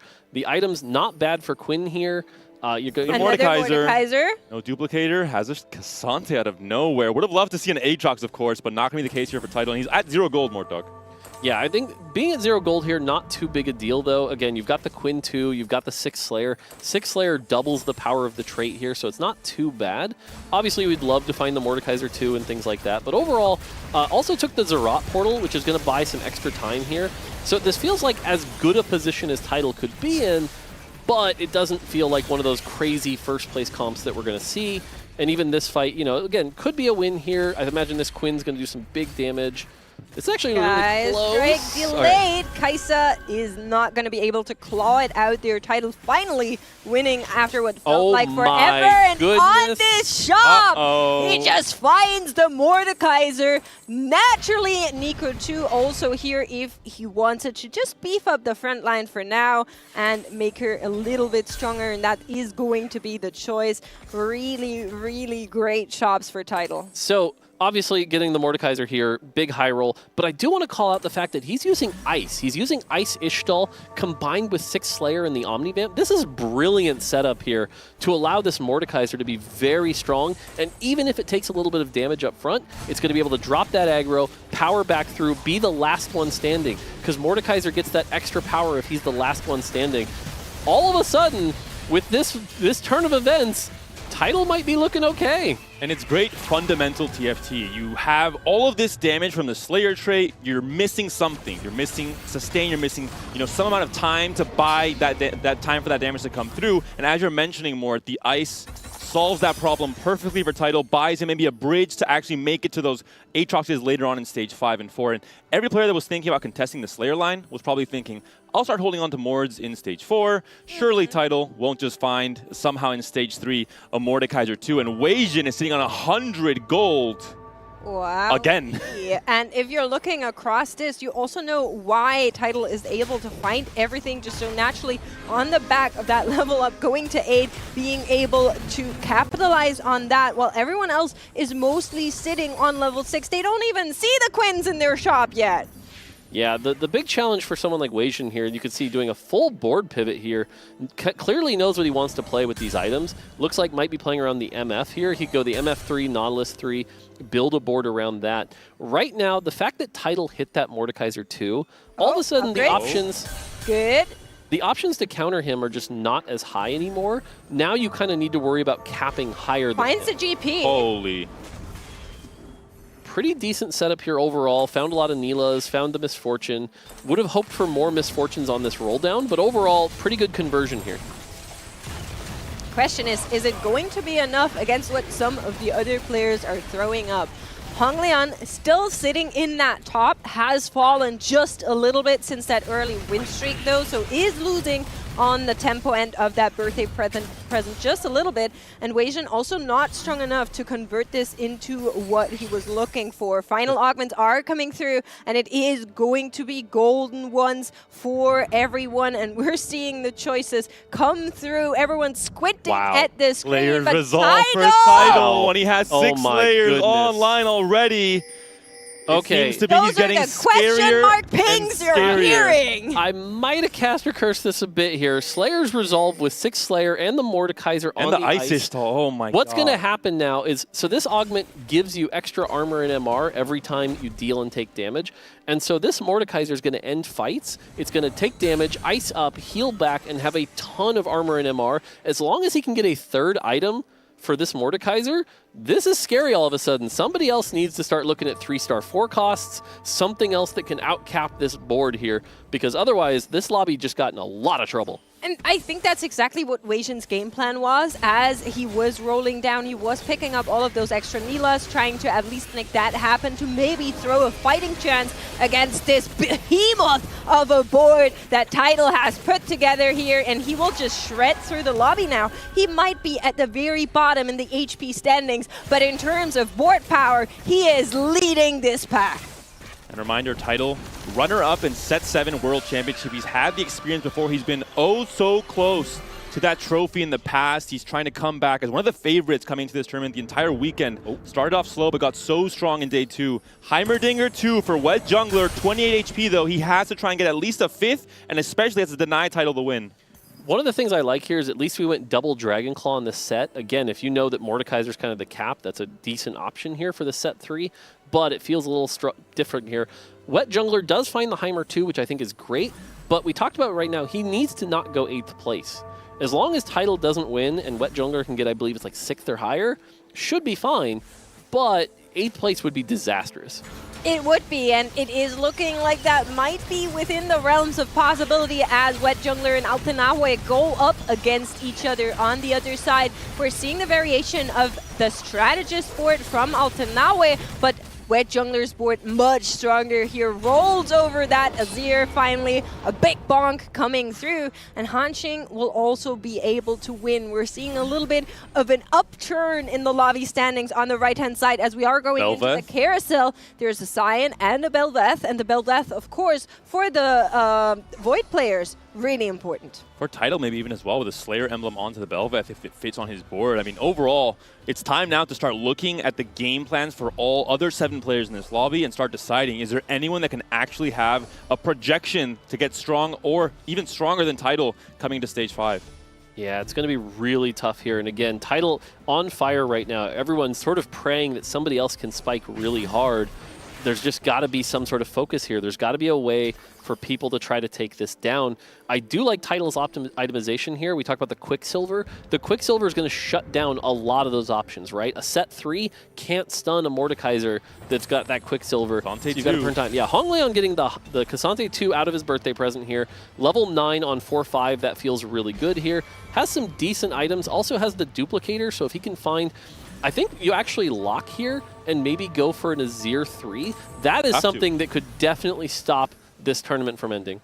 Good also, he's holding on to that Mordekaiser, saying you're not getting that. On the other side, Xiaoge holding on to an Aatrox, so players are very aware of what's going on here, and they're trying to deny title that win as best as they can, while also keeping their own points in mind. If it ends here for some reason, your points are going to matter in the final standings. You cannot just open forward and then hope that that miraculously works out. Title does keep streaking here, one by one by one. He's clawing up the ladder on the right-hand side, and I think it is very close if you're looking at the HP totals. The other thing really interesting to look at is whether or not title wins, that's one thing. But a lot of our players right now that are close to that check are doing really bad in the lobby right now. WetJungler about to possibly not make it. Weijin Iverson's another one. Volterix is another one. These are people that are like really just needed like 4th, 5th, something like that to get check, and they may not hit it. So even if title doesn't win, there's a scenario where we go into the next game with only one player in check still. Hanxing playing for this Ashe, double trouble with a set as well. Danawe fully clumped around this Renekton, the Bel'Veth Shurima on 2 different boards now coming to the stage 5 late game. We'll see what this Ashe can do on this massive clump. The volley going to hit pretty much every single unit. Ashe, he casts again and again and again, but it's too little. The frontline melts. Set cannot buy enough time, but it looks like Ashe has enough damage for that 1v1. It's going to be so close to Leah, a unit that we haven't named once the entire tournament, manages to find the win there. Well, sometimes the small units matter, Panda. This time around, it was surely like that. And title now in the top 3. Just goes to show how close it was all the way. Raptors come around, a chance for players to maybe get a little bit of econ. You can see many of them are pretty dry when it comes to the money front. Yeah, you can see kind of look on Weijin's face. He's a little frustrated, I think. Has the 7 Nautiluses, only 5 Misfortunes, is holding the gold as long as he can. Really needs to find this MF3 to have a shot at being able to take it down, and even then, it's looking a little scary here. This is not a board that screams top 1, but maybe you can do some damage. Maybe you can stop Title's win streak, something like that. And we can see deciding to roll bit here. Really? Okay, find the Nautilus. That's good. We just need to find the MF here. But again, we're so far off. There's double only Nila. 5. There was a double Nila. Does not want it. Rolls on. Does not care for her and the Misfortune. She is coming around finally here. There is an upgrade on the J4 as well, but there's no duplicators, nothing to help us. It's just components coming through. That was a lot of gold. Yeah, unfortunately, is going to use the remover to get a Zephyr, a key Zephyr if he needs it. But overall, again, this looks like a board that might get like 3rd or 2nd, which is all Weijin needs, so that's not a bad place to be in.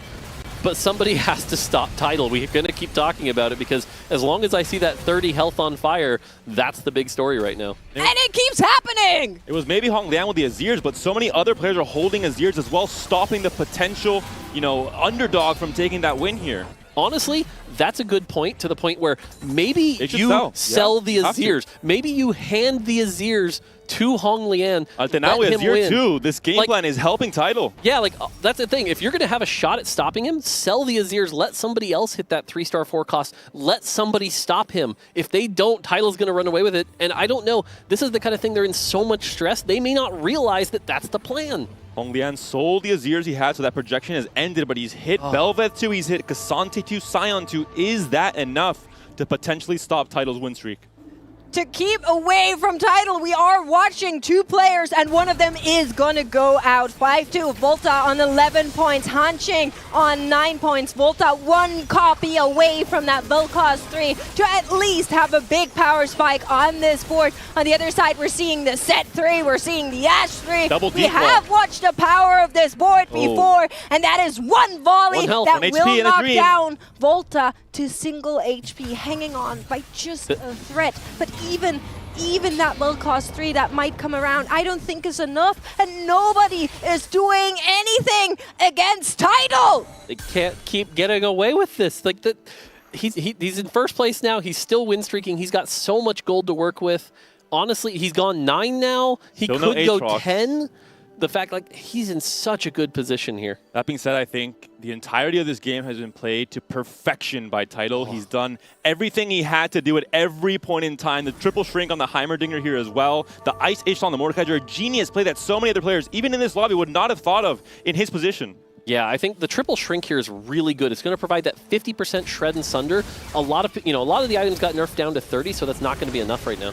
But what is maybe going to be enough is the power of this board going up against Volta on the other side. Still no Vel'Koz 3 and nothing to avoid the execution here. Altanawe will follow. Weijin knocked down to 8. Hanqing knocked down to 9. Xiaoge to 10. We might just see him pull it off if only Hong Liang can do something here. And the Grim Reaper has taken out his scythe. Volta is the first victim. I'm sure there will be many more to follow. Can anyone stand in Tidal's way? He was so close 2 sets ago. He's trying his best to bring glory to Japan. Their first ever World Championship is on the line in this Game 4. We were predicting 6, maybe 7 games, but Tidal might do it in just 4 games.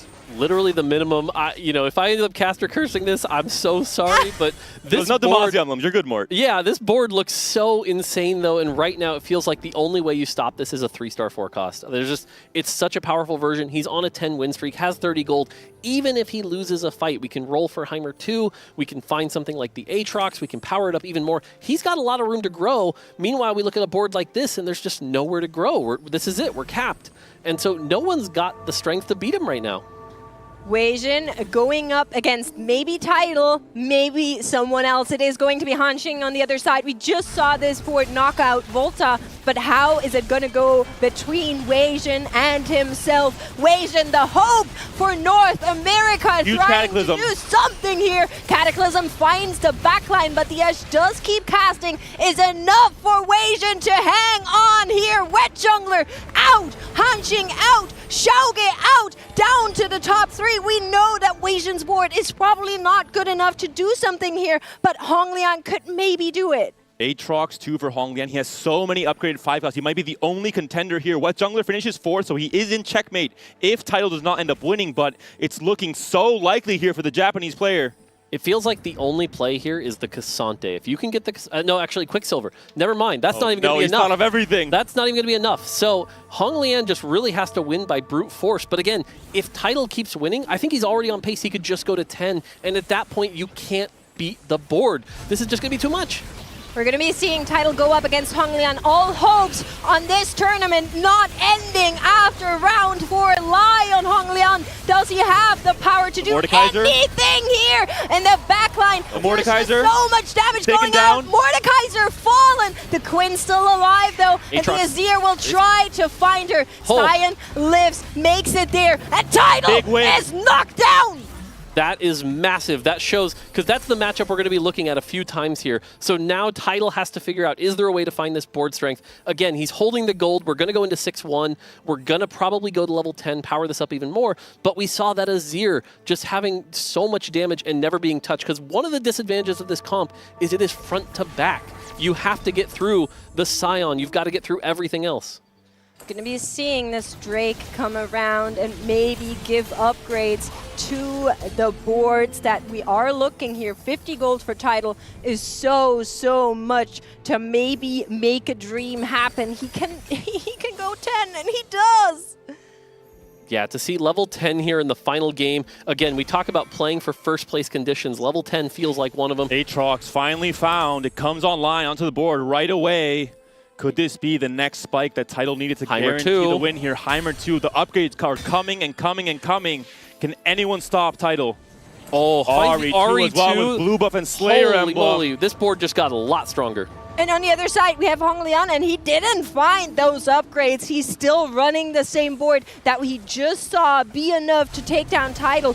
Good thing here, Honglian up against WetJungler. He can maybe do enough. He can maybe hang on, make it one more round to try and find anything to throw up against Title. Title up against the Ghost copy. He doesn't really care if it's Honglian's Ghost copy, though. He might be losing again, so it's all shaking out slowly. But what is for sure is that WetJungler is going to get knocked out here. There's only one remaining player that can save the tournament to go to Game 5, and if not, Japan takes it.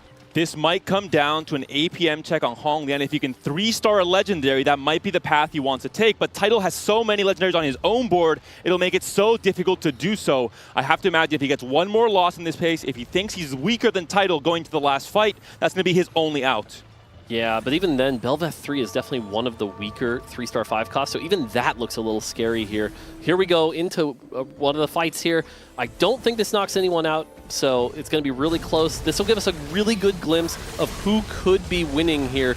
The Jarvan ult's going to be really big. That Azir, the Azir is going to be able to stack up really quick with that Ginsu's. We've got the Banshees keeping him CC immune. Mordekaiser, though, still so strong, and here comes the damage. Unlike That's Azir and Bel'Veth left alive. The Mordekaiser so healthy still. The God of Death finally taken down. Is it too little, too late? Azir versus Quinn. Aatrox versus Quinn. Bel'Veth finally gets the win there. Title down to 7 HP on his last life. Can Title hit any more power spikes to try and win this last one? Honglian possibly finding the Heimerdinger or 2 here, would need to sell off one of the Aatroxes there, but you're holding those to avoid that Title finds it. So it is a little bit of a game of chicken. If you think you're strong enough, and he does, he is going to remake it, freeze up the Shroud of Stillness as well. Yeah, the fact that he has the Shroud here to place, has the Bel'Veth, should be good. And here we go into what could be the fight that saves the tournament. We're going to be seeing Title on the other side, the only player on checkmate here against Honglian. This might be the very final fight between the two of them. In the backline, we have a big charge coming in, trying to take out the Eunuchs. The big carry for Honglian is the Azir, and he might be the only unit that is left alive standing. It will be Honglian, knocked down to 9 HP. The next fight will determine everything. We're going to go into one more carousel before. The final 1v1 positioning with all these different 5 casts with warping abilities will matter so much more talking this final fight. Yeah, the thing to note, if you watch the fight again a second time, stare at that Bel'Veth. If that Bel'Veth lives a long time, that's going to do a ton of true damage. It's going to be stacking up. It's going to do doing great. If it dies quickly like it did last fight, though, that could spell the end here. Aatrox 2 found for Title as well. This is a 6 Slayer. Slayer's Resolve. Aatrox 2 coming online for the board here for the Japanese player. Yeah, this again, I really think you just got to stare at the Bel'Veth. That feels like the key thing. It does have the Banshee's Veil, so it's CC immune. If we can get the fight to last long enough for the gem to proc, that's going to be a bunch of extra damage. But here we go into the final fight that could decide the tournament.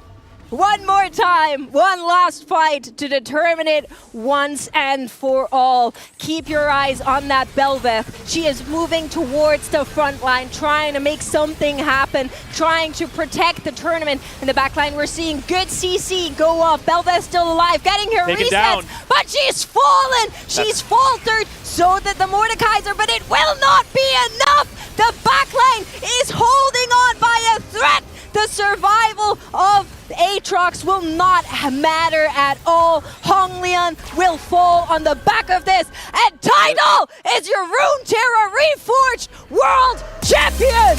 He was so close in set 7.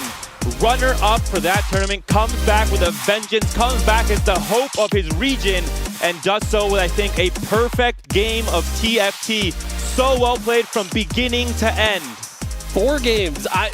I don't think anyone was expecting 4 games when we started here. Tidal came in and just showed, what was it, 3 firsts in a row? 3 different comps, played that so immaculately, knew his win conditions, got, with the Mordekaisers there, but played around the ice. Wow. All right, 4 games. I mean, you have to respect it, right? He did something similar in the Japanese regionals in the last set he competed in internationally, and we were like, okay, it's not gonna happen again. This very aggressive loss streak at the beginning to then go into everything, find a line that was uncontested, and take it all is just, it's so amazing. And I'm really, really curious to hear what our analyst desk has to say about that one. Congratulations to Tidal from us, for sure. We're going to see you on the other side.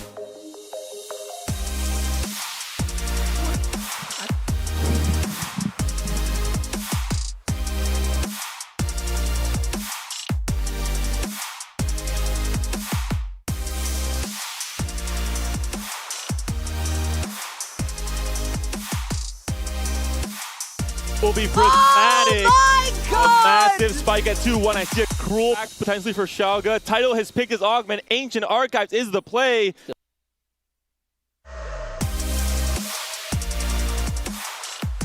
Has enough damage for that 1v1. It's going to be so close to Leah. A unit that we haven't named once the entire tournament manages to find the win there. I know! It's your Runeterra Reforged World Champion! He was so...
Welcome back to the Runeterra Reforged Championship, where we have just crowned Title as our world champion. An outstanding performance from him across all 3 days and a dominant finish. We got to talk about that game because everyone else in the lobby is playing to stop him from going first, and he still managed to find a path to victory. Yeah, and the thing is about Title is we hyped him a lot going into this championship as being one of the top 3 players in terms of raw skill, and you're looking at him, Bobe, and WetJungler, but in reality, people still weren't even talking about Title. They were talking about like his previous championship performances and how he comes from Japan, but the reality is this kid was truly special. We were talking about on the pre-show, and we're talking about other scenes. This guy really understands how to win, and I think that's really important going to Checkmate in particular. And it's also funny because he got second in the Set 7 championship, and so this guy is getting second in one world championship, first in another. What's the ceiling for him? Is he going to win a few more to rack it up? I mean, clearly one of the best TFT has to offer. Bebe, I mean, do you want to break down a little bit in that game? Him lost streaking and not popping those tomes until the whole lobby was kind of figured out. I mean, I was amazed by Title's gameplay. He knew that everyone would grief him, so he purposely lost streak so he could not get griefed, and he made sure to greed as much economy and his tones to go for an uncontested win condition route. He also greeded all of his tailors too. He put all 12 synergies onto him so that he could get the best possible case scenarios, and because of that, he actually managed to find 2 service paths because he prepared for that. If any other player did it, they would just proc the spat at 2-1, get something random, and he would not have won the World Championships for sure. Good thing, as you said, he was playing uncontested, and the other players who were trying to find a way to actually stop him were contesting the same units. There were 2 or 3 people that were actually Game 5, but since there were 2 or 3 players going towards that route, that wasn't possible. Here's something else that's also really impressive. Most top players were talking about how terrible lose streak was. And look what happened with Title in the back-to-back first that he did to put himself into check and to win. He played lose streak twice in a row. And that's incredibly impressive because most players put in that position can't really handle it. Sure, if you drop them in the spot where they have to click 2 extra Mordekaiser to hit Mordekaiser 2, if you drop them into the spot where they have 50 gold level 8 and go to 9 and then hit Aatrox to win condition, they can do that. But the entire process is the sauce of a good TFT player, and this guy cooked immaculately. And speaking of cooking, he also mixed up a lot of the ingredients that were part of Set 9. Ishtal wasn't really something that was played as much, but he used the Ice Ishtal to make that Mordekaiser be unkillable and just use that to win streak the entire stage 4 and go to level 9 and 10. Yeah, absolute beautiful play out of him, using very creative methods to get there. And yeah, of course, you know, finding those roles, but playing so many different unique comps across the entire tournament. Leaning on Azir, but even in the final game, was playing something different. Yeah, and I think he stayed true to his style as well, right? Everyone had an Earth as their primary strategy. If I hit Demacia, I know what I'm doing. If I hit something else that's really good, I know what I'm doing as well. But he also went off the script and played around Azir, which is the most flexible forecast. And I want to highlight that this was not even his most impressive day. I specifically shout out that Stillwater hold from earlier in the tournament game where he had to basically improvise, and he was almost playing like something that you see in other sets. He had 2 of every trait, extremely flexible, good fundamental board. So he knows how to play the high rolls, he knows how to play the low rolls, he knows how to play the unusual throw you off into a random portal and you have to figure it out. What can't this guy do? I truly believe he is going to be one of the TFT greats when it's all said and done, if he isn't already there for winning this championship. Yeah, I mean, we talked about how good being well-rounded was here, and Title embodied that with all the different flexibility, playing around that Azir, and Title just putting on an absolute clinic, baby. I mean, I do completely agree. His plays were perfect, and I think this is one of the most deserved tournament wins I have ever seen so far. And I like the storyline coming from him. He probably remembers how was it to lose in the final game, to lose the Set 7 championship. And he probably learned from that and tried to grid out as much as possible to actually to close it out this time, and very convincingly. Yeah, take a trip down memory lane. In the Dragonlance Championship, he was specifically playing 6 Dragon, which was a very powerful synergy, but unfortunately, Shunga was playing Shimmer Scales, which everyone knows back then, you played for a 3-star Legendary. So literally, you had to stop him with the best possible win condition in the game, a 3-star Legendary, which has like a 99.9% win rate. And so that's the only way you can stop Title. No one was close to hitting that this lobby. I also want to add to that, Set 7 Dragonlance, Title actually had the strongest board, but he had 1 counter amongst 4 players, which was was Hwame who had the Skull Weapons Yone 3-star, which is the only counter to 6 Dragons, and he got matched against him like 3 times in a row, which did cost him HP, and that did cost him the set 7 World Champions due to just bad matchup RNG. And so how fitting is it that he goes up against the China of Champion, goes up against Hong Lian, 2 times back-to-back regional winner, one of the best players in China, just based off his recent history, able to avenge himself, taking out a Chinese player mano-a-mano to win the championship. It's poetic. Yeah, and it's once again having, the strongest board and everyone trying to outcap him, trying to get the biggest thing. And this time it was a legendaries board, but we did not see 3-star legendaries coming out in this tournament whatsoever. Oh, right, the pick'ems. So the pick'ems. Zero. Zero there. And people were not able to find the forecast, 3-star forecast in this one as well. Right, everybody had like 8 Apheliuses, 8 Shens, 8 Nylas, but they never did finish the hit. There were a lot of composition that was outside our expectations, especially the fact that there's no 9 synergies winning. Usually we're used to 9 Noxus, 9 Damashas dominating our lobbies, but this time we actually saw a champion without any of those particular synergies. Yeah, that's actually very true. And also the way Tidal was able to win, 3 firsts in a row. Come on, man. Like, wow. What else do you really want? You're like, yeah, well, checkmate. You can play around format all you want, but in reality, it's just a title gap. Yeah, absolutely.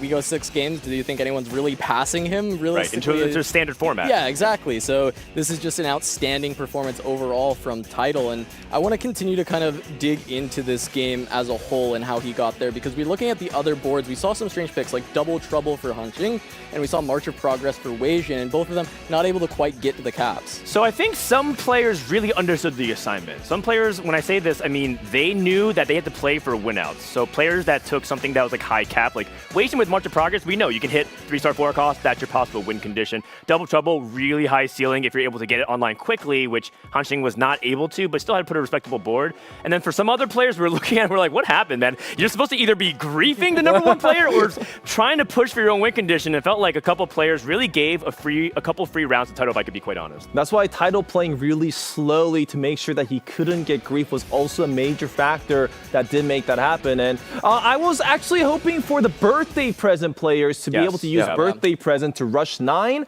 and then if the prismatic is Tacticians tool or Ancient Archives, then they can get the 9 synergies that way. I'm pretty sure because the Earth meta, a lot of players decide to use birthday present, rush 9, get 9 synergies to win, but unfortunately they just didn't hit.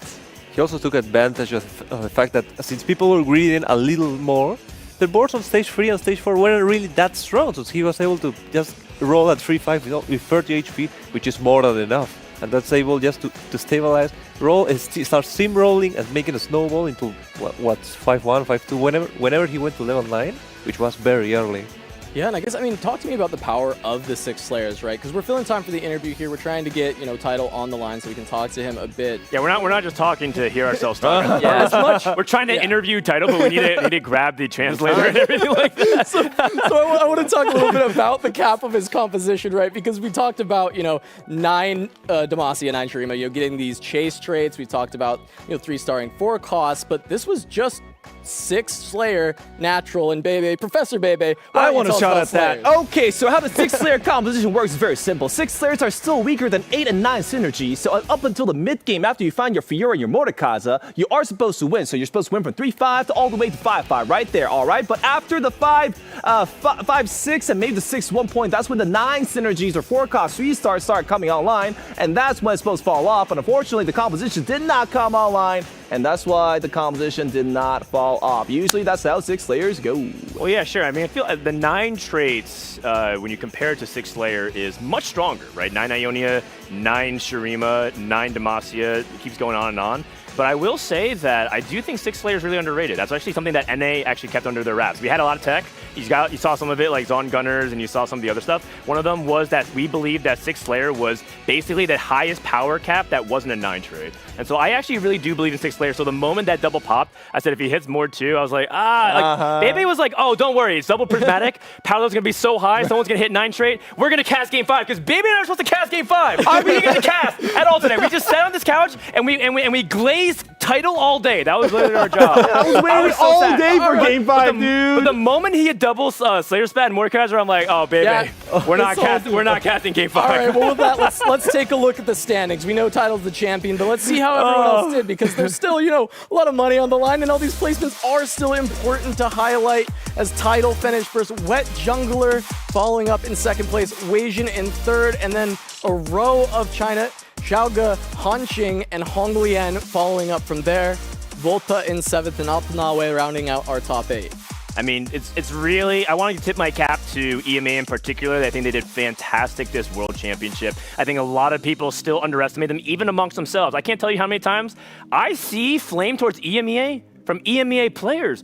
Have some pride and dignity. Stand up for yourselves. You guys are a pretty strong region now, and I think that this is just the beginning. All right, and without further ado, we do have Title on the line. So let's get to our interview. We'll have Title and translator Riot Shu. Have I got you here?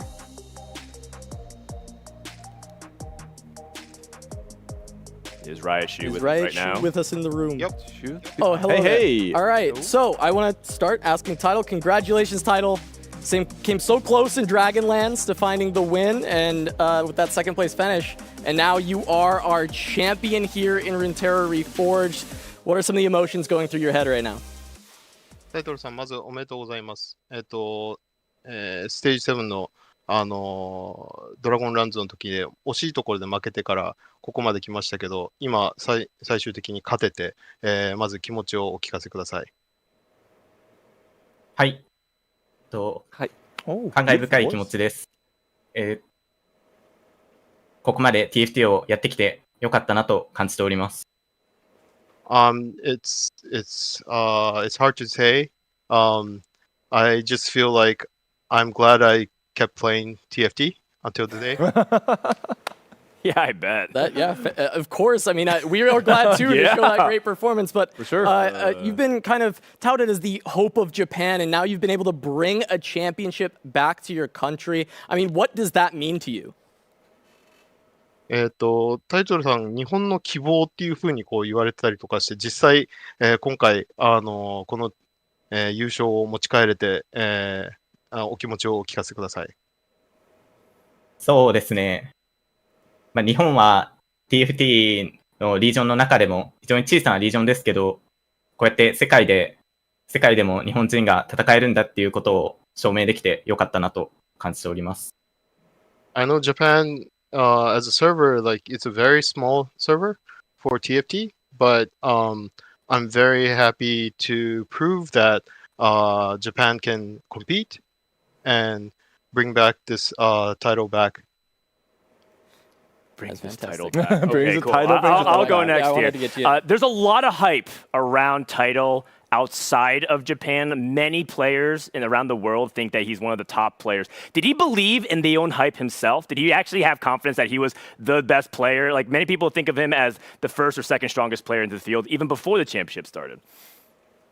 タイトルさんについて日本の国外で、こう海外の選手からもタイトルさんはこうすごく、強い選手で、もう世界でもかなりトップの方に入るんじゃないかというふうに言われてたんですけど、実際そのことについてご自身ではどう考えてましたか？こう今回の大会をこう入ってくるにあたってどういうふうにこう自信とか、感じてましたか？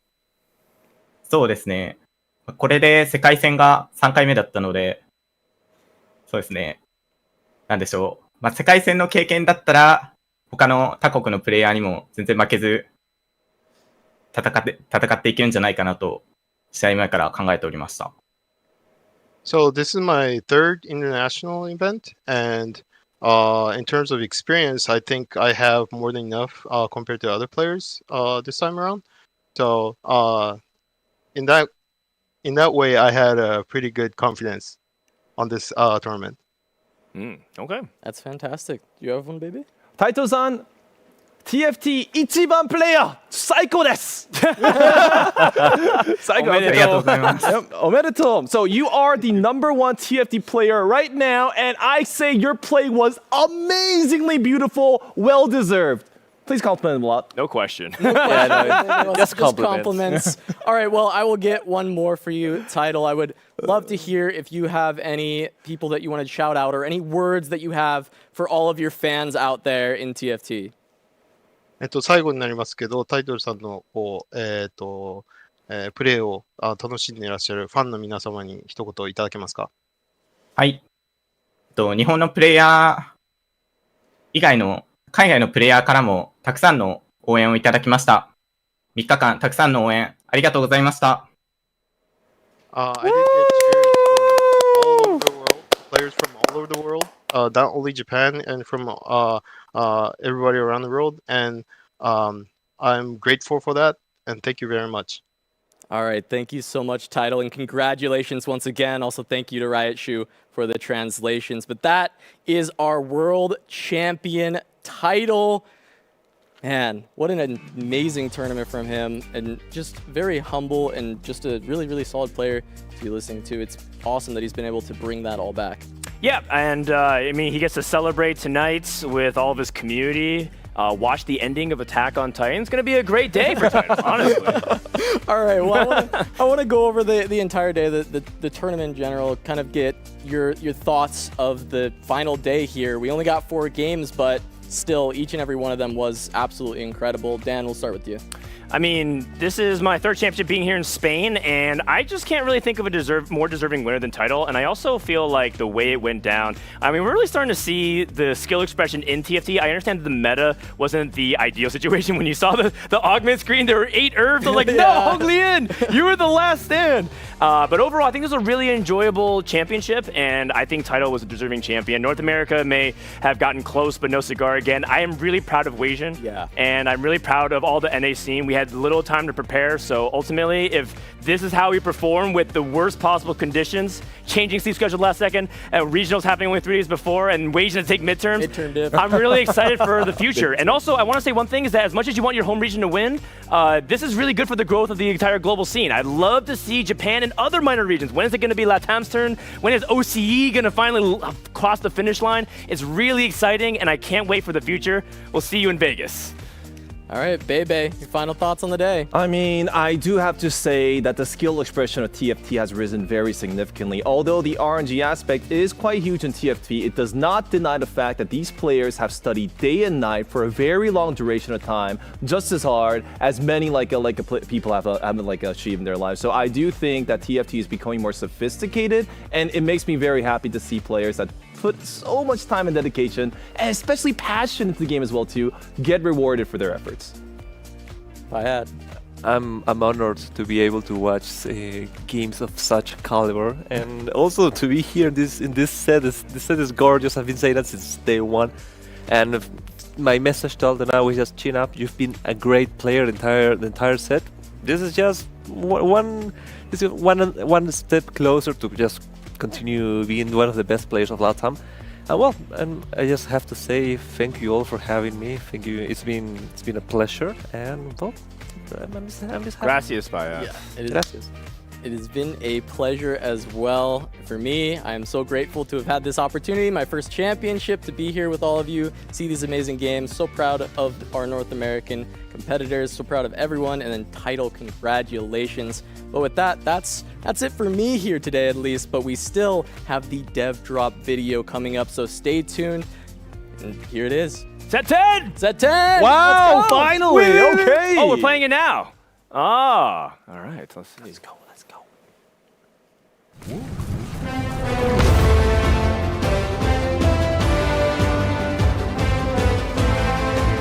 Hey, tacticians. Hey, tacticians. Hey, everybody.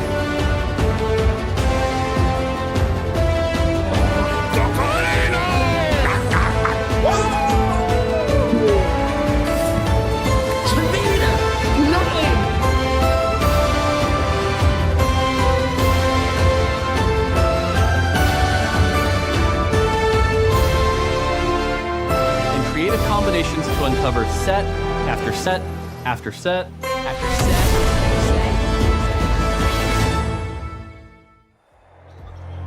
Hey everyone, I'm Matthew Whitrock, design lead for our newest set, which I'm excited to introduce today. We're calling this set, drumroll please, Remix Rumble. We've got a full playlist today, so I'll open with gameplay and then pass it to the rest of the lineup to chat music, cosmetics, ranked, and more. We'll also jump backstage at a few points to give you a behind-the-scenes look at how different parts of Remix Rumble came together. All right, let's jump right into the bans. And by bans, I mean traits.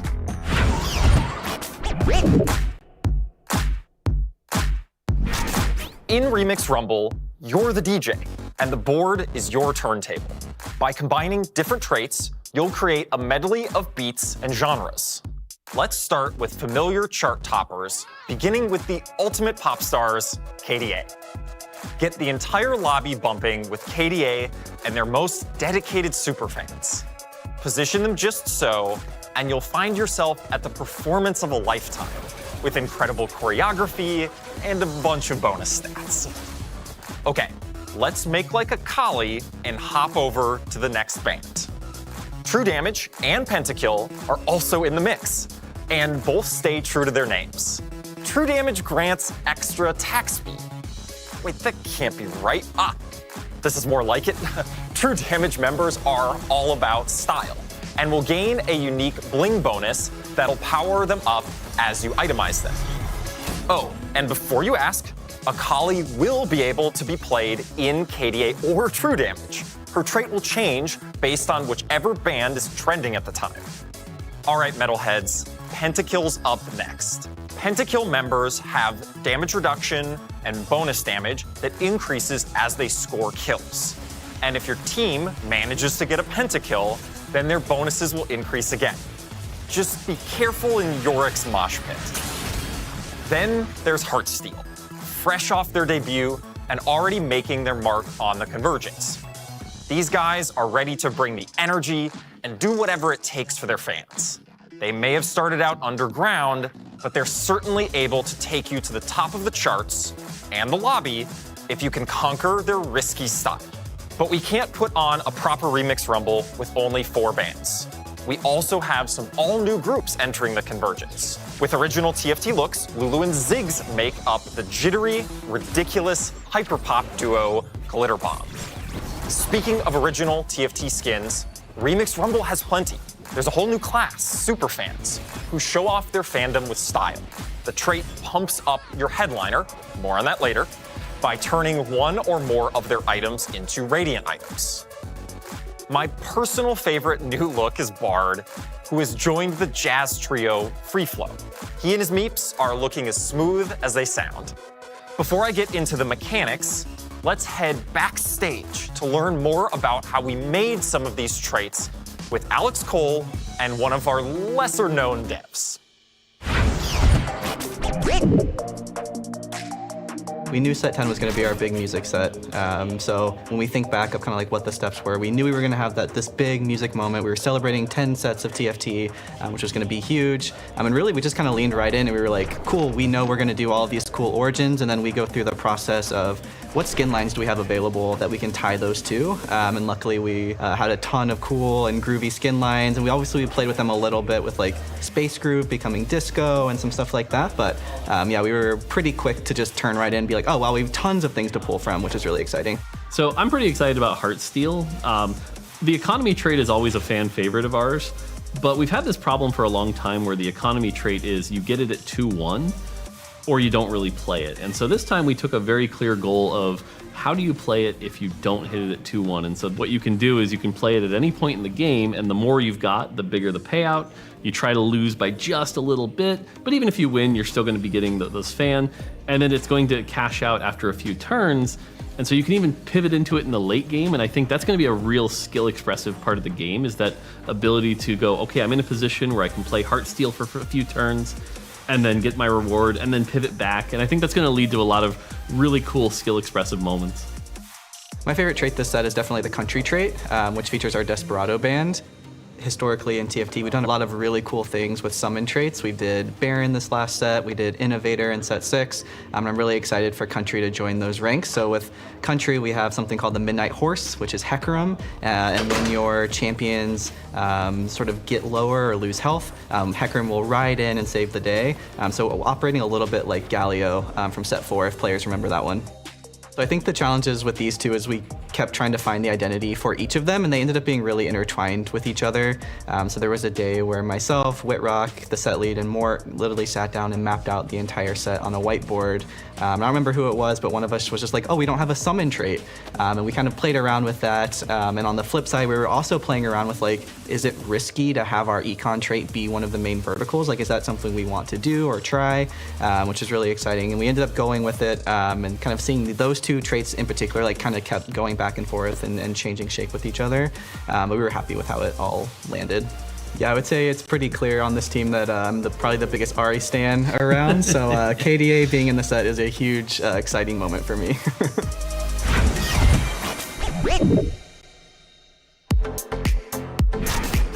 When deciding which mechanics to include in Remix Rumble, we wanted to bring you a greatest hits playlist from past sets, starting with Runeterra Reforged. Portals are making a comeback. They'll have a bit less impact than some of the wilder ones from last set. We can do without you, Stillwater Hold, but they're sure to continue creating memorable moments. We won't be bringing back Legends for Remix Rumble.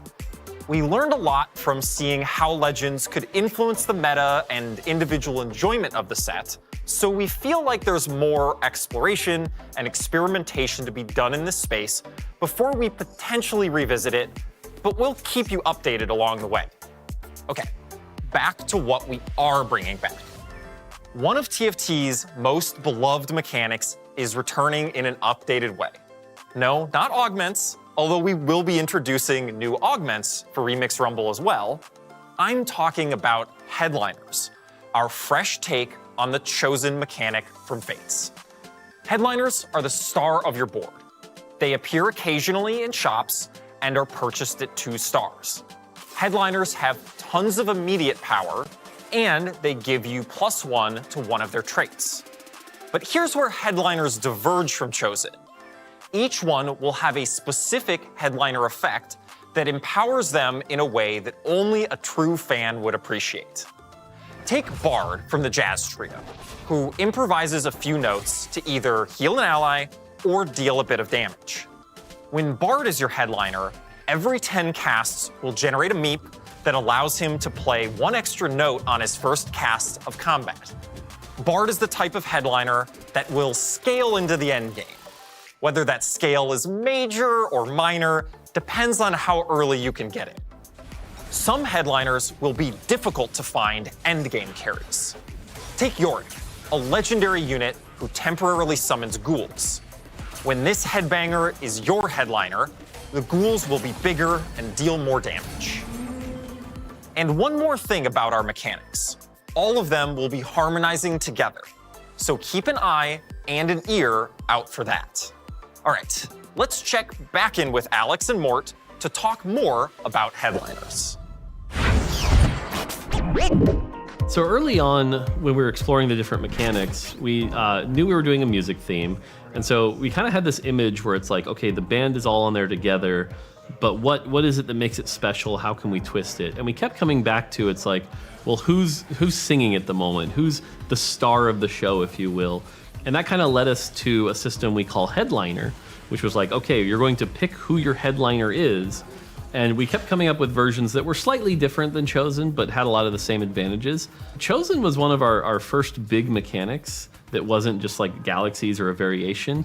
And it was something that allowed every champion to kind of be the centerpiece, right? Like you would tell stories of, oh, this was the game I got Silas chosen and I did this thing, or this was the game I got Kennen chosen. But what was interesting is as we were kind of researching it, we realized that was before a lot of these other mechanics, right? Augments hadn't been around. And so a lot of the burden of the system has changed. And so as we were looking at this and kind of seeing all the pieces come together, it felt like kind of a greatest hits of TFT, which once we realized that was such a great opportunity to bring it all together.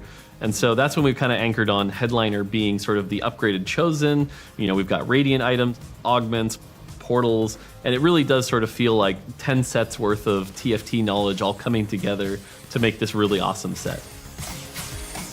I think with the Headliner mechanic, players will be most excited about the champ fantasies that it unlocks. So whether you are a player that really loves re-rolling those 1 or 2 costs, or you're a player that likes those 4-cost carry fantasies, Headliner allows you to do any direction you want every game, and unlocks a lot of variation, which is exciting. These are things that we never predict coming in, like what is the built different comp of this set? Like what are the combinations that we during production have no idea are coming, that we see videos of at 2 a.m. From China, and we're like, wow, that's amazing, I can't believe they came up with this idea. Those cool combinations that keep you coming back and have an exciting payoff, I think is always what we're looking for when we're making new sets. It's like, what is the cool next thing to try out?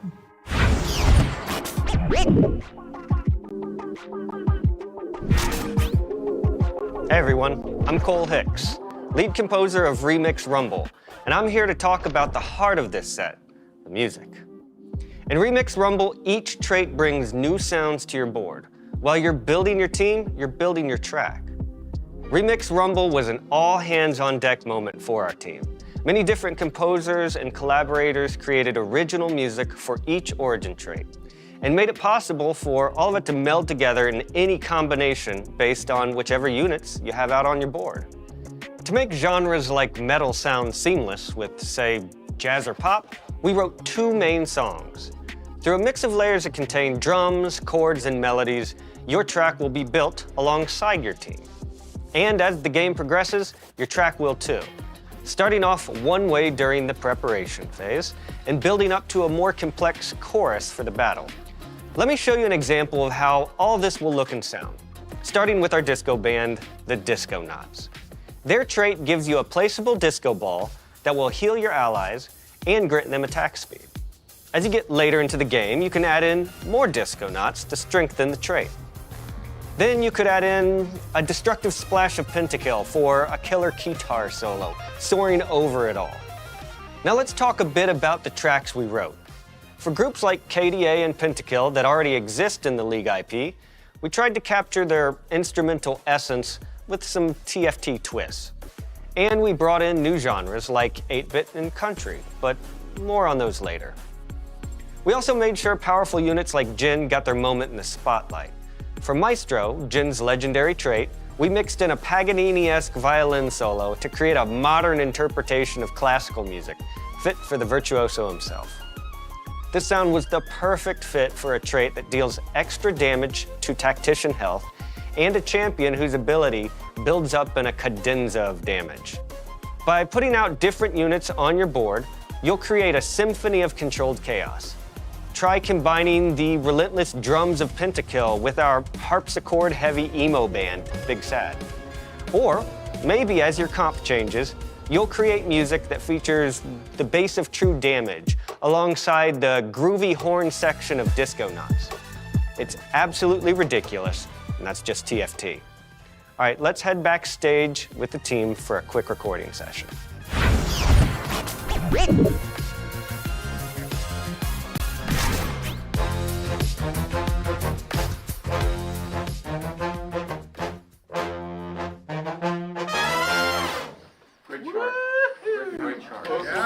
That's great, man. Yeah, that was a pretty good first read down and, Moving on?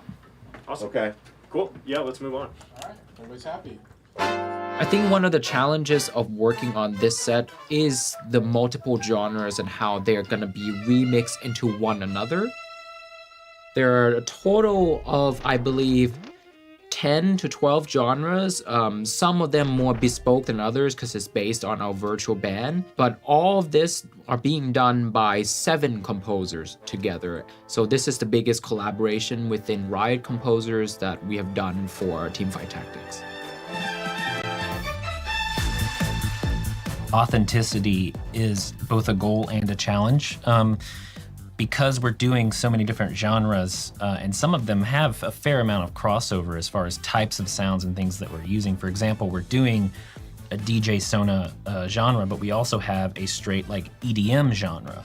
And so you almost have to really lean into the things that might be different about those two things. Like we have this established thing that Riot has done versus a genre that already exists, and really kind of leaning into some of the more expected things that players are going to want to be hearing. How do we make it so that each of our elements actually stand out in a way that right away an audience would be able to be like, oh, like they're doing this punk rock thing, without getting it confused with Pentakill, right? A metal band. They both use guitars, they both use drums, they both use bass.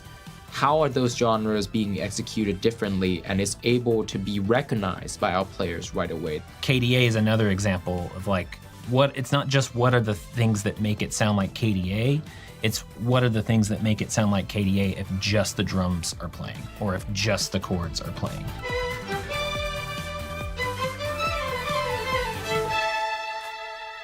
One of the cool things about this set is that it is supposed to be a bit crazy sometimes. So we were able to sort of like lean into it, being like, oh, that sounds a bit silly. Yeah, but it's and some kinda surprising cool. things came out that were really cool. Like, for example, I think we discovered that saxophone solo over Heartsteel is very cool. We have also discovered that a violin solo on top of Jason's EDM track is very cool. Very cool. And we would have never made those choices as composers. Normally, Normally, it's okay to lean into the silliness sometimes because it is a fun idea and it's supposed to be fun. Right. Whereas other genres obviously will work in a way where you're like, oh, that's like, I would put that on my playlist and listen to it. Yeah. For us, the collaboration is a little chaotic, and I think that's also us embracing that energy of like, we're not entirely sure if this is gonna work, and we're just kind of, like riding with the flow and write what we believe in, and then we come together and let's hear how this is gonna go. TFT is the space where, as a composer, I get to play around the most and, basically try whatever fun ideas I might have. The team is very open to experimentation. So from that perspective, even though it is a fair amount different than anything we've done in TFT before, I think TFT is the perfect place to do it. And I think the players of TFT are also really on board with these kinds of fun ideas. 100%.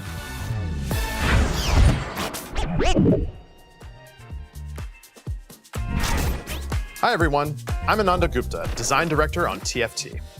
Today, I'm here to give an update on cosmetics, and then I'll talk about Ranked, as well as a much anticipated release for many of our players, the Asia Pacific mobile launch.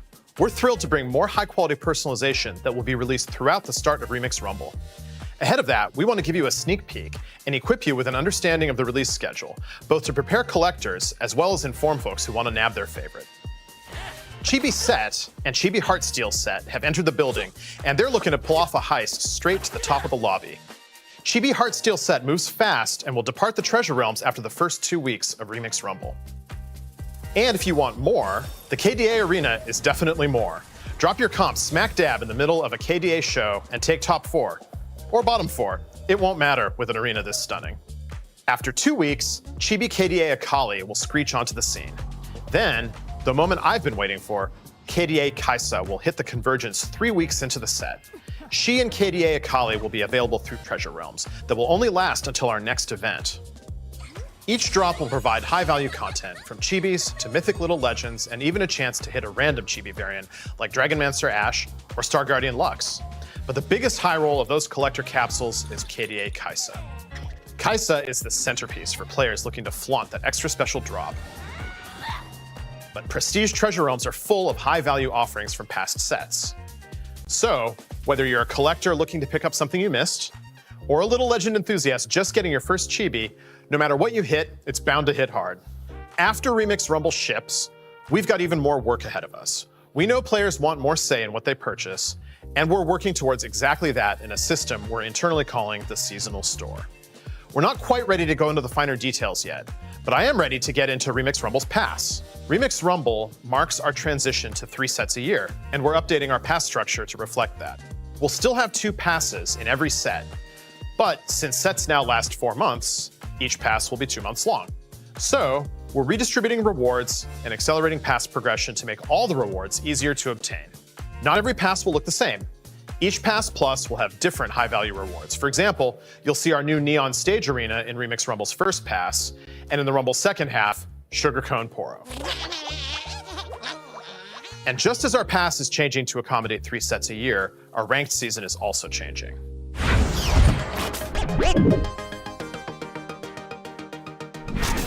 Like League of Legends, we're adding Emerald tier to our ranked ladder. It'll add more climbing room, while also recognizing the skill progression that players show between Platinum and Diamond. This comes at the perfect time as we transition to creating 3 sets a year, and 3 ranked seasons to go with them. Without mid-sets, there's no soft reset of your rank throughout the season, so you'll have more time to track your progress on the expanded ladder, prove your skill, and get new Emerald rewards. We're not looking to make the climb harder. Emerald and a longer season should mean a smoother, more consistent climb overall. We know TFT is a more chaotic game than League, and we don't want to punish or reward you too much for performance outliers. You can play great and still low roll in TFT, and our ranked system should and will reflect that. Okay, before you get too excited and queue up for ranked, let's chat mobile. The launch of Remix Rumble in late November will be the first time TFT is available on mobile in APAC regions, and we're shipping a number of improvements along with this launch that will impact the entire world. But first, I want to thank our APAC players for their patience. We've been working towards bringing mobile to you since we launched it during Galaxies, and we know that you've awaited its arrival ever since. In preparation for this launch, our Tools and Engine team has been hard at work making mobile usability, stability, and performance improvements. And for the tablet players out there, one of these improvements is tablet support. Come Remix Rumble, you can say goodbye to the black bars and wonky scaling when playing on tablet, and hello to a smoother, prettier, tablet-tailored experience. We've seen a ton of anticipation for TFT Mobile in APAC and tablet support across the world, and we can't wait to kick it all off with Remix Rumble. So, APAC players, make sure to pre-register for our launch, as we'll be offering multiple pre-registration milestone rewards, from treasure tokens to a new little legend, Boba T-River Sprite. And if you're not in APAC, don't worry, this little sprite will eventually be available to everyone. Was that the last boba? Yep. Oh, okay. Hey everyone, Sherman back to talk about all things TFT esports.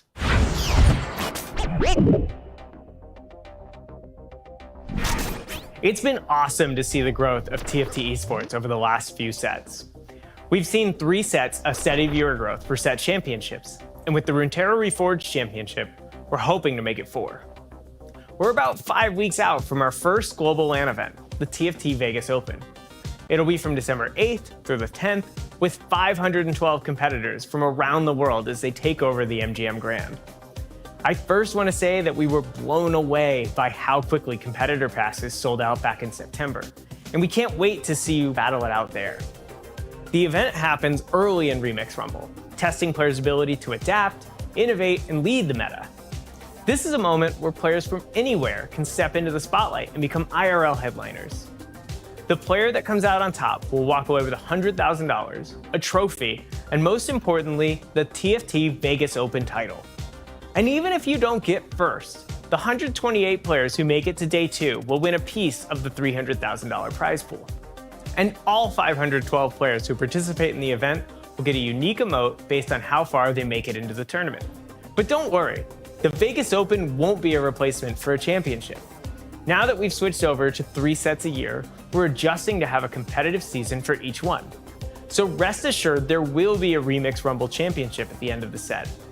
It'll be the culmination of Remix Rumble, so we have high expectations for the comps players will bring to the finals, now that they've had a chance to master the set. For those of you competing in Vegas, PvE goes live the 2nd week of November, so get out there and start crafting your go-to comps. As for everyone else, we're super excited for our first ever LAN event, and we hope to see you all there, either in person or digitally. All right, thanks so much for watching, good luck and have fun out there. Till next time.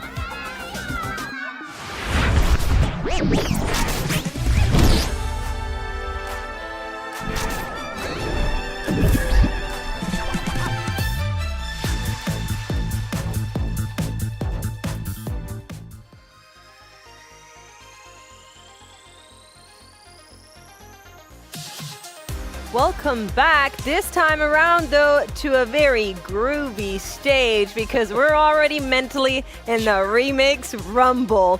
Live Q&A with, of course, Mortdog and Froden. I don't think I need to introduce you guys, but I'll do it regardless. And to start it off right from the get-go, last thing we heard in that video was from Sherman saying there will be a championship for set 10. Mort, what about 11 and 12? Yeah, so what we've definitely committed to is that there will be a championship for every set, the 3 sets a year moving forward. I think a lot of people were concerned when we made that swap, is it going to go down to 2 championships? But nope, the plan is there will be 3 championships. Should be exciting and should be even more prize pools to compete for. Should be interesting. Stay tuned for all the details. We don't have all that yet here today, but moving forward again, we are committing 3 championships next year. All right, well, that's good news for us because we're paid to be here. So I'm glad for more championships. Let's talk a little bit about the set, shall we? People are here to talk about the set, not necessarily just the esports, although the esports is great, Mix. I love that. Chosen is back in the form of headliners, Mort. First of all, the question is, why even bring it back? And also, what's different about it this time around? Because I do remember Chosen had some frustrating elements about it last time. Yeah, so I'll try to break it down here. Headliner is a different take on Chosen for sure, and it made sense with the audio theme, the music, kind of like who's the star of the show, who's like your lead singer, and so we kind of liked that thematic, and it gave us another chance to take a crack at the mechanic and really show a way Headliner could be fun. But like you said, we have made some pretty big changes. The first of which is that if you don't have a headliner, there will be a headliner in every single shop. Oh. So it'll be very easy to like sort of play around and sort of go for specific headliners, make changes as you need. And then one of the interesting things is as we were developing it, one of our designers, Liv, kind of pushed us, and we ended up making a pretty fundamental change, which is that this time, even if you have a headliner, you will still see headliners in your shop, every 4 shops. Wow, okay. So what happens is there's actually some cool strategy where it's like, okay, I've got this headliner, it's a 1 cost, I want to pivot, so I'm going to sell it, and then do, look for a 4 cost and roll with 100%. Or as I'm playing, I can hold on to it and then maybe see something in my shop and react to it. So it's a lot more active than last time. Whereas I think with Chosen, it was so rare, it felt like you had to high roll. It felt like you had to, oh, they got lucky and they hit a 4 cost. That's gone this time. There are plenty of headliners to choose from. So now it's about making the right choice for the comp, and there will be lots of opportunities. Wow, that's actually so big. And also, you hear that, TFT chefs? Pivoting is back on the menu thanks to headliners. The only follow-up I want to ask is you did mention something about bag sizes changing your dev learnings article, and that has to do a little bit with Chosen in terms of like how many units are in the pool available? Yeah, so going into PBE, there are going to be some system changes. Bag sizes right now, I believe we're actually going to leave alone for starting for PBE to check it out. Okay. But there are also going to be some changes to the leveling system. For example, going to level 6, 7, and 8, and 9 will all actually be quite a bit cheaper. Oh, give me a high five. But yes, they are slightly nerfed, and to compensate, level 10 is now a permanent feature of the game. And so if you want to hit those 3-star 5 costs, you've got to go to level 10 now. And so it will sort of change the dynamic, but the big thing is level 8 is easier to hit, and that's where you're going to see your 4-cost headliners.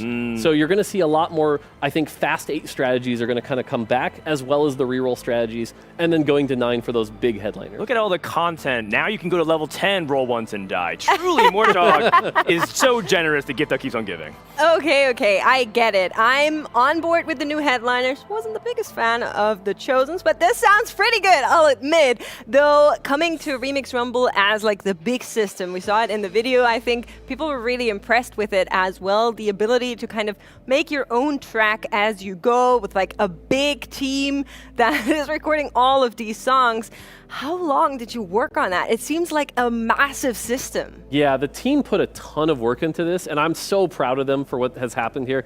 The music system, when you play, it kind of blows your mind, all the different combinations you can make. You put in 3 disco, all of a sudden you've got 1 track, and then you throw in Jin, you've got that violin. It's so awesome to see. I'm going to have to be playing without my normal music on, which is going to be cool to listen to all that.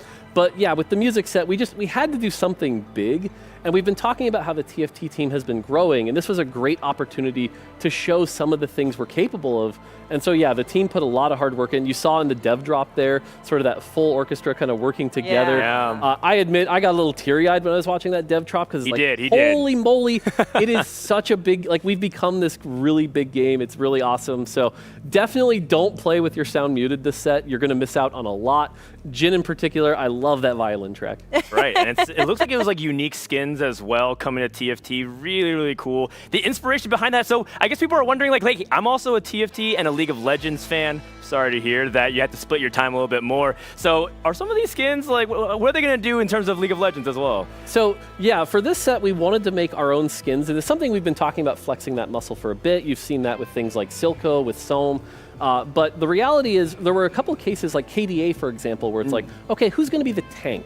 Well, none of these band members really make sense to be a tank.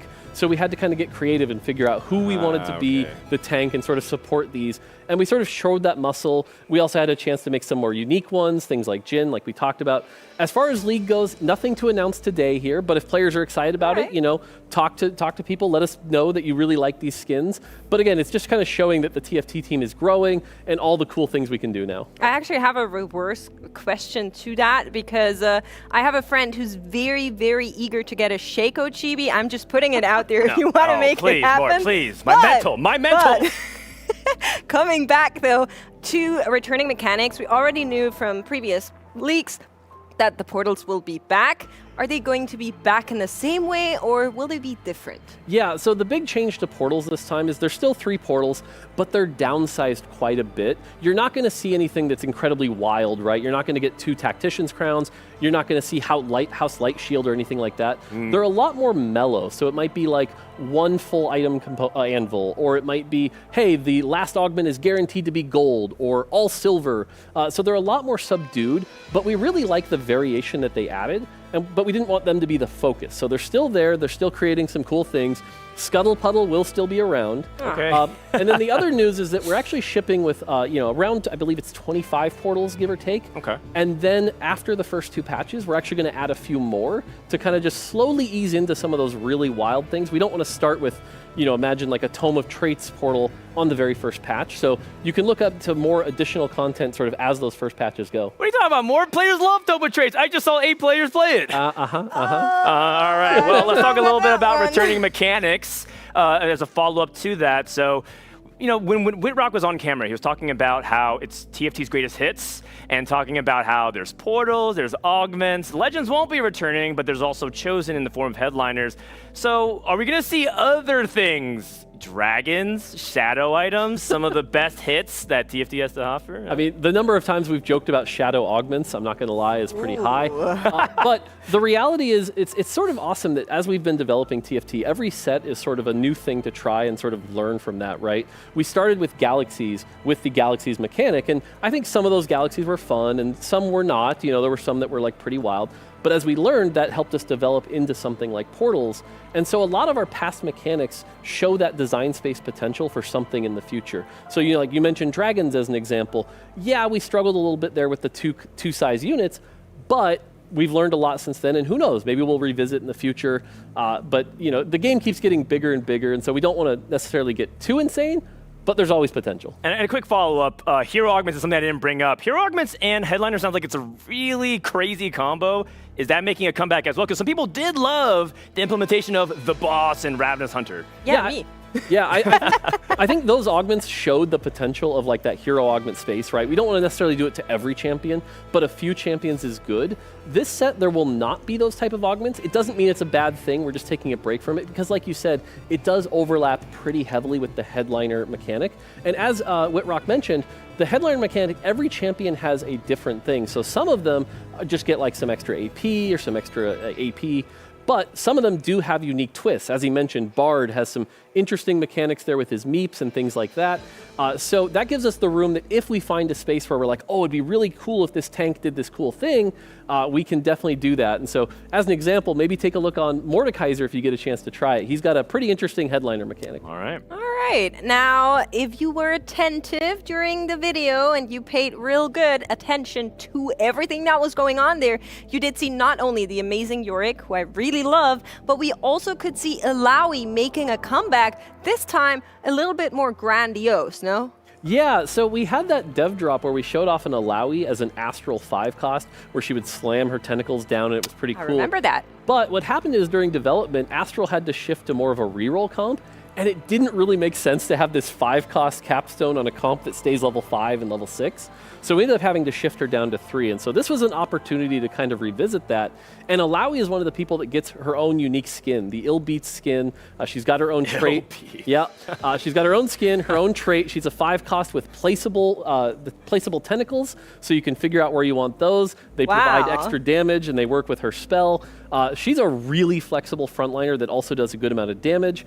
So yeah, I'm kind of happy to finally bring her back as a 5-cost as intended. Okay, I do want to ask the million-dollar question on a lot of people's mind. We just had an esports tournament. I think a lot of people's concern is, look, TFT looks like it's scaling up, a lot of production value, but balance has been a pain point for some people. I've been vocal about it as well. I feel like I've complained about balance a fair amount this set. What is the philosophy going into set 10 to make sure, Rumble Remix, we know the facial name now. What's the philosophy going into Rumble Remix where we feel like this actually is going to be addressed? Yeah, so I think, with the Horizon Bound in particular, we saw a lot of balance pain points, and I'm not going to hide that, but that kind of shows the difficulty in development we've been dealing with all this time, right? Mid-sets, we have about 2.5 months to put it together. That's not much time to get everything right. Whereas now that we're shifting to this 3 sets a year model, we've had a lot of time to sort of really iron out the kinks, really go from there. And then there's some other changes behind the scenes we're making as well to really make sure the balance is going to be in a good spot. But right now, that fact that we have that longer development time, teams are already working on, the set after this, the set after that. I think we're going to be a lot more confident here. And so hopefully we can, put our money where our mouth is here. We definitely hear the pain, but like I said, we're feeling really good about this. We've had a lot of time, so keep us honest, though. You said put your money where your mouth is. I heard that you wagered I did. $500 for no B patches for set 10. Is that correct? For at least for the first few months, yes. Oh my god! Because I really do believe in the team, and I've been part of the playtest. Okay. I've seen the playtest. Honestly, we're in so much better of a spot than we've ever been as far as balance is concerned. And even this week while I've been here in Spain, all the team's been doing is ironing that out. And so I've never seen us have this much time before. We still have PBE as well. So honestly, I'm feeling pretty good. Not 100%, but I think this kind of shows just trying to be accountable and really put my money where my mouth is. Absolutely. Awesome. Now, we also heard, finally, tablet support is coming. I've been tagged in so many at TFT Twitter threads where people just randomly ask for tablet supports on talent announcements. I know people are craving this. It's finally here, and it's coming to APAC as well with mobile support. Does that mean set 10 is the first really global launch? Yeah, I mean, this is something we've been heading up for a while, and set 10 felt like the right time. It's our 10th set, and the team's been working really hard. We know mobile, didn't necessarily ship in like the most finalized state here. And so, yeah, we've got, APAC's going to be able to play it. We've got tablet support, and it's not just like the scaled up version. It actually looks really nice on some great tablets. Nice. It supports all the different resolutions that can scale around. So that's really awesome. And the other thing to talk about is the fact that even though we're going to ship this, we're not done. Like, this isn't like, cool, we're done with mobile, hands off. No, the team is actually already working on what's next for that, because we do want mobile to not be this sort of second-class citizen. We want to really give it all the attention it deserves to kind of put it on par with the PC. And so let us know as you play the mobile version and you play with the new tablet version, let us know what you think, and we will keep iterating on that. This isn't, the end.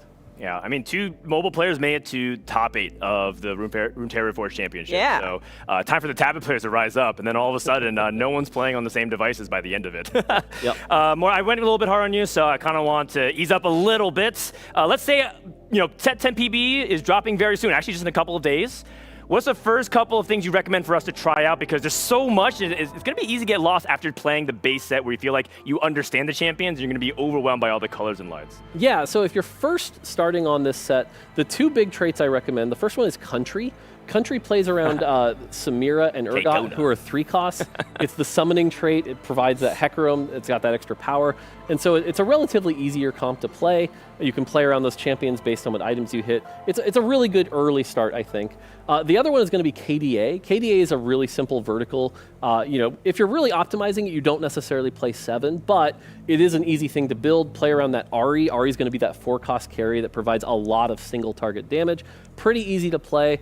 And then the other thing to note is if you're playing KDA, you might hit that chase trait. There's a 10 KDA if you can hit it.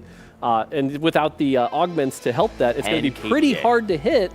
But again, with these prismatic traits, we want them to be powerful if you hit them, and a lot rarer than they were in Runeterra Reforged. All right, it's kind of like that song. I'm a little bit country, and I'm a little bit ADA. So. Well, yeah. I was thinking of Meowdy, but you took that one right from me. But coming to like the bigger picture, the next big event that's coming up is, of course, I'll try really hard to call it by the correct name, the Vegas Open on the 8th of December. What can we expect from that event? Yeah, so there's going to be a really cool competition, 512 players competing for a big prize pool in a pretty accelerated format.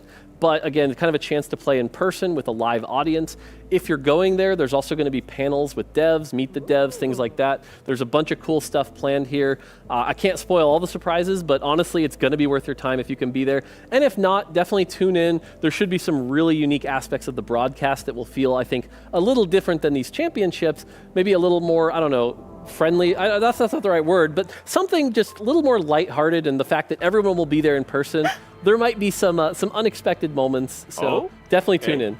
All right, sounds very exciting. We hope that you guys at home also tune in. That has been it from us. I'm sure there's more news coming on the front of Remix Rumble now that it's finally out. And we hope you tune in on the 8th of December for the Vegas Open, and you check out Remix Rumble on the PBE and when it launches. Thank you so much for watching, and we're going to see you guys again the next time, hopefully. See you in Vegas. Las Vegas.